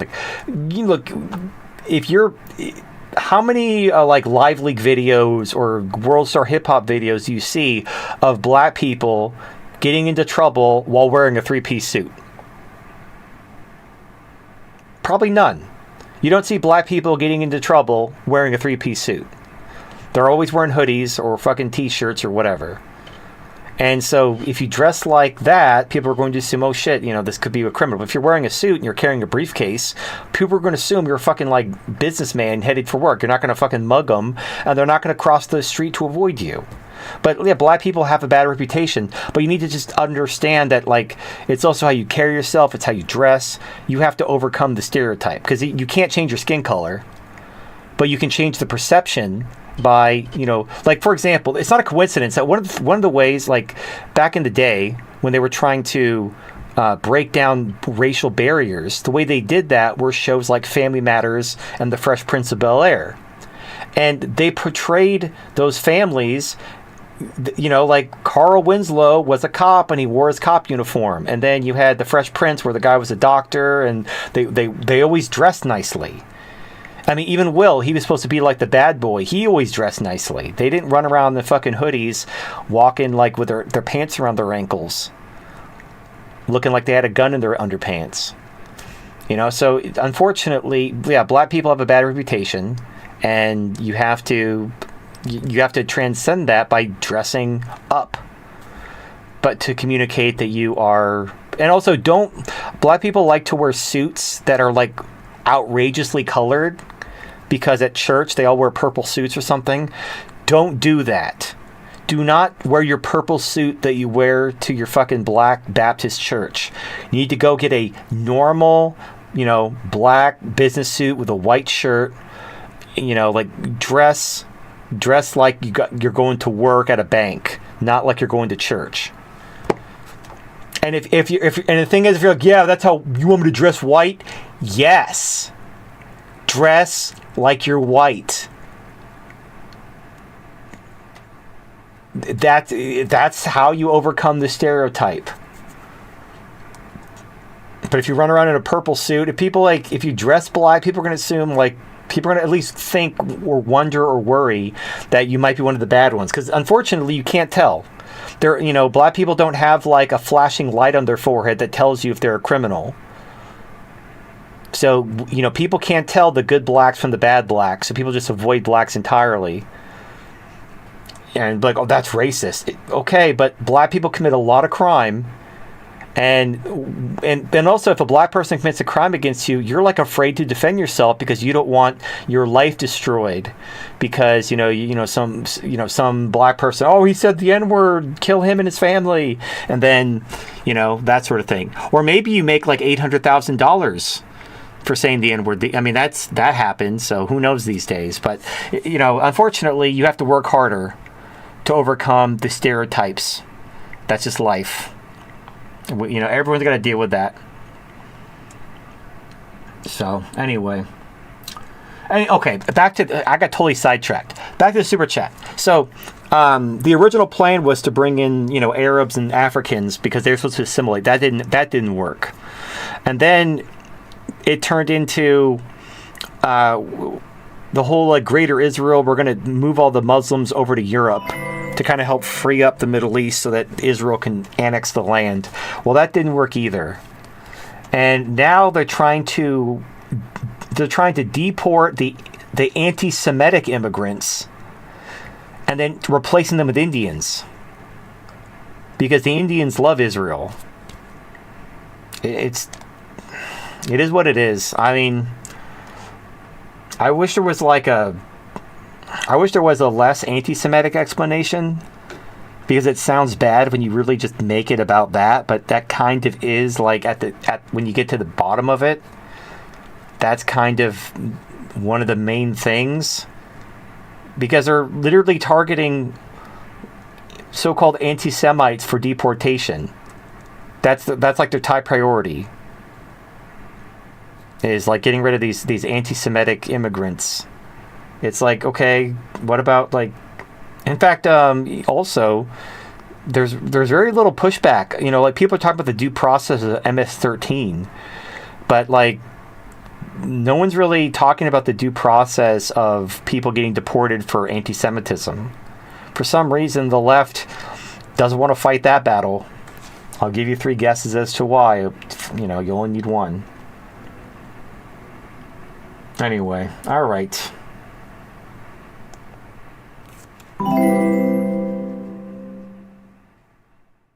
Splattenburgers donated $5. Sorry, but so-called masculinity is a low IQ trait for barbarians. Consider the massive contrast between Black and Asian culture. The former are masculine, muscular, big penis, brutish, etc., but their cultures and nations are primitive shitholes. Asians are the inverse, with shorter height, smaller builds and penis, less assertive, but their cultures are more advanced than even that of whites. Not that being a raging soy boy man vagina is a great thing, but emo masculinity is shit. Okay, so you're distilling masculinity to like racial differences, but here's the thing: masculinity is relative. So if you look at black women are more masculine than other races of women. Black women are way more aggressive. They have what I affectionately call gorilla face. And they also go bald a lot, which is typical masculine, like male pattern. Men go bald, black women go bald. Coincidence? So now here's the thing. Yes, black men are kind of like peak masculinity. But that's because black people have had to rely more on physical characteristics, because Africa is kill or be killed, or in some cases enslave or be enslaved, because resources are very scarce, especially in sub-Saharan Africa. So like again, the Zulus just killed everyone. They didn't even bother taking slaves. They've just wiped out other tribes just to eliminate them as competition for scarce resources. They just killed them just to kill them. They didn't even gain anything. They just wanted fewer people so there was less competition for resources. Because Africa. Now that sort of environment and those sort of constraints for evolution are going to breed high physicality, because the strongest, the fastest men survived, and the slower and weaker men were slaughtered and did not reproduce. And that's how evolution works. Other people evolved, maybe relying more on intelligence and organization, like the Asians or the Europeans. Does that mean they're less masculine? Well, no, because if you look at like the women, Asian men are clearly more masculine than Asian women. White men are more masculine than white women. Black men are more masculine than black women. So yes, there are different constraints that might lead certain races to be more lean towards physicality. That doesn't make them more masculine. I mean, you could argue it does. You could argue masculinity is those physical traits. But if you live in an environment where physicality isn't the determination of success, then it doesn't make sense for your race to evolve down those lines. Like Europe, so think about Asia. Asia, they have a lot of bloody wars, by the way. If you look at the top 10 bloodiest wars in history, like half of them are Chinese civil wars. Half of them, like half of the bloodiest wars in history were between China and other Chinese regions. Like, they fought the fucking shit out of each other when it came to war. Same thing with Europe. Europe is constant war with each other. So, like, would you think they're less masculine because they have smaller builds and they have smaller penises? That's stupid. I'll tell you why, actually. This might blow your mind, especially when it comes to penis sizes. Okay, check this out. So, gorillas have really small penises. Really small penises. Because they are very hard tournament maters. In tournament mating, it's basically like a lion. One male will drive out all other males and keep all the women for himself. There's no cuckoldry in gorillas, because the male gorilla will not tolerate the presence of another male gorilla. They will fight to the death or until one of them runs away, and that's it. Because of that, the gorilla doesn't need a huge penis. The purpose of a huge penis is actually, this is going to sound gross, but it's to scoop out other male semen so that you can impregnate the female instead of the other male.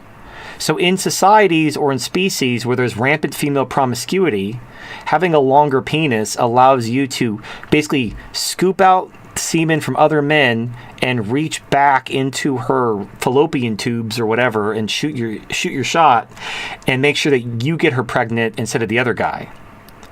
And you don't have tournament mating. You have a lot of like basically polyandry, where a lot of men and women are sharing each other, but you still want the strongest, fittest males to have the children. You want the children to adopt the best traits from the strongest, fittest males. So having a longer penis in a society where men and women share each other, having a longer penis allowed you to carry on your genes in that society.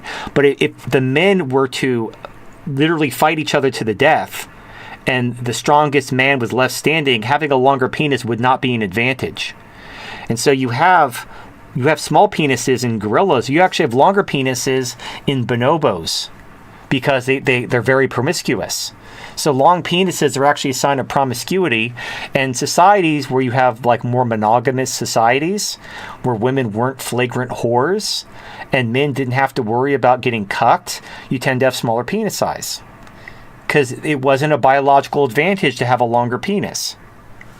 But you also tend to have lots of other social constructions to help facilitate that. Now, are these masculine or feminine? Are these traits? Is a gorilla a masculine animal or a feminine animal? I mean, a gorilla is like solid muscle and can rip you apart like a wet piece of paper. I'd say they're pretty masculine. They have the strength of like 10 men, like at the same time. They will literally rip your arms off like they're made of paper mache. And yet they have a tiny penis. Like it's so small, so small. So yeah, just interesting. It's interesting. Like penis size is not determined by levels of masculinity. It's actually determined by levels of female promiscuity. And it's like if you look at cultures where women get married young and stay married and don't have multiple partners, you're going to find smaller penis size. In cultures where women fuck around and have hundreds of partners, you're going to find a strong preference for big penises. Big penises are considered advantageous. It's actually not a point of pride. It actually means your women are whores.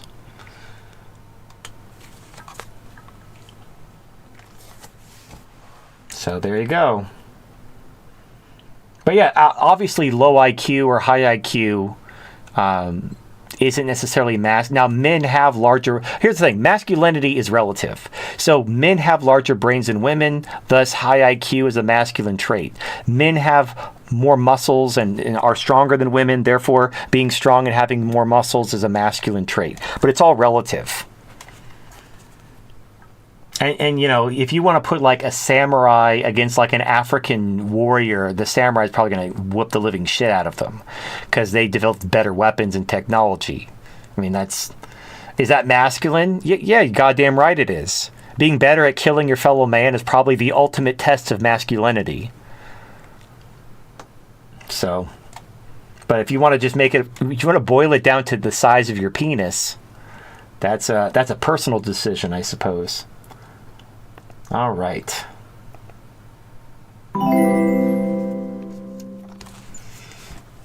Sam Sneed donated $5. Accept equality is objectively the worst value out of the three. With stability/absolutism you get societies which are tough but successful in the long term and capable of great achievements and conquest. With liberty you get societies with the highest quality of life and least wealth. Inequality with equality you get societies that only benefit the resentful losers in the short term and they always collapse in a few generations. Yes, but think about... Okay, here's the thing. I know that sounds bad, but consider... Here's a thought experiment. If you were to design the perfect society, but the caveat is you personally have to be at the bottom rung of society in this perfect society, how would you design? Now, if you could be in the ruling class of your perfect society, you would probably design a society based on absolutism or maximal freedom. But if you were forced to, as a thought experiment, occupy the lowest rung of that society, you probably would be a lot more compassionate towards the poor. You would probably want some type of social safety net in this thought experiment. Even though you might see, this is bad for society in the long run, it encourages dysgenic reproduction, blah, blah, blah. But if it was affecting you, then it wouldn't be so bad. And it's human nature. It's human nature to consider things through the lens of self-interest.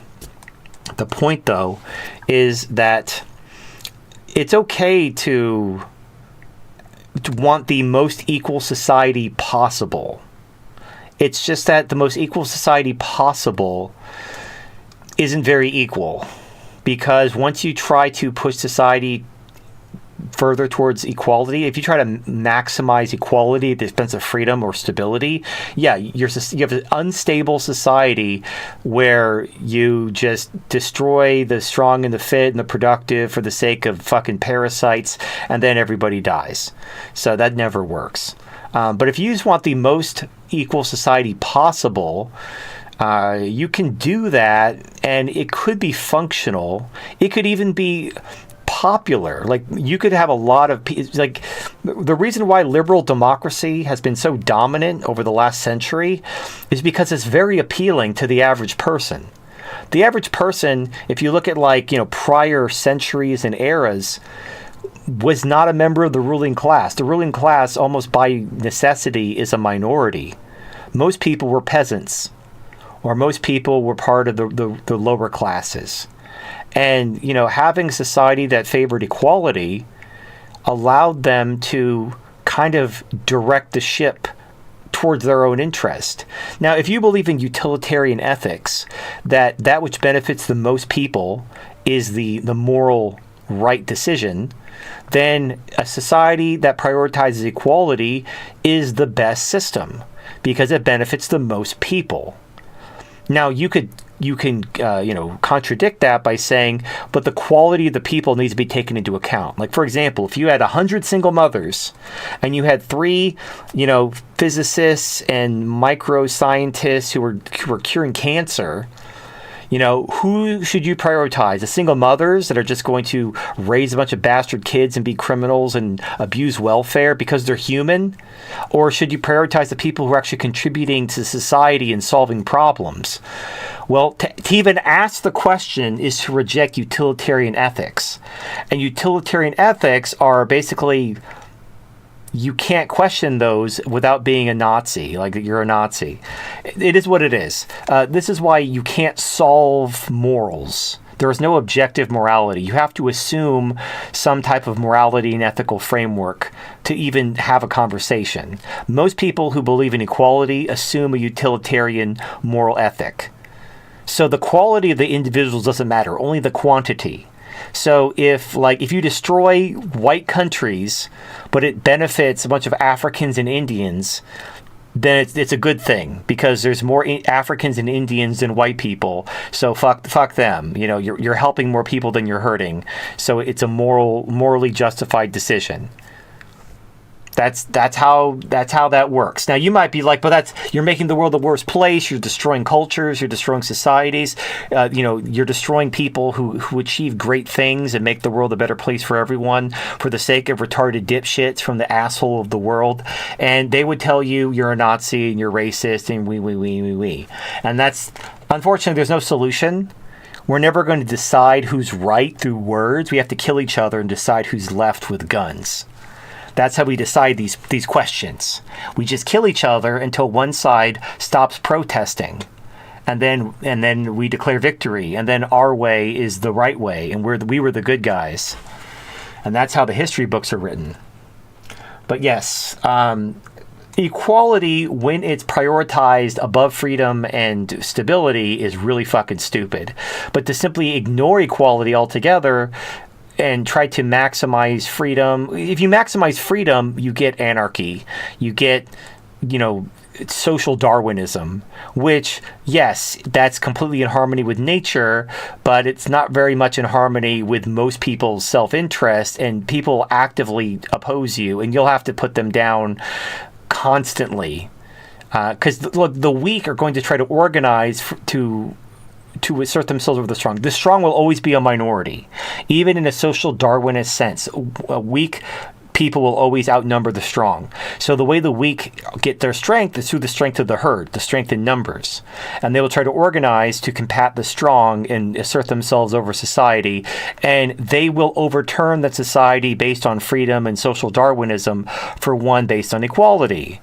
And so if you want to keep your society based on freedom and social Darwinism in place without people constantly rising up to overthrow it, you have to make some allowances.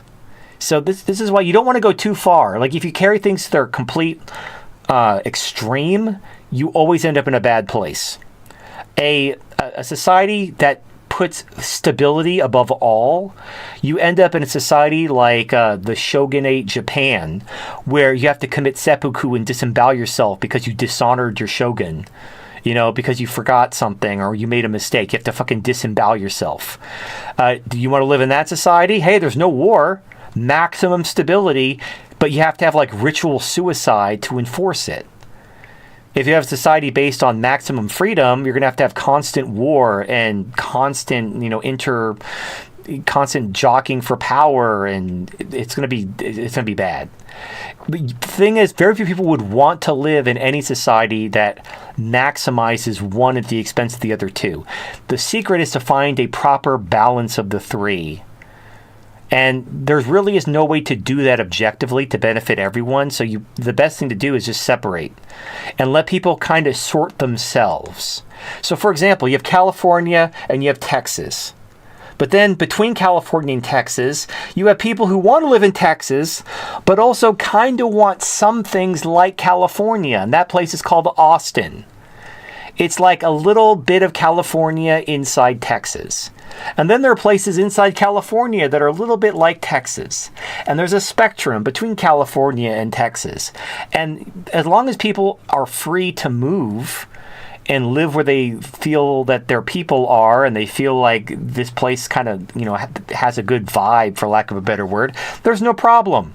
As long as everybody minds their own fucking business and doesn't try to turn everything into, like, if you like California, but you don't like the lack of jobs and the high crime, but you try to like go somewhere where there's low crime and job, but then you try to turn it into California, you need to be removed. Because you have to understand the consequences. Like, it's okay that you want X, but you have to accept if X causes Y and Z, you have to also accept Y and Z. You can't just want X and then piss and moan when Y and Z happen because of X. It's like fat people complaining about, like, they're whatever while they're putting fucking cupcakes in their face and then complaining about their fat, and it's not their fault. Of course it's your fault. You were stuffing cupcakes in your face. Anyway, so, but there's no solution. There's no solution. There's only trade-offs, and there's no permanent solution because there's no permanent best anything. It's all relative. All right.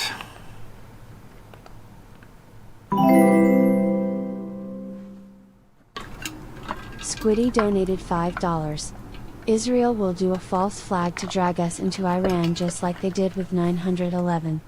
It's no coincidence that Silverstein doubled his insurance on his asbestos-invested buildings then skipped work the morning of. Lucky man indeed. There's also a good documentary on Rumble called Questioning the Hollow, / Why We Believed. They're catching on.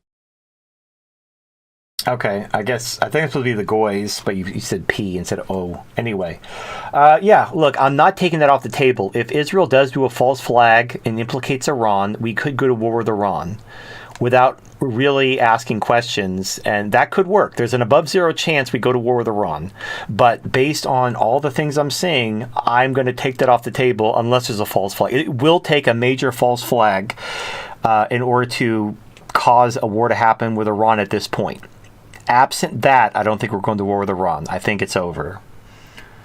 As far as the 9/11 stuff, yeah, that was very suspicious. Like Building 7 collapsing for no reason. There's really no explanation for that. Like, the whole... what I've heard was, okay, the planes hit, and there were people trapped above where the planes hit, and they couldn't be brought down, and they were worried that the buildings would fall, they would fall over, on their side, and cause a lot more deaths. And so they did a controlled demolition to bring the buildings down straight, so that the buildings would fall down and instead of falling over. Because if they fell over, they'd probably kill hundreds more people by crashing into other buildings. Because the World Trade Center was not a small building. So imagine a skyscraper falling over and crushing everything in its path.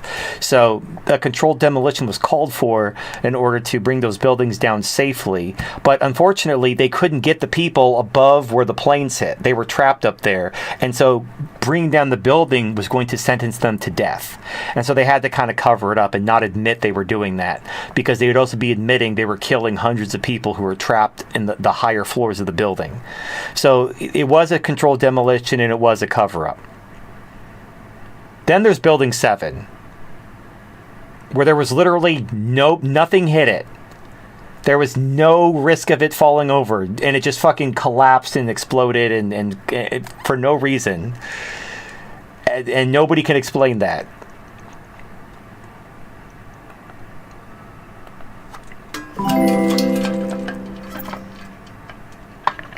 Based in C donated $5. Who is more gay, Cloud or Sephiroth? I mean, Sephiroth wasn't gay. He had mommy issues with Genova. But Cloud actually cross-dressed and went to a gay spa and got his butthole touched. So, you know, if you're having a gay experience, it's like, here's the thing. If you meet a tranny and you don't know it's a tranny, she's passing, and you're like making out, and you assume like her keys are poking you, but after you find out it's a dude, if you keep going, then you're gay. As long as you're like, whoa, I didn't know you were a guy, and then, you know, I'm not saying beat her to death, but, you know, I understand. But, you know, if you have a gay experience without your knowledge, like you didn't know it was a dude, you thought it was a woman, you're not gay until you know and continue. So Cloud was cross-dressing, and he was getting his butthole touched in a spa, and he wasn't doing anything about it. He was just kind of going along with it. Yeah, like, and also, it's not like Cloud is some weak person that can't defend himself. You fight shit throughout the game. You don't think he could have, like, fought off his gay rapists if he wanted to? And yet, he just kind of sat there and enjoyed it. Now, it was played for laughs. It was a different era back then. Like, men being sexually assaulted by gay men was considered, like, the height of comedy back in the day. But, you know, it does kind of give Cloud a big bag of homo suspicion points, as Terrence Popp would say. All right, last one. Bystander Syndrome donated $5. No, you damn macaque, monkey slurs are funny, log in on google.com and your YouTube data is still there. Waiting like a red-headed stepchild, sorry if that's you, don't respond to this part. Also yes, start the nerd channel, but also with a rumble mirror if time allows, who knows, if you use a voice changer, it could be a whole new safe income stream. I won't use a voice changer, but I would keep it separate. So here's the thing: I go to Google, I can log into my Gmail, but if I click on YouTube, it just says my account's been terminated, and it won't let me click on anything. It's just literally a white screen that says your account's been terminated. So I don't know how to get my YouTube subscriber data from that. Like, I can't go to YouTube at all while logged in unless I log in with a new account. That's my problem. My data, I'm sure my data is there. I don't know, do I email YouTube? Hey, can I get like my subscriber list so I could resubscribe with a new account? Would that be too much to ask? Like PayPal did that when PayPal banned me and held my money for 6 months. They at least allowed me to download not PayPal, Patreon. Patreon allowed, when they banned me, they let me download my email list. So the email of all the people who were supporting me, they let me download that so that I could at least email them and tell them, hey, I got banned off of Patreon, you know, that sort of thing. So I could appreciate that. Like, hey, thanks for letting me download my email list since you banned me from Patreon. I would like it if YouTube's like, hey, we're terminating your account. You could download a list of the channels you've been subscribed to. That way you can resubscribe to them in a new account. You know, I would appreciate that. That's the only thing that's kind of annoying, is getting unsubscribed from everybody and having to kind of remember off the top of my head what that channel was called. But oh well, you know, it's not an unsolvable problem. I'm sure I'll rediscover them, or they'll come to me in a dream or something. It'll be fine. It's not the end of the world. And if I can't remember you and it doesn't pop into my head, it's not the end of the world. I'm not gonna like cry about it or anything. Anyway, all right, that's going to be it. So that's our show. Thanks for hanging out. Our sponsors are the Dollhouse, Aero Venus, Aaron Clary, the Monkeys Market Minute, and Revy Consulting. We will have the Jesus Pimp's Prayer, old JC. Let us pray the Pimp's Prayer. Lord, have mercy on the soul of this bitch. Guide my pimp hand and make it strong, Lord, that she might learn a hoe's place. Amen.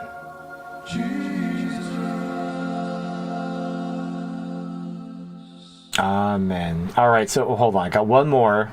Let me just get this out of the way, so we're not holding it for Saturday. Bystander Syndrome donated $5. Ask the eye to help you get your data in the Google account specifically. All right, I will look for a solution. If there's a way for me to get my subscriber data from YouTube, even though my account's been terminated, I will do that. But I'm not holding my breath, and it's not the end of the world if I can't. But thank you. All right, that's going to be it for me. Enjoy the rest of your day. We'll see you on Saturday. Take care of yourself, and goodbye.